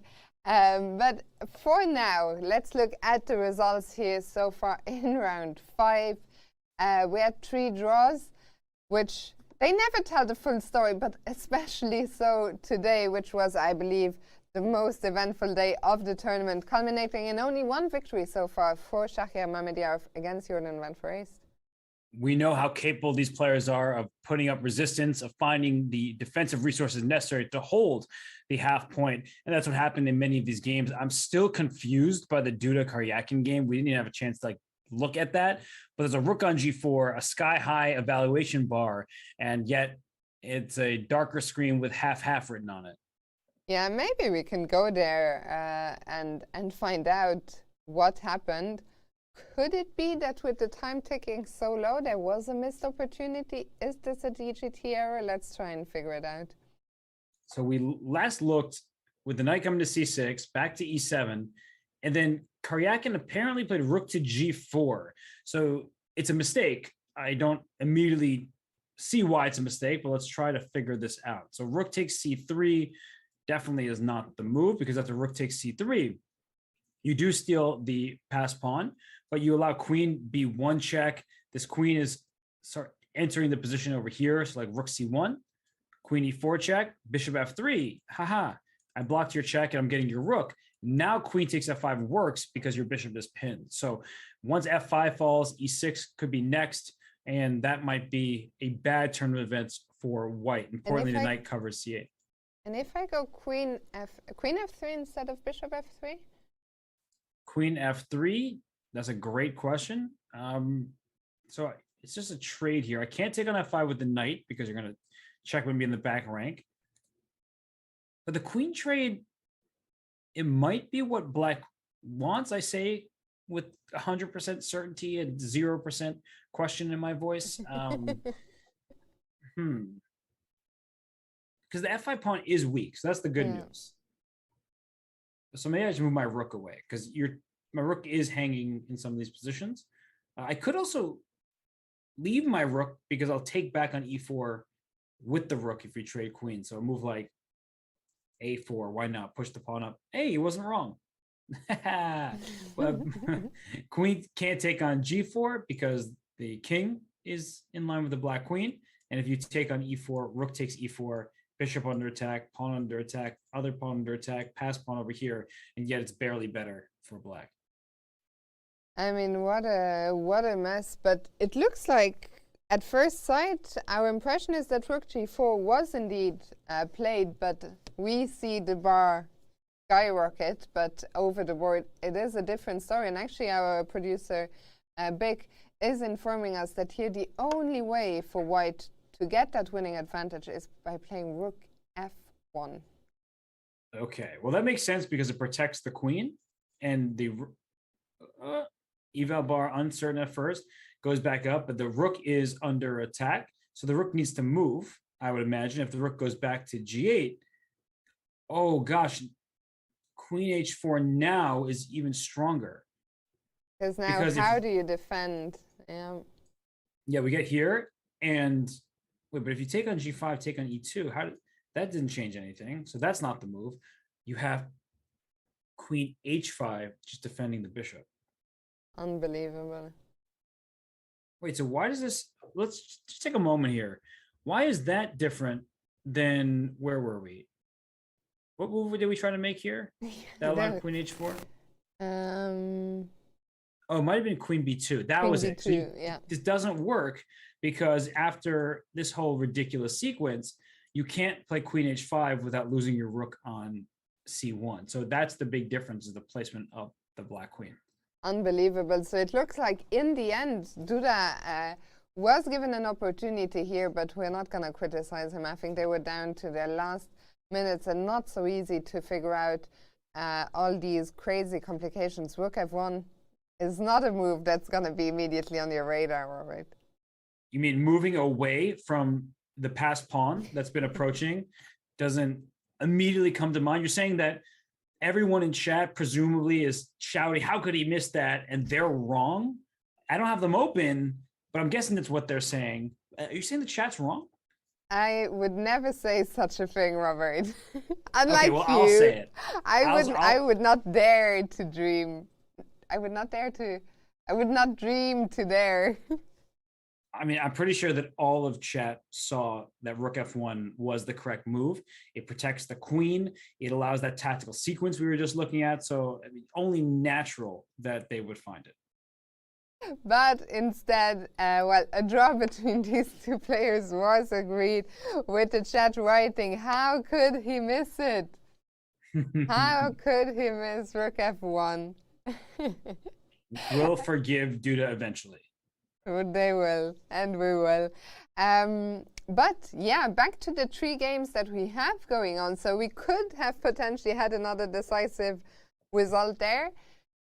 For now, it looks like Rapport is the one where the win is getting closer and closer. We see that Richard has not fallen for that cute little tactic you pointed out that was threatened with knight e2. He has blocked the d-pawn by bringing his own knight back.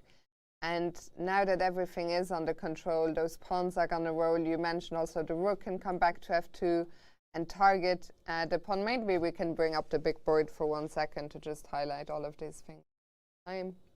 For sure. Knight g3, knight d1, very important move, just because if you try to steal a pawn, you lose the game. Knight e2 check, distracting this knight away from c3 so that this pawn will in fact promote if you take the knight on e2. So that's why Rapport plays knight d1. And here the problem is b7 is hanging. Rook f2 to win this pawn can happen if you don't play knight e2 check. So I think knight e2, king d5, if your rook were on e6, Fiona, there'd be bishop to g8, but your rook is on e6. Yeah, so unfortunately here for Prague, who got his first win 2 days ago, it looks like Richard is going to take this one. Richard, with a great start to his event, we'll move on from here. I want to see, well, we'll go to the bird's eye view. I'm curious if Niels has made a move. I feel bad for Niels because he did such a great job defending, and then just on the last move, and this happens oh so often. It is move 40. You make your last move, and then suddenly comes, so if we just go back to that moment after rook c8 on move 39, so Niels here has one more move to make before getting the extra 50 minutes. We were expecting king b1 stepping out of that c-file to avoid the trouble that is going to ensue in the game, because Niels went for rook g5, which seems to make sense at first sight. We're attacking the pawn on e5, but bishop d3, and suddenly there's once again some questions being asked of our king. You know, I wonder if at this moment here, Fiona, you know, the pawn e5 is under attack, and you can't take it without dropping c2, and that's just losing, because your king goes to d1, you lose the bishop on b2. If your king goes to b1, you're walking into the diagonal of the bishop, so that means this rook leaves anywhere, and you're going to lose something. So where do we put it? We can put it here on g2 with check, and just win this rook over here, because the bishop checks the king. So I don't know. I mean, king after rook f5 check, king e6 doesn't work, because then this rook comes to g6 with check. So that could be something that you have to look out for from afar. The king can't go to e7 or e8 without dropping this pawn with check. So king g8 is the move, and you know, we just showed why it has to be the move. But I wonder if, like, in the distance, that's like somehow a move you miss, because I don't know what Niels didn't see, because bishop d3 is kind of obvious for a player of his caliber. Yeah, and well, now he's had to come back to defend c2 passively from f2. And the question for Magnus is he going to take the pawn on e4, or is that running into some problems along the e-file? Is rook e1 a move here, or is there another way to get at e5? Yeah, because here there might be rook h4, and the big problem for white is that when you play rook e2 and the bishop moves somewhere, like all the way back to h7, you can't take this pawn e5, you'd lose c2. You need to be able to take with the first rank rook, and even there would be d3 to consider. So white can't organize the pieces in a way that wins the e5 pawn that easily, but somehow it's saying it's zero. So bishop takes e4, what looks like a free pawn, is the wrong move, even though it just looks so right. Chess is not an easy game, Robert. Yes, I agree. You know, I just thought of something though. That, all right, bear with me for a second. If I go here and you go king b1, I'm just trying to put the king here. Are there times where you can play rook takes c2? I don't think it's going to work, but my plan, it works. Yes. Wow. I feel good about myself. Rook takes h2. I'm forcing you into a pin. And when you play rook c1, I protected this. So if we trade everything, let's just show what happens here. Then white is a piece ahead and going to win with this pawn, and the king is too close. But what I'm doing is I've tied all your pieces down. And so I'm going to play g5, and you're going to play a4. And I'm going to, I think, just play g4 here. And you're going to play a5. And then I take and play g3, and you can't stop my pawn. And my pawn happens with check. So you go a6. I do not take your pawn, because then your rook is free to move. I go g2. And it goes to show that bishop takes c2 would be a bad move, because the king takes, and then once black queens, white queens in response, and white ends up a piece ahead and with a winning position.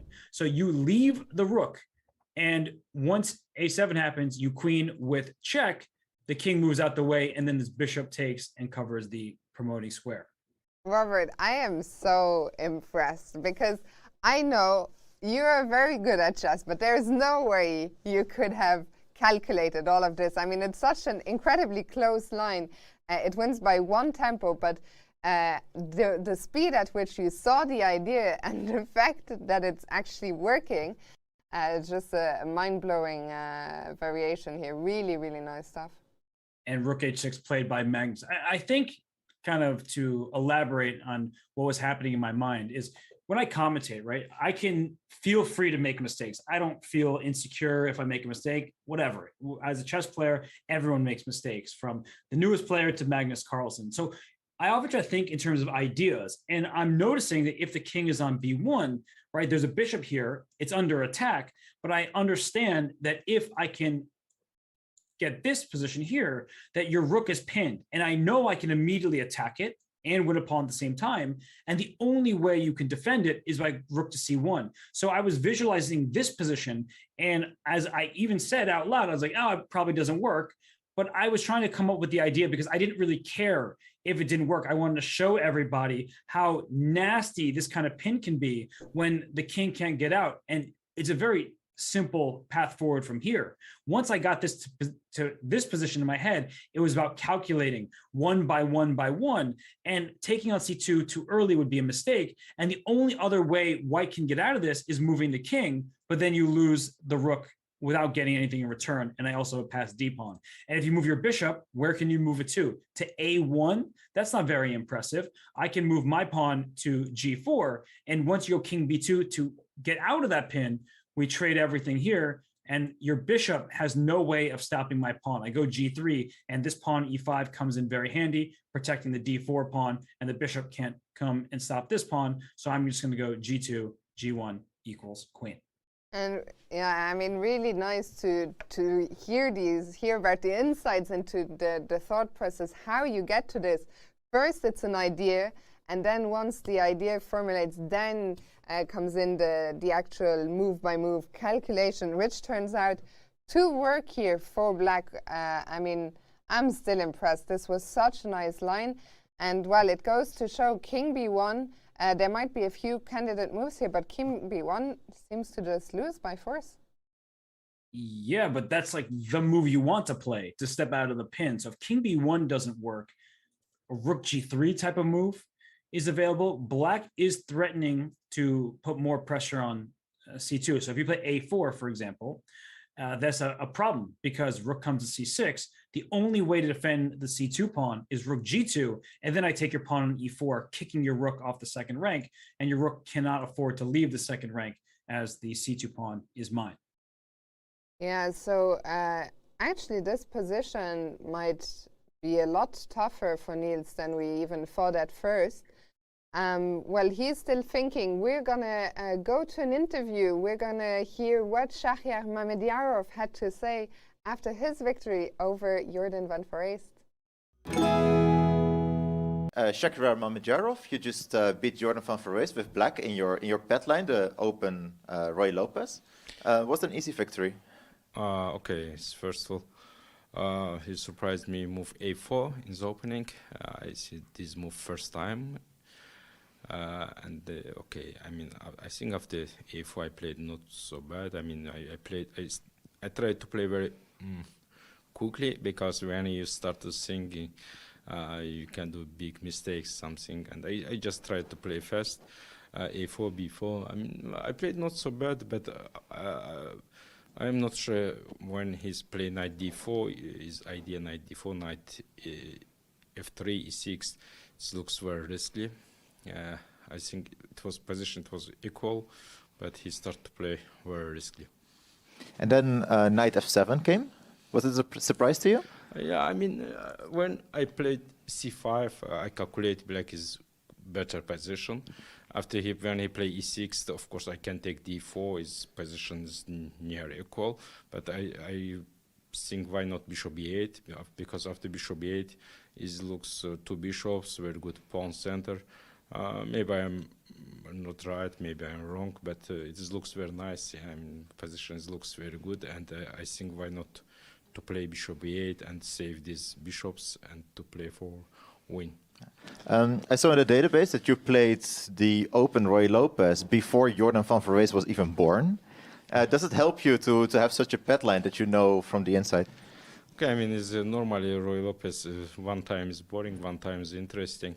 It is different opponents, and is of course is my opponent today. He tried to play very interesting. For this reason, we see it's very nice, very interesting game. But if somebody will play a very boring positions is absolutely normal to play boring position. It's your second win in a row. Yeah. So things are going well in the tournament? Okay, before the tournament I got my field was not very good and still is not very well because I had some little bit grip, how to say grip, we say in Azerbaijan, in Russia, you say his call is like a sick. flu or like... Yeah, I mean, I had some problems, but still I am not very well, but thanks for organizers and also our arbiter and doctor. He helped me some thing, and okay, my feel is, I hope after a few days my feel will be much better.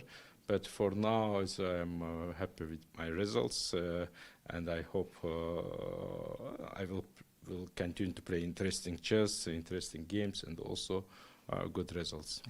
Wijk aan Zee is one of the few tournaments where there's no big dress code. Yeah. So now you can actually play in a hoodie and put your hoodie on top of your head. Does it help you to recover? No, but really, my feel is not very good. For this reason, I do it. I mean, normally it is not very nice. Again, I mean, when you do it is not good for your opponents, and I don't like this. But sometimes really it's not easy for me. I mean, I feel not very good. I try to save. I think it's like I am not just player, I'm like boxer. I mean, it looks very interesting, very good, but not good. But it is. I do it because my feel is not very well. Okay, I won't take much more of your time. So thank you for the interview. Thank you very much. Thank you. Thanks. Always great to hear from Shahriar Mamedjarov. Of course, not tough to hear that he's been having trouble with the flu. We hope, of course, Robert, that he feels better soon. And, well, there's the explanation behind the hoodie. He hasn't been feeling great, so in those spots, very often you want to dress more comfortably, more warmly as well. And the hood up turns out to actually have a health background explanation. I heard that it helps you to feel better when you beat super grandmasters at chess. Just a little birdie once told me that. I'm not really sure because it doesn't happen very much for me, but for Mamedjarov, it happens 2 rounds in a row, and he is tied with Vidit in the lead with 3.5 out of 5. He's playing great chess, and I just want to say a little story quickly about Mamedjarov. I don't think I've ever been beaten as badly as when I played him in this Blitz tournament many years ago, where I just was like looking at my position. I don't really remember the game very well, but I remember that I looked at my position, like, oh, it should be pretty decent, and then just got absolutely smashed. And I was like, yeah, this guy is a lot better than I am, and I am extremely impressed. So Mamedjarov has our utmost respect. We were somewhat critical earlier about the draw offers, but not about the player or the players themselves. It was about the fact the offer exists. Mamedjarov, so much respect for him, and he is now with 2 wins in a row at 3.5 out of 5. And I'm so thrilled to see him up there. I mentioned a few days ago, you know, when I was growing up, he is what I think 2-3 years older than I am. So in those youth events, I would look up at him. I think Shahriar Mamedjarov, if I'm not mistaken, the only player in the history of chess to have won the World Junior Championship twice, which is such a strong event. He loves the game of chess as well. I think it's always been so nice when you go to an event, you will very often find Shahriar surrounded by, let's say at a tournament like the European Club Cup, surrounded by amateurs, you know, at the tournament bar. He will be playing Blitz against all comers. He loves the game. He loves Blitz. We haven't heard quite as much from him the last couple of years after going up to number 2 in the world. It got a bit quieter, so I'm so happy to see him here in the joint lead after 5 rounds. And looking at the chat, he has certainly won a lot of new fans. He's also, I think, number 5 in the world right now. So he somehow flies under the radar. If you haven't already watched it, watch his lessons on Chess.com. He did a video series, and he put a lot of care into it. You could tell he was talking about some of his finest games that mean a lot to him. He's a very friendly face and a very friendly person that always provides entertaining chess. So good on him. The tournament is still early. Everybody else, of course, has a shot to win this tournament. But right now, Mamedyarov joins the lead with Vidit. Absolutely. And well, Robert, we still have the same 3 games going on. We're going to go back to the bird's eye view. I believe Niels has not made a move yet, so still considering his options after rook h6. But things are not looking great there. Maybe we can go back to Yesipenko against Fabiano. Sure thing. That game, it has changed a little bit, and now a lot, because Yesipenko takes that knight on b6. And we were talking about how the rook pawn doesn't match the bishop. The queening square is a dark square. The bishop's on a light square. So you would think, let me just take on b6 with the pawn. That should solve all my problems. The answer is no, for many reasons. You see this position here, that if white were to give up this knight for the pawn, that is still a theoretical draw. It's no fun. I've been on the defensive side of that before. It is horrible to experience, but these players, Andrei Yesipenko, he knows how to defend a rook against a rook and bishop. But that means that at the very worst case, he can give away his knight and still hold the draw. Yeah, I'm always curious. I wonder if anyone has the stats of at the high level, does everyone hold it? It's really, I think, one of the toughest drawn positions to hold.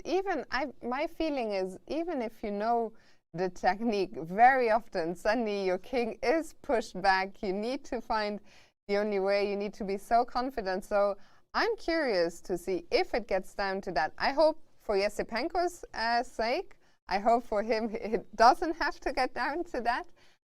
But if it does, I'm curious to see how precise is his technique. And he probably won't have to, because the good thing about having a knight against a bishop is you can put a knight on a dark square and the bishop can't kick it out. So if you play b5 at some point, try to play b4, it's not going to happen. I mean, white's going to orient his pieces in a way that stops it. A trade of rooks, the game is quite an easy draw, because the king can sit on b2. The bishop can never kick the king off a dark square. We keep talking about the limitations of a bishop. If the knight and bishop are traded for each other, that is still a draw. The king sits in front of the pawn. It can be instructive, some of these endgames for people who are not well versed, but the king is perfectly placed for Yesipenko. So I don't think he's going to have to worry about even for a second thinking about defending rook and bishop versus rook. He's not going to sacrifice his knight. He won't have to.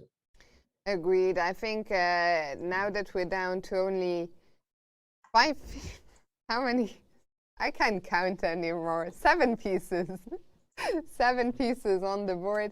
And I'm so sorry. Robert, you know what? I think it's time for a break. I have just couldn't count to 7. Then the next second I spilled my water on the floor. So I think it's time. Oh, well, I guess it is. You say so. You're in charge of that. So we'll be right back, everybody, for more from round 5 from Wijk aan Zee.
This year's SEC is going to be one for the record books and one that people will not forget anytime soon. Oh, nice for Rook A5. Love that. C3. I love what Chakra is doing. So resilient. That is textbook right there. Yeah, that's incredible. That's perfect play. That's just it's over. And Ding Ren, all he needed to do was hold in the bullet. He moves on to the quarterfinals. But what a match this was. My head is spinning. And where's the mate? Rook G7?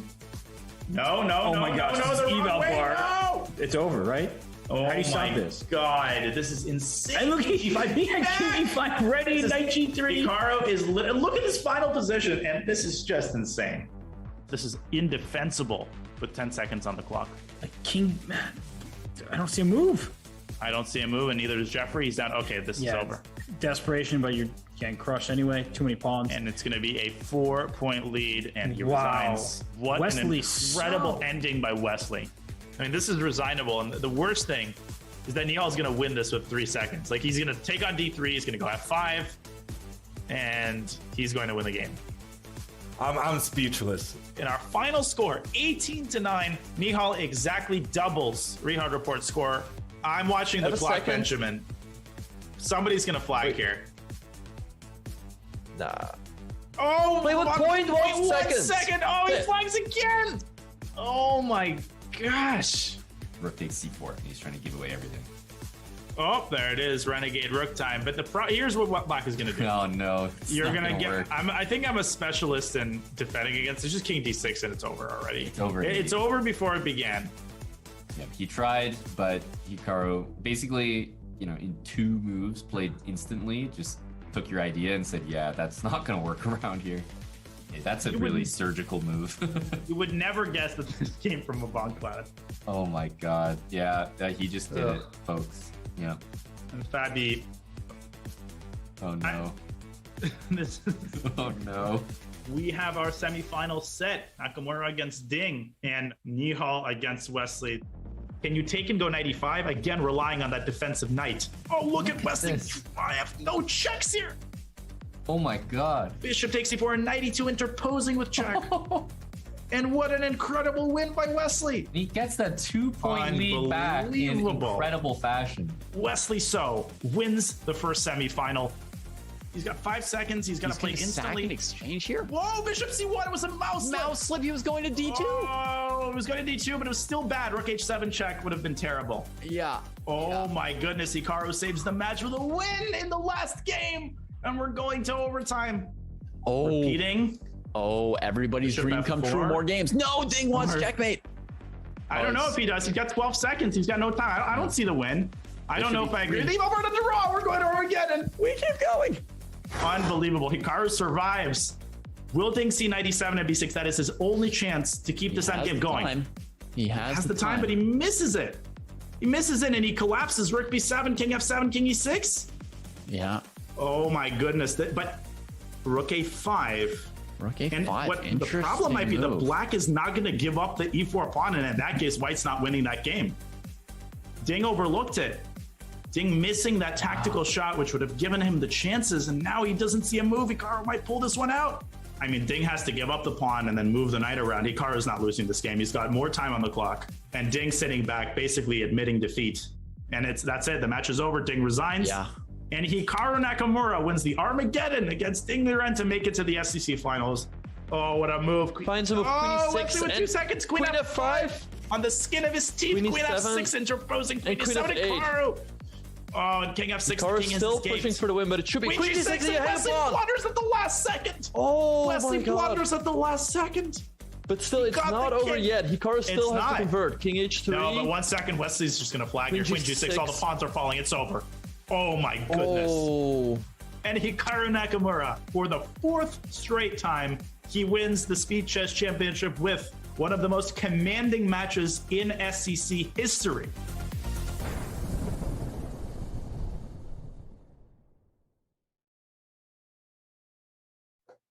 Welcome back, round 5 here at the Tata Steel Chess Tournament. And Robert, what a day it has been. Some absolute incredible action, but we still have 3 games ongoing.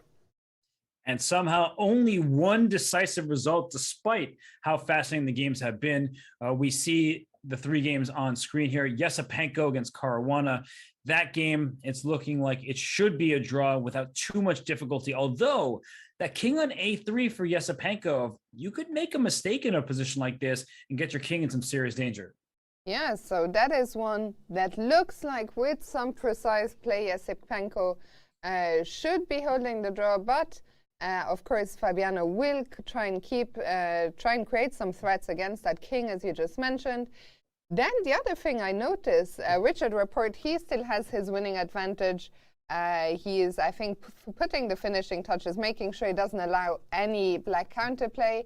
But what I see is Niels Gwendelus against Magnus Carlsen. We were very concerned about Niels' position, and it looks like the eval bar at least is back firmly in the middle of the board. Yeah, that is the most surprising development of all, and we'll keep an eye on all 3 games.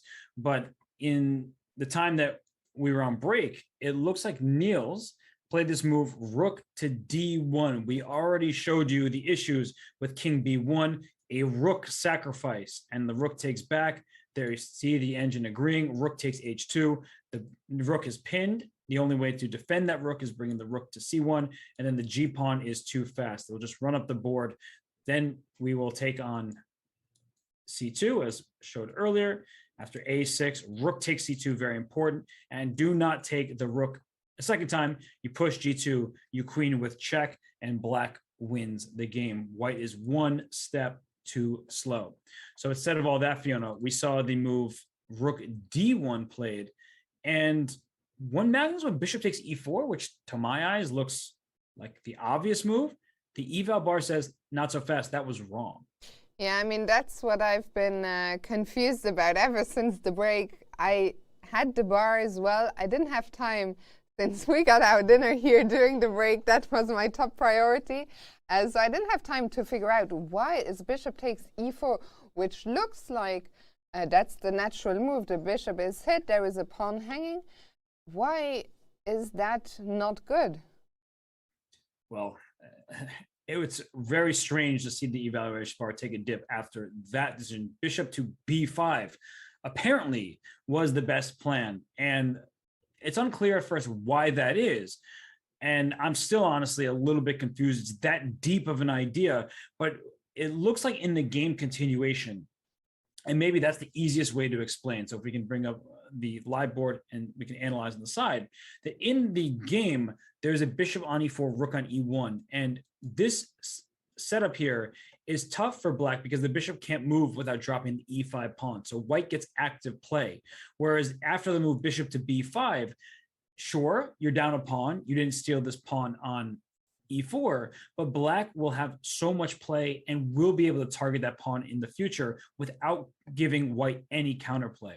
So in a position like this, the bishop can swing over to a4. This rook can try to swing over to c6. Maybe you try to use the b file at some point if white's not looking out for it. So it's essentially like sitting on the position and making sure that white has no active choices. Well, active choices, you just mentioned it. Niels Grandilius, he was given a chance to activate his rook. So what he did after bishop takes e4 is play rook e1, targeting the pawn on e5. So Magnus went rook h4, defending the bishop on e4, and then Niels said, okay, now it's my turn to strike, and let's just start pushing the a-pawn. And now we see finally that bishop from b2, Robert. That it wasn't in the game for so long, but it's move 46, and finally that bishop gets to activate itself via a3. And that's really all that Niels needed to make his position be better. And the rook went back to c8. The bishop can come to a square like d6, go to e7 to hit this rook on h4. And at first it looks like black might have blundered, because after bishop e7, you're attacking this rook. And if the rook moves anywhere off the fourth rank, you lose the bishop on e4. And if you play rook g4, h3 happens. And again, where is your rook going? If you go rook f4, I take your rook. You can take on c2 check first, but either way, once you eventually take on f4, you lose this bishop on e4. So the only move, Fiona, is rook g2. You are defending your bishop tactically, but this also liquidates, and there's no risk at all for white. Yeah, and well, it looks like Niels has actually managed to survive the worst here, and this game seems to be steering towards a draw now, which is really, really impressive by Niels. But before we come back to this game and the others, speaking of the Swedish #1, we have his portrait video ready, so let's go and check that out. 2010, when I played in the C group. It was fantastic. I mean, that was really the first time for me that I played, you know, on the same stage, let's say, as all the top players, and I had them so close up, and I could just go there and watch their games and so on. And for a young boy, of course, it was fantastic. I do like to sit down with an actual chessboard and analyze things, or at least think about things. But when I use, let's say, technology or engines, I try to use the best ones always. I think the next development we will see, this is a bit of a guess, but I think what they will try to do is, because now they are so incredibly strong and so much stronger than all the humans, but rather what they will be improving is to make them play more like a human, or make them play more similar to how the best humans play. So I think we will have a shift to the engines working in that direction rather than just pure, you know, strength improving. This year, of course, and last year was a little bit strange because of the pandemic. We don't have this vibe in the village of the, let's say, the festival. I think we still managed to keep some of that spirit alive, but of course we are hoping for, you know, back to the old ways soon.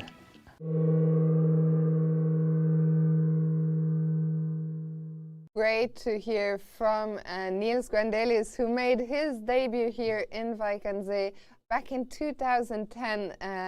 In the C group. I remember it well. I attended that edition as well as a chess fan.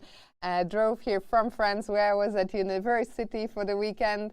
And I remember watching Niels in the C group. He was sporting his dreadlocks at the time. And now he's made it all the way, of course, to the main stage, playing in the Masters. And Robert, it looks like he might be taking half a point off Magnus Carlsen today. Yeah, he's made it a long way from the C group, as you're saying. He's now drawing the world champion. And as a strong grandmaster like Niels Grandilius, drawing Magnus with the white pieces, it's an accomplishment, but that's not the ultimate goal. In any individual game, a player of this strength can defeat Magnus Carlsen. Obviously, he's the boss. He is hard to take down. And in this one, Magnus looks disappointed because he did have all the chances, but credit to Niels, he played this rook d1 move, and Magnus was unable to make anything happen here. There's, as Niels talked about in his portrait, make engines play more like humans. Sometimes engines suggest moves, and you're like, what the heck is that? Nobody in the world is thinking in that direction, but that's what was needed from Magnus to convert this game, because that's how good Niels' defense was. Yes, and here I think we are heading towards a handshake coming up very shortly, because the material is getting liquidated. Each player is left with a rook and a bishop. The bishop are of different colors, so this one shouldn't go on for too much longer. But yeah, kudos to Niels, who withstood a big assault by Magnus, and what an exciting game it was all the way from the opening.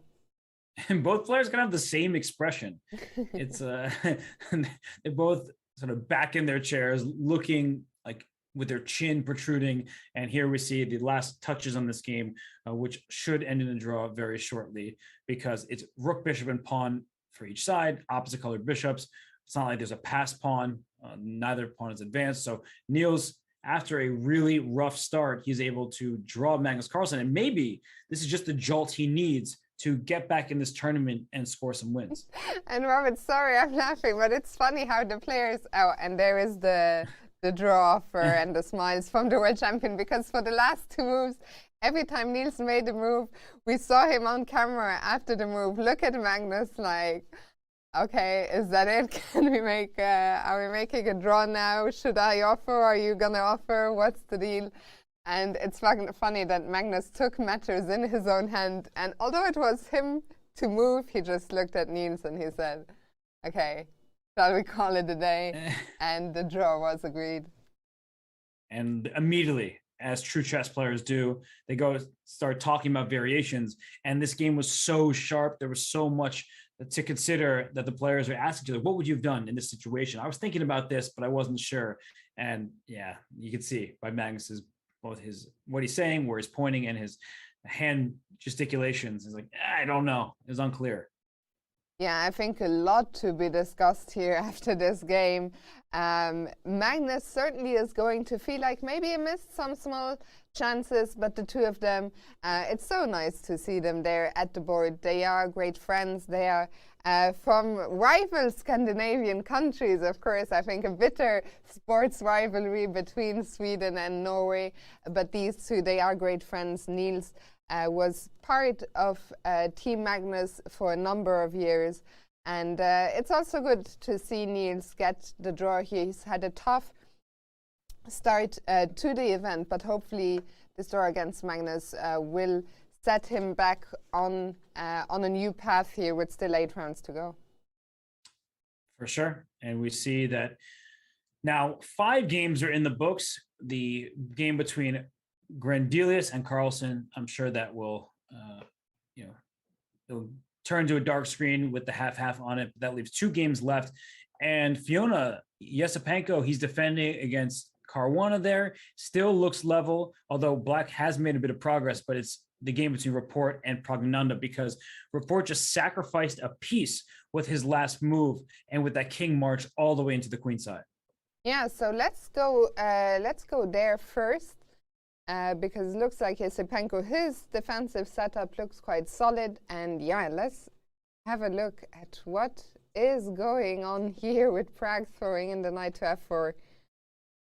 Yeah, we saw this line happening, knight to d1 to avoid check with the distraction of the knight. The king came up, the king went up some more, and after bishop g6, the rook went to d7, because when the king moves out of the way, the d2 pawn is under attack. And knight f4, you may say, what in the world is that? Why don't you just take that knight? You're about to see why. After g takes f4, now Black has 3 advanced pawns, and White could easily lose this position. I understand that White is better objectively, but mistakes happen in chess, and those pawns are scary.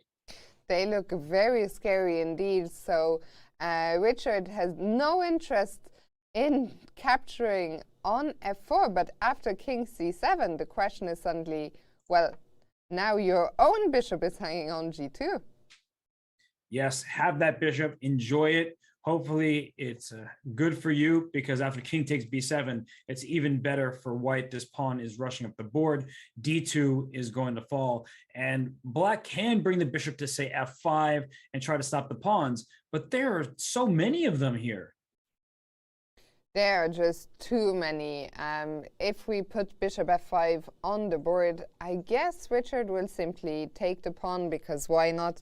That pawn has been there for a while. I think there's one of the keys to this position is for Richard, there is no rush. Yes, he gave up a pawn, but there's nothing Pragg can do to try and nag at those pawns on the queen side or to get rid of them.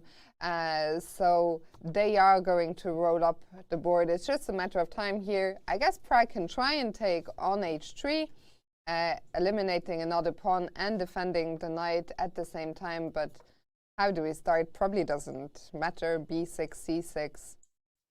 I'm choosing. Let me. I'm trying to figure it out. Yeah, let's go b6. Sure, why not? And then the c pawn can go. This king can move out of the way, and then you can push the b pawn or the c pawn. It's all going to be winning. Absolutely. And in the game, well, we just see the players make a couple of moves. So this has all happened. And, well, we were talking about bishop f5. No, sorry. Yeah, well, that was without knight on g2. And we are going to an interview with Niels Gwendelus. Magnus Carlsen. How are your feelings right now? Well, I think mainly I'm quite lucky to have survived the game. I mean, I was in, I think, quite big danger, at least practically. And I found some, I think if they work, they were quite nice defensive ideas, but I'm not sure at all that they work. So overall, I'm quite happy, of course. How do you estimate the outcome of the opening? It was a success for him, actually. I was a bit surprised because I thought this line would be quite promising for white, at the very least no risk. But he surprised me with this very strong sacrifice, d5, where he gives a couple of pawns, but he has a long-term safer king, and well, it's at least practically very, very difficult for me. Okay, because I checked with the engine. It says basically like +2 for you. For example, instead of, I think, like bishop a4, there's like check on b4 with your queen, and that's a line that the computer gives, but like it says like +2. Yeah, I mean, it might be that he mixed up, but I think this +2, it could quickly turn around if I make some inaccurate moves. I'm not, it has to be analyzed, of course, but I don't think it's as clear-cut as that, for sure not. The position was very sharp. Is it like good for you against Magnus to have like more sharp position than a more strategic position, let's say? I think the most important thing is to have a good position. That doesn't matter so much what kind of position it is. And it was quite, I mean, quite quickly it became very unpleasant for me. And then, okay, it's of course a nightmare against anyone, but especially against Magnus. You know Magnus quite well. You've worked with him. Does it give you an advantage to play against him? I don't think so. I think the advantage is as big for him as for me, so no, not really. Okay. You've had a very slow start of the tournament so far. You're 1 out of 5. Yes. Is this like the start of a fresh new tournament for you? Yeah, of course. I mean, when you start with half out of 4, the only thing you can do on the rest day is to just imagine that you are going to start a new tournament. And well, this new tournament is so far going quite okay, so there is hope. So now we just played round 1, let's say. Exactly. Okay, well, good luck with round 2 and further on. Thank you very much. Always a pleasure to hear from Niels, who clearly is quite happy with the draw against Magnus. And Robert, I think it's very interesting to have seen Niels' reaction when he was faced with the question. Well, there was this move that said you had a +2 advantage, and to see Niels not be phased at all, you know, the reaction wasn't, oh no, what did I miss? He said, well, if you say so, I believe you clearly, but +2 and me having to find all the precise moves on the board is a very different story. Yeah, and that's the thing, right? When you're armed with an engine, and I'm not going to name anyone in particular in chat, sometimes decisions are made for you. You just see what it tells you.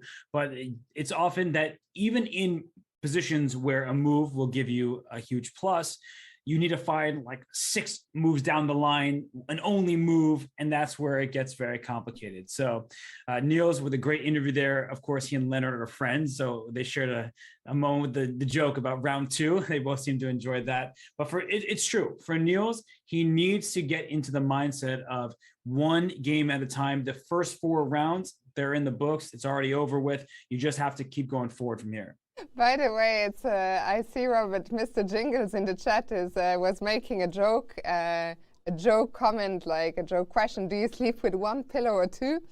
But funnily enough, Niels Grandilius, and this is a complete aside, but him and I swapped pillows on the rest day. He messaged me, not even on the rest day, as early as day 2. He said, my pillows are too big. What does your pillow look like? I sent him a picture of my pillow, and he said, great, I will come and get this pillow. Do you want one of mine in return? And he's very happy. He's been sleeping a lot better, he said, so a lot better. So yeah, the pillow gambit for the win. Oh gosh. Well, I'm glad the sleep schedule is improving. Just the getting good night's rest is so important. And for Report, he's looking here like he could use a little bit of rest. It's been a long game. It's been a complicated game, and he wants to push his pawn to c7. It's on c6. Generally speaking, when you have passed pawns, you should always look to push them, but don't always push them, right? You just look to calculate, think about it, and there he has, in fact, decided to move his pawn up the board. Yeah, the pawn has made its way to c7. Right now, it cannot advance still, since c8 is under control by the rook and the bishop, but there's plenty more pawns to be pushed. And the rook, if the knight moves, the rook can go to d8. White's next move is b6. You can move your king out the way, play b7, and those pawns are just way too strong here. I'm trying to even think of a way to complicate matters for Pragnananda, but with b6 next, maybe, that's it. All you can do is come up with some idea that makes White's life difficult. For example, I'll just give a random one. If you play rook e5, you think, oh, the rook moved, I'm going to go get a queen. Now, after we trade, there's rook c5 check, there's rook takes c4. White is still winning thanks to this passed pawn here. But now you have to think, only have one extra pawn. Black has some good play here. Am I going to be able to convert this? Well, I wouldn't rush these decisions if I am Report. Yeah, and I don't think he will rush it. Actually, Robert, I just realized that there was so much to discuss about Niels' interview that we completely forgot to say that the other game we still had going on ended in a draw between Fabiano Caruana and Andrei Yasipenko. You're telling me that this position is a draw? Breaking news. Oh my gosh. And how did it happen? We just go back a few turns. The knight went to a2, and Fabiano was like, yeah, okay, I've had enough. Let's just take, and then put his rook here and allowed the trade of pieces. Because this, though black is up a pawn, for people who are newer to chess, this actually is a pretty cool moment, because black is stuck. So you can move your rook all along the 5th rank, and then white will move along the 3rd rank. And if you move off the 5th rank anywhere, white can check the king away and take the pawn. So we'd have rook and king as rook and king. And of course, that's a draw. So Fabiano knew what he was doing here. He just said, let's get all the pieces off. That way we don't have to offer a draw. There is no other choice, because lone kings, and that was that. A frustrating result for Fabiano, who was clearly in control in this game. He had the upper hand, but great defense by Yasipenko. And we're going to hear from Fabiano quite soon. But for now, let's go back to Richard Report and Pragnananda. Prag is... Oh, no. Let's go to Fabi. Fabiano Caruana, you just played a draw with Yasipenko. It looked like you were better the whole game. Yeah, it was. I mean, I felt like I was close to winning in the endgame. Okay, before it was extremely unclear, but he played a very strange move, knight e2. After that, I'm certainly better. I think he can take on e5, and it's just an unclear position. Anyway, I was kind of impressed with his opening idea, because it's sort of a new way to approach this with white. He's just sacrificing a pawn and getting very unclear compensation.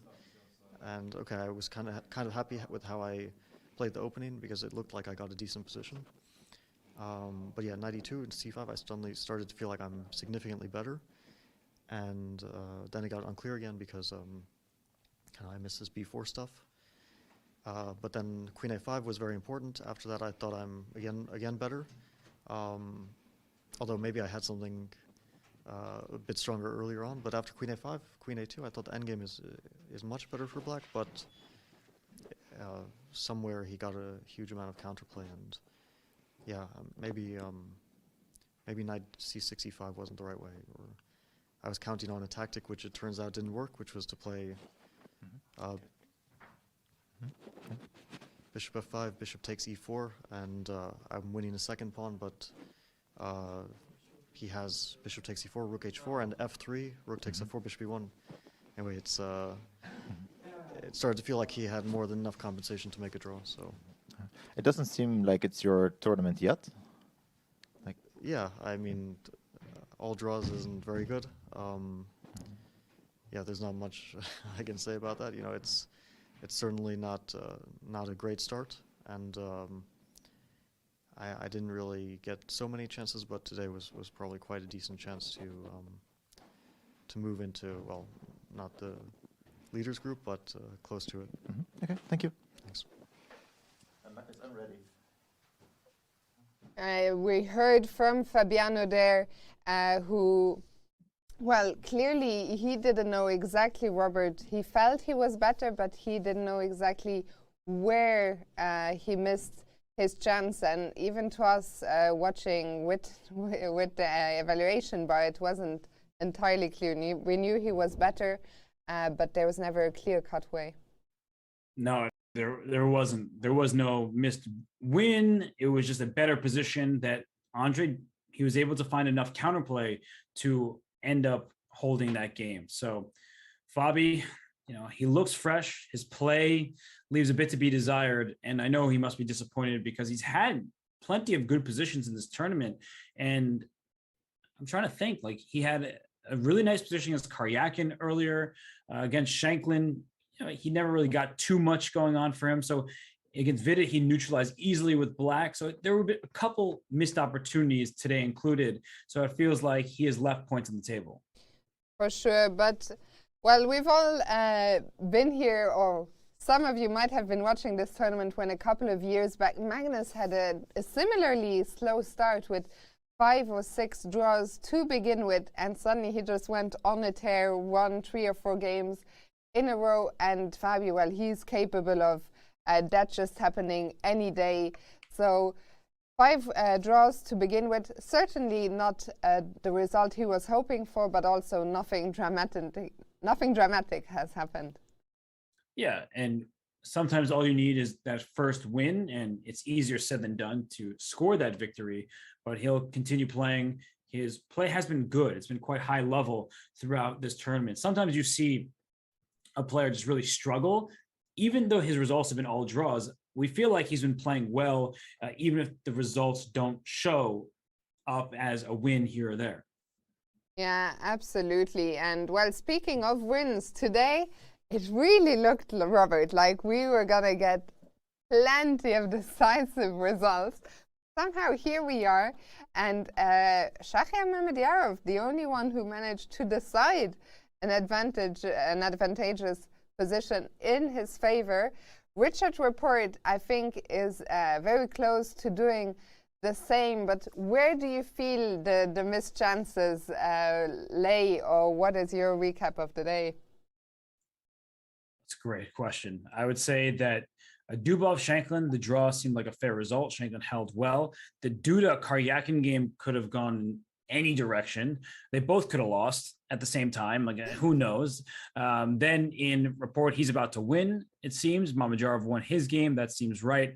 Yeah, I don't know. I think that in the Niels Magnus game and the Yesepenko Caruana game, there were advantages for the players, but it was still very complicated. So it wasn't like, oh, how could he miss this straightforward win? There were so many pieces on the board, still tactics to figure out. So I don't really feel that there was like a huge missed opportunity and that the players should feel bad about not winning the games. They're generally speaking not happy that they missed an opportunity to play the perfect move. Chess players tend to be perfectionists. They want to find the best move at every turn, and that will bother them more than the result. Yes, absolutely. Well, I think that today, sometimes that's simply what happens. The games were hugely exciting, and I think that's the point you were trying to make for the last couple of days. It's not that we mind draws. I think today there was none of the draws that we had a bad word to say about. There were no anti-climactic draw offers, and sometimes that's just what happened. A game is wild, one side is pushing, the other is defending, and the game ends in a draw. So I think we had a fair few of these. And well, the last game still going, Rapport against Pragnananda. We'll come back to that after a short break, so don't go anywhere, and we'll see you soon.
Welcome back here, round 5 at the Tata Steel Chess Tournament. And Robert, we are looking at the last game remaining in the Masters section, but just look at those queenside pawns. We've been talking about them for a while, but they are getting closer and closer. They are indeed. The knight came back hoping to stop those pawns from promoting, but the king can go to a7. It can just go to b6 here, and no trades will favor black. Part of the issue is while black has an extra minor piece, white has 3 pawns for the piece. So even trades don't help as those pawns are just so advanced. And the king is currently in check. Where would you go to with that king? B6, C, probably C6, because there's no check for black after king C6. Your rook can't check on E6, you lose the knight. The bishop checks on D7, I take your bishop. So I don't think that there's anywhere to check from, so I feel pretty happy about that move. I like king C6 also opening up the path for the B pawn. I wonder if there's any move for white that is not good. Probably not. At this point, those pawns are just too far. And yeah, looks like he just played king C6. King C6 is indeed on the board. We saw Prague make a fast move there, knight B3. He is getting also very low on time. We're only on move 52, so 8 moves to go before he gets another 15 minutes. But in this position, Robert, it doesn't really make a difference. Yes, because I think the easiest way to victory right now is rook to D5. Trading pieces will win, report the game. You cannot afford to trade rooks if you're black, and where else can your rook go? The bishop is under attack. So if rook D5, you play rook anywhere, the bishop hangs, rook E6 is checked, that's for sure. But after king B7, now your bishop's under attack, and I'm threatening to get a queen. So it's unstoppable. And I'm just looking, Rapport with this win, he will also join the lead. So tomorrow, going into the 6th round, it looks like we will have a 3-way tie at the top with Mamedyarov, Vidit, and Rapport. Maybe not the top 3 that people would have predicted, but 3 really, really exciting and interesting players, and great to see them there. They're having great tournaments. So Rapport in particular lost his first game. The other 2 have won 2 games, drawn 3. Rapport's won. This will be his 3rd victory, 1 loss and 1 draw. So really fighting chess from him. And one of the things, actually, I know it is day 5 and somehow we haven't talked about it yet, but the regulations in case of a tie at the end of the tournament were changed this year. So we're not going to find ourselves in the same situation as last year, where there was this drama with Jorden and Anish playing the playoff. Ali Reza didn't know he couldn't join them even in case of a win. So this year, especially after what happened at the World Rapid and Blitz, which a lot of people were criticizing, if players are tied here at the top, everyone tied for first will be taking part in a playoff.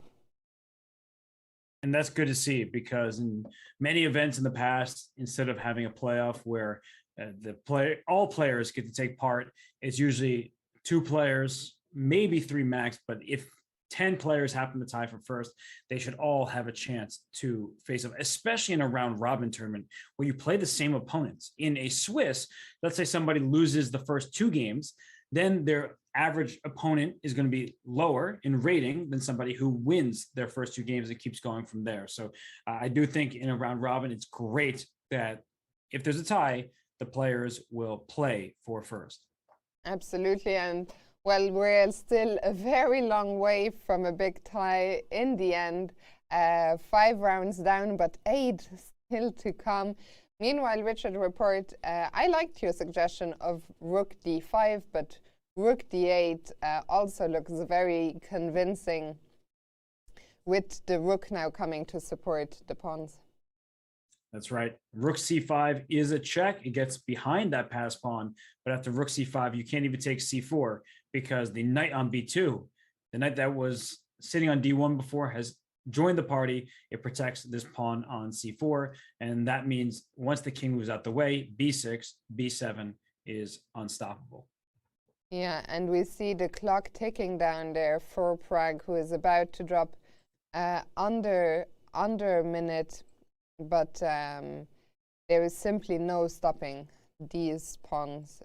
Pragg fought valiantly, but I think this is the end of the road, as those white pawns are going to be queens soon.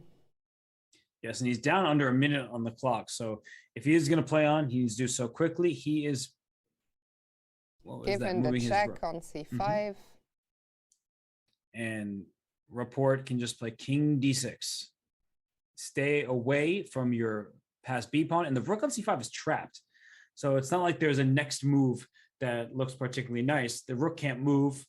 The bishop and rook need to stay stopping the c pawn. So after king comes to d6, the knight can't move either, as the rook needs a defender, and that's that knight on b3. So b6, b7 cannot be prevented.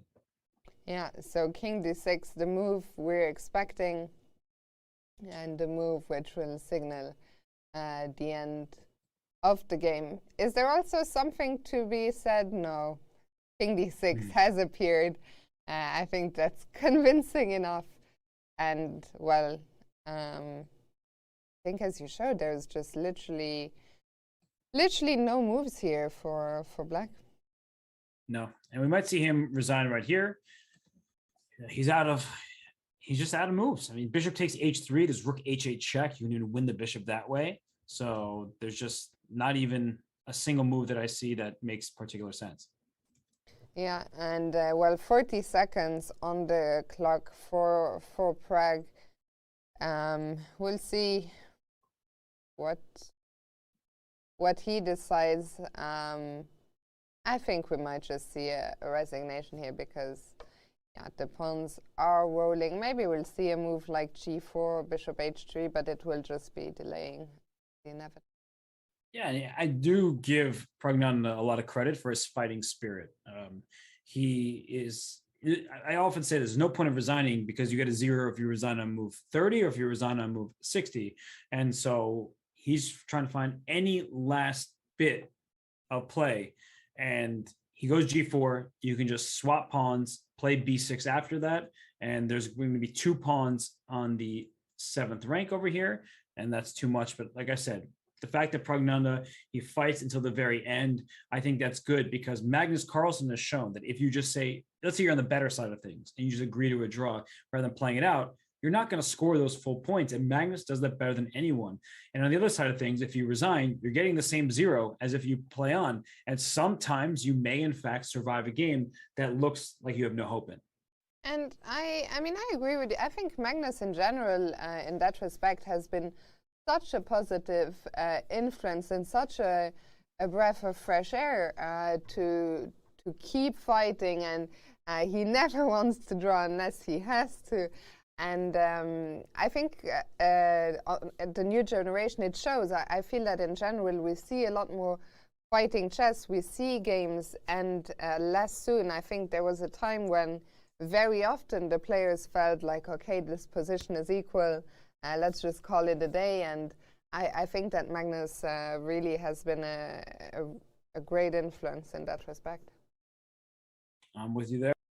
And I want to give a quick shout out before this game concludes to Arjun Aragaisi, because he won again today over Volodar Murzin. He goes a 4.5 out of 5 in the challenger section. So what a performance thus far by Arjun. He's one of the numerous Indian teenagers who are making their mark on top level chess. And Pragnanda, he may lose this game, but he of course is part of that generation of talent in India.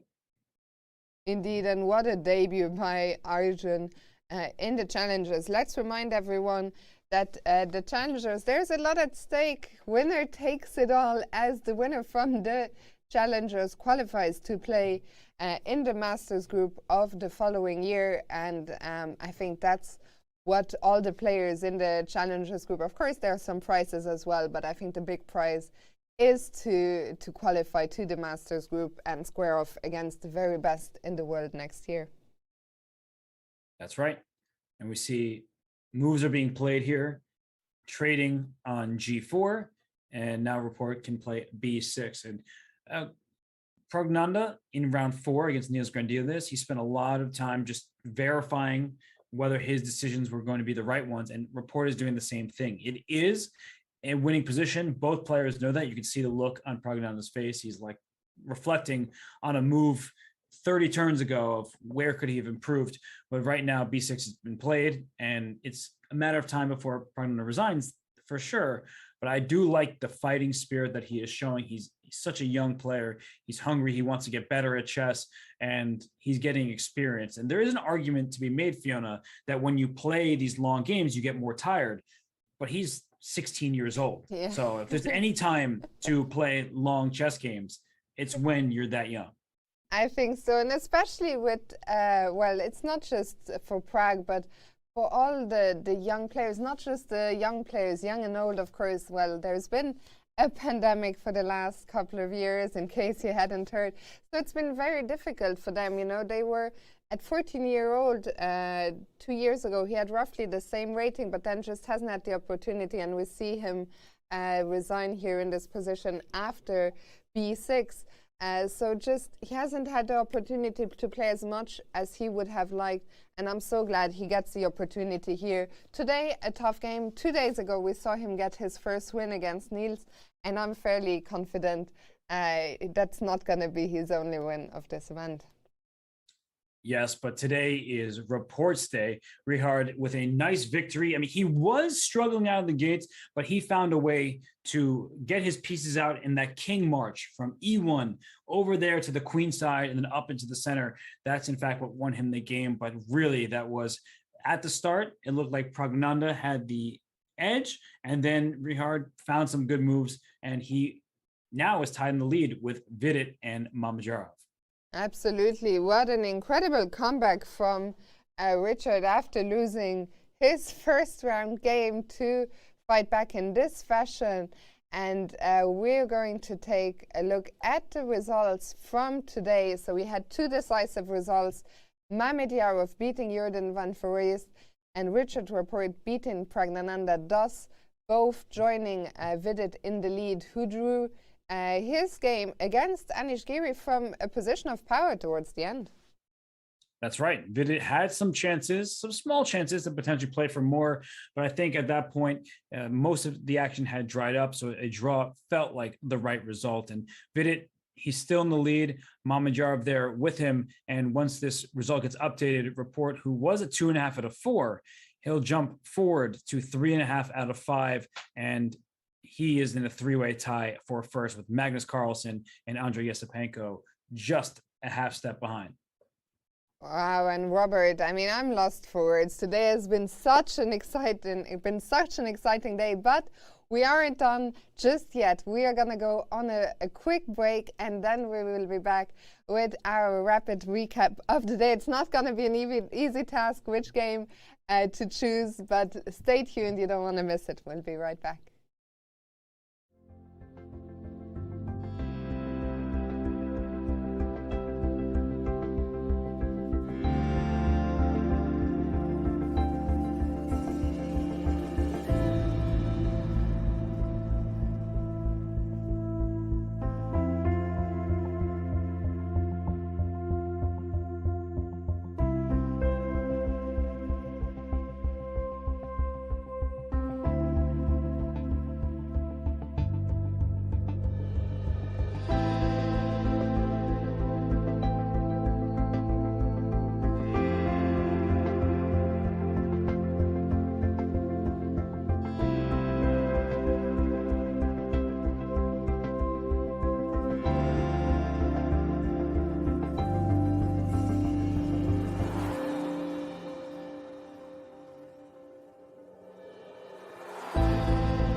Round 5 was a lot of fun, but now it is done. We had 2 decisive games, and one of them will go for you right now. This is your round 5 rapid recap. And Fiona, it was Jorden van Foreest with the white pieces against Shahryar Mamedyarov. We saw a bit of a theoretical discussion out of the opening, and both players were moving quite quickly. Indeed. Well, this was one of the games that we had most been looking forward to. Going into the round, it did not disappoint. Shahryar Mamedyarov, he played the Open Spanish, which he has been playing since before Jorden was even born. Yes, but Jorden, he's full of good creative ideas. He strikes forward with a4, and after the pawn went to b4, bishop e3, bishop e7, normal looking development, and here comes the move a5. So Fiona, what's that all about? Well, a5 is certainly a new idea. a5 opening up some lines for the bishop from b3. We see the black king still stuck in the center for now. So that's one of the ideas. The question, of course, when you make a committed pawn move like a5, is that going to be a strength? Is it going to be a weakness?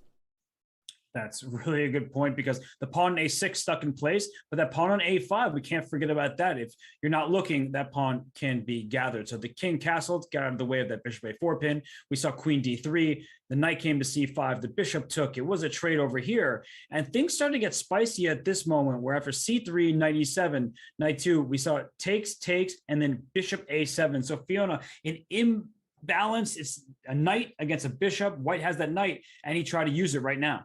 Jorden brought his knight indeed to the center, to d4. Shahryar said, I'm not going to give up my bishop here so easily, dropped the bishop back to d7, and now things started getting spicy. Jorden bringing the second knight into the game, into f3, and after c5, it looks like the knight on d4 is under attack, but what did Jorden say? Yeah, the knight is under attack. If it moves, then in comes c4 with a fork of queen and bishop. He said, let's go e6. And Mamedyarov, he's too smart to make this mistake. F takes e6 would have been a huge blunder, because the knight to g5, I don't care about my knight on d4. Checkmate is more important. If you stop the checkmate with a move like g6, then white can just take this pawn on e6. Knight takes e6. Forks the queen and the rook. White wins material and would have won the game. So no, he was not going to be fooled by this e6 move. Bishop e8 was really nice. Bishop e8, a very nice touch indeed. Jorden still trying to go for the same idea, knight g5 anyway, threatening checkmate on h7. Shahryar playing this move, f5, closing the diagonal, and now knight f7, a slightly surprising move.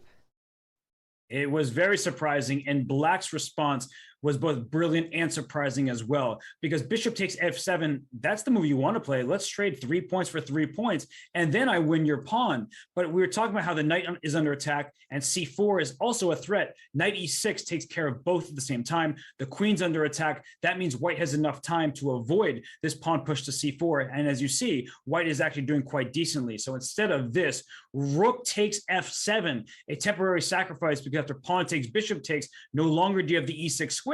And Fiona, after knight f5, it was Black's turn to strike. Indeed, now Black went c4, forking the queen and the bishop. White has nothing better than to capture on c4, but very soon, well, now Jorden is going to find himself in a position where he just has a material deficit, with Shahryar getting the 2 pieces, and he found a clever way to do this. Does he take on c4 immediately? No, he takes on f5 first. Right, because taking on c4 allows queen takes d8 check, removing the guard of the knight on e7. So if the rook takes queen, knight takes e7, white is ahead in exchange and would be for choice. So instead of this, knight takes f5, and now after bishop takes a6, knight came to d6, the queen moved, the bishop moved as well, and now the a5 pawn collapses. But Fiona, we were talking during the game that at this point right here, Black is surely better, but how much better was the big question. Well, what you were pointing out is if Jorden could manage to get rid of the queenside pawns, then he might have good chances for survival. But I think Mamedyarov, he did a great job making sure that d pawn was going nowhere. He did. He said, I'm going to keep that one safe and sound. And we have to give Jorden credit because this move c4, it is a pawn sacrifice, but it is a great idea. And to Mamedyarev's credit, he reacts perfectly after bishop h7. He doesn't take because after queen f7, h5, e8, c4, all under threat, he makes this move king f8. And Fiona, this is where things went wrong for Jorden. Yeah, now after, in this situation, Jorden went bishop to g6, and well, threatening mate on f7. Shahriar said none of that. He interposed the knight on f6, and after the exchange on f7, this was the moment where we talked about, could Jorden have saved the day here instead of rook c1, the move which he played in the game? What was queen b7 check? You know, queen b7 check is the only move, but it's not just about the move. The follow-ups are really, really wild.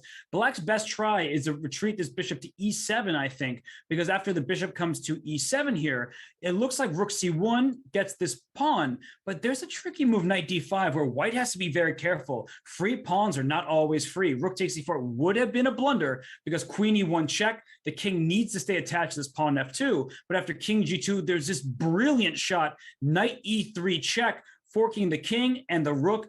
That's a free knight, right? Pawn takes e3, queen e2 check. Now we for sure win the rook. There's nothing white can do, and then black would have gone to win this game. So instead of taking that pawn right away on the c4 square, white has this move queen to c8. If black tries to keep this pawn with c3, the queen comes into f5 check. It's all wild, but there's pins here, attacks here.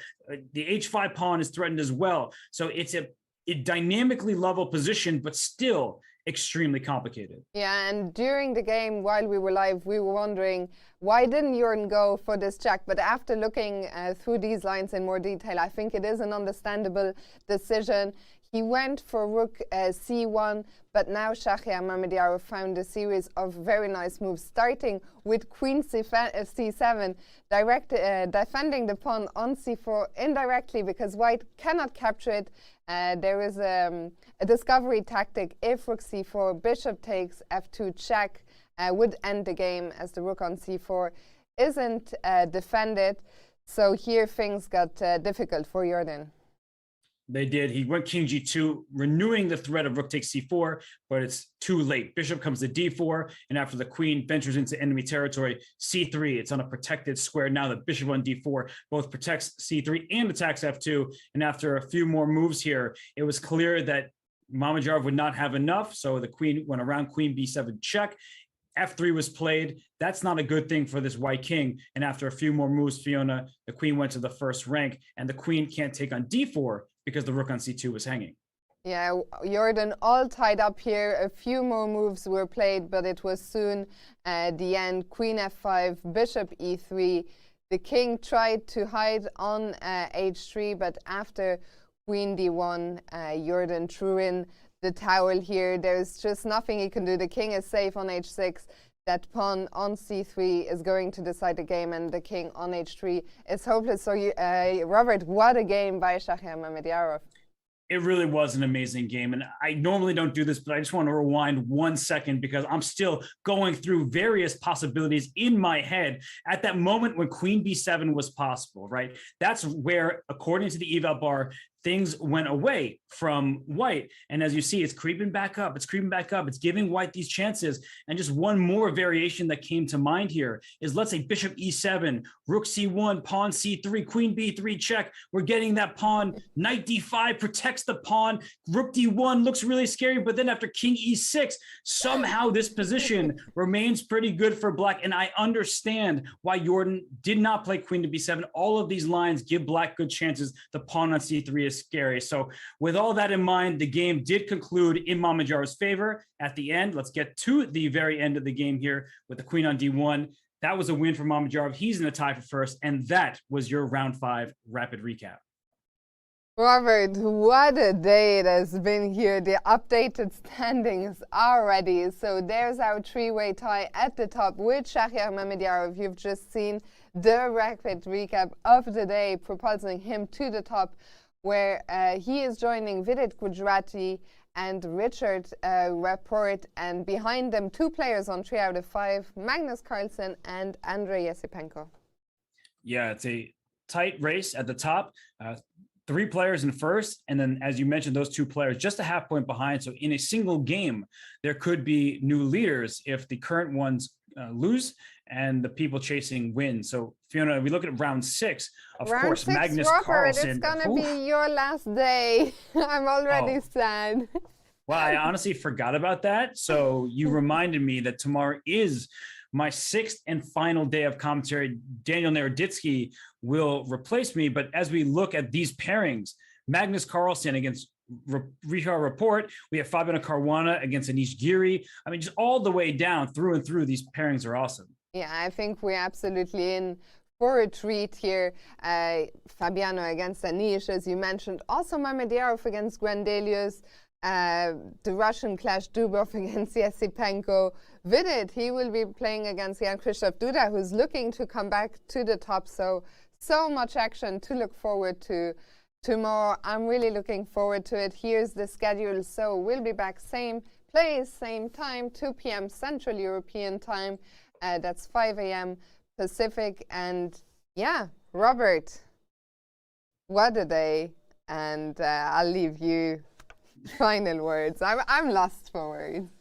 I think the most surprising thing of the day is that we only had 2 decisive results. We saw 7 fascinating games where every single player in this field was trying their best to score a point. Games that ended in draws doesn't mean that they were not entertaining. They certainly were. So Fiona, 2 wins this round. Mamedov, Rapport, they're in a tie for first with Vidit Gujarati, who held nicely with the black pieces against Anish Giri. I think the 3 players in first place deserve to be there, but with so many rounds remaining, 8 to be precise, it's a long tournament ahead. Absolutely. A lot can still happen. I'm sure we will see some changes at the top, but agreed with you, the 3 players at the top deserve to be there. Tomorrow we'll find out, can they stay there? Can they increase the lead? Will players catch them? So much to look forward to. We will look forward to seeing you then. Thank you so much for watching. Thank you, Robert, for being here by my side. Have a good one and see you all tomorrow.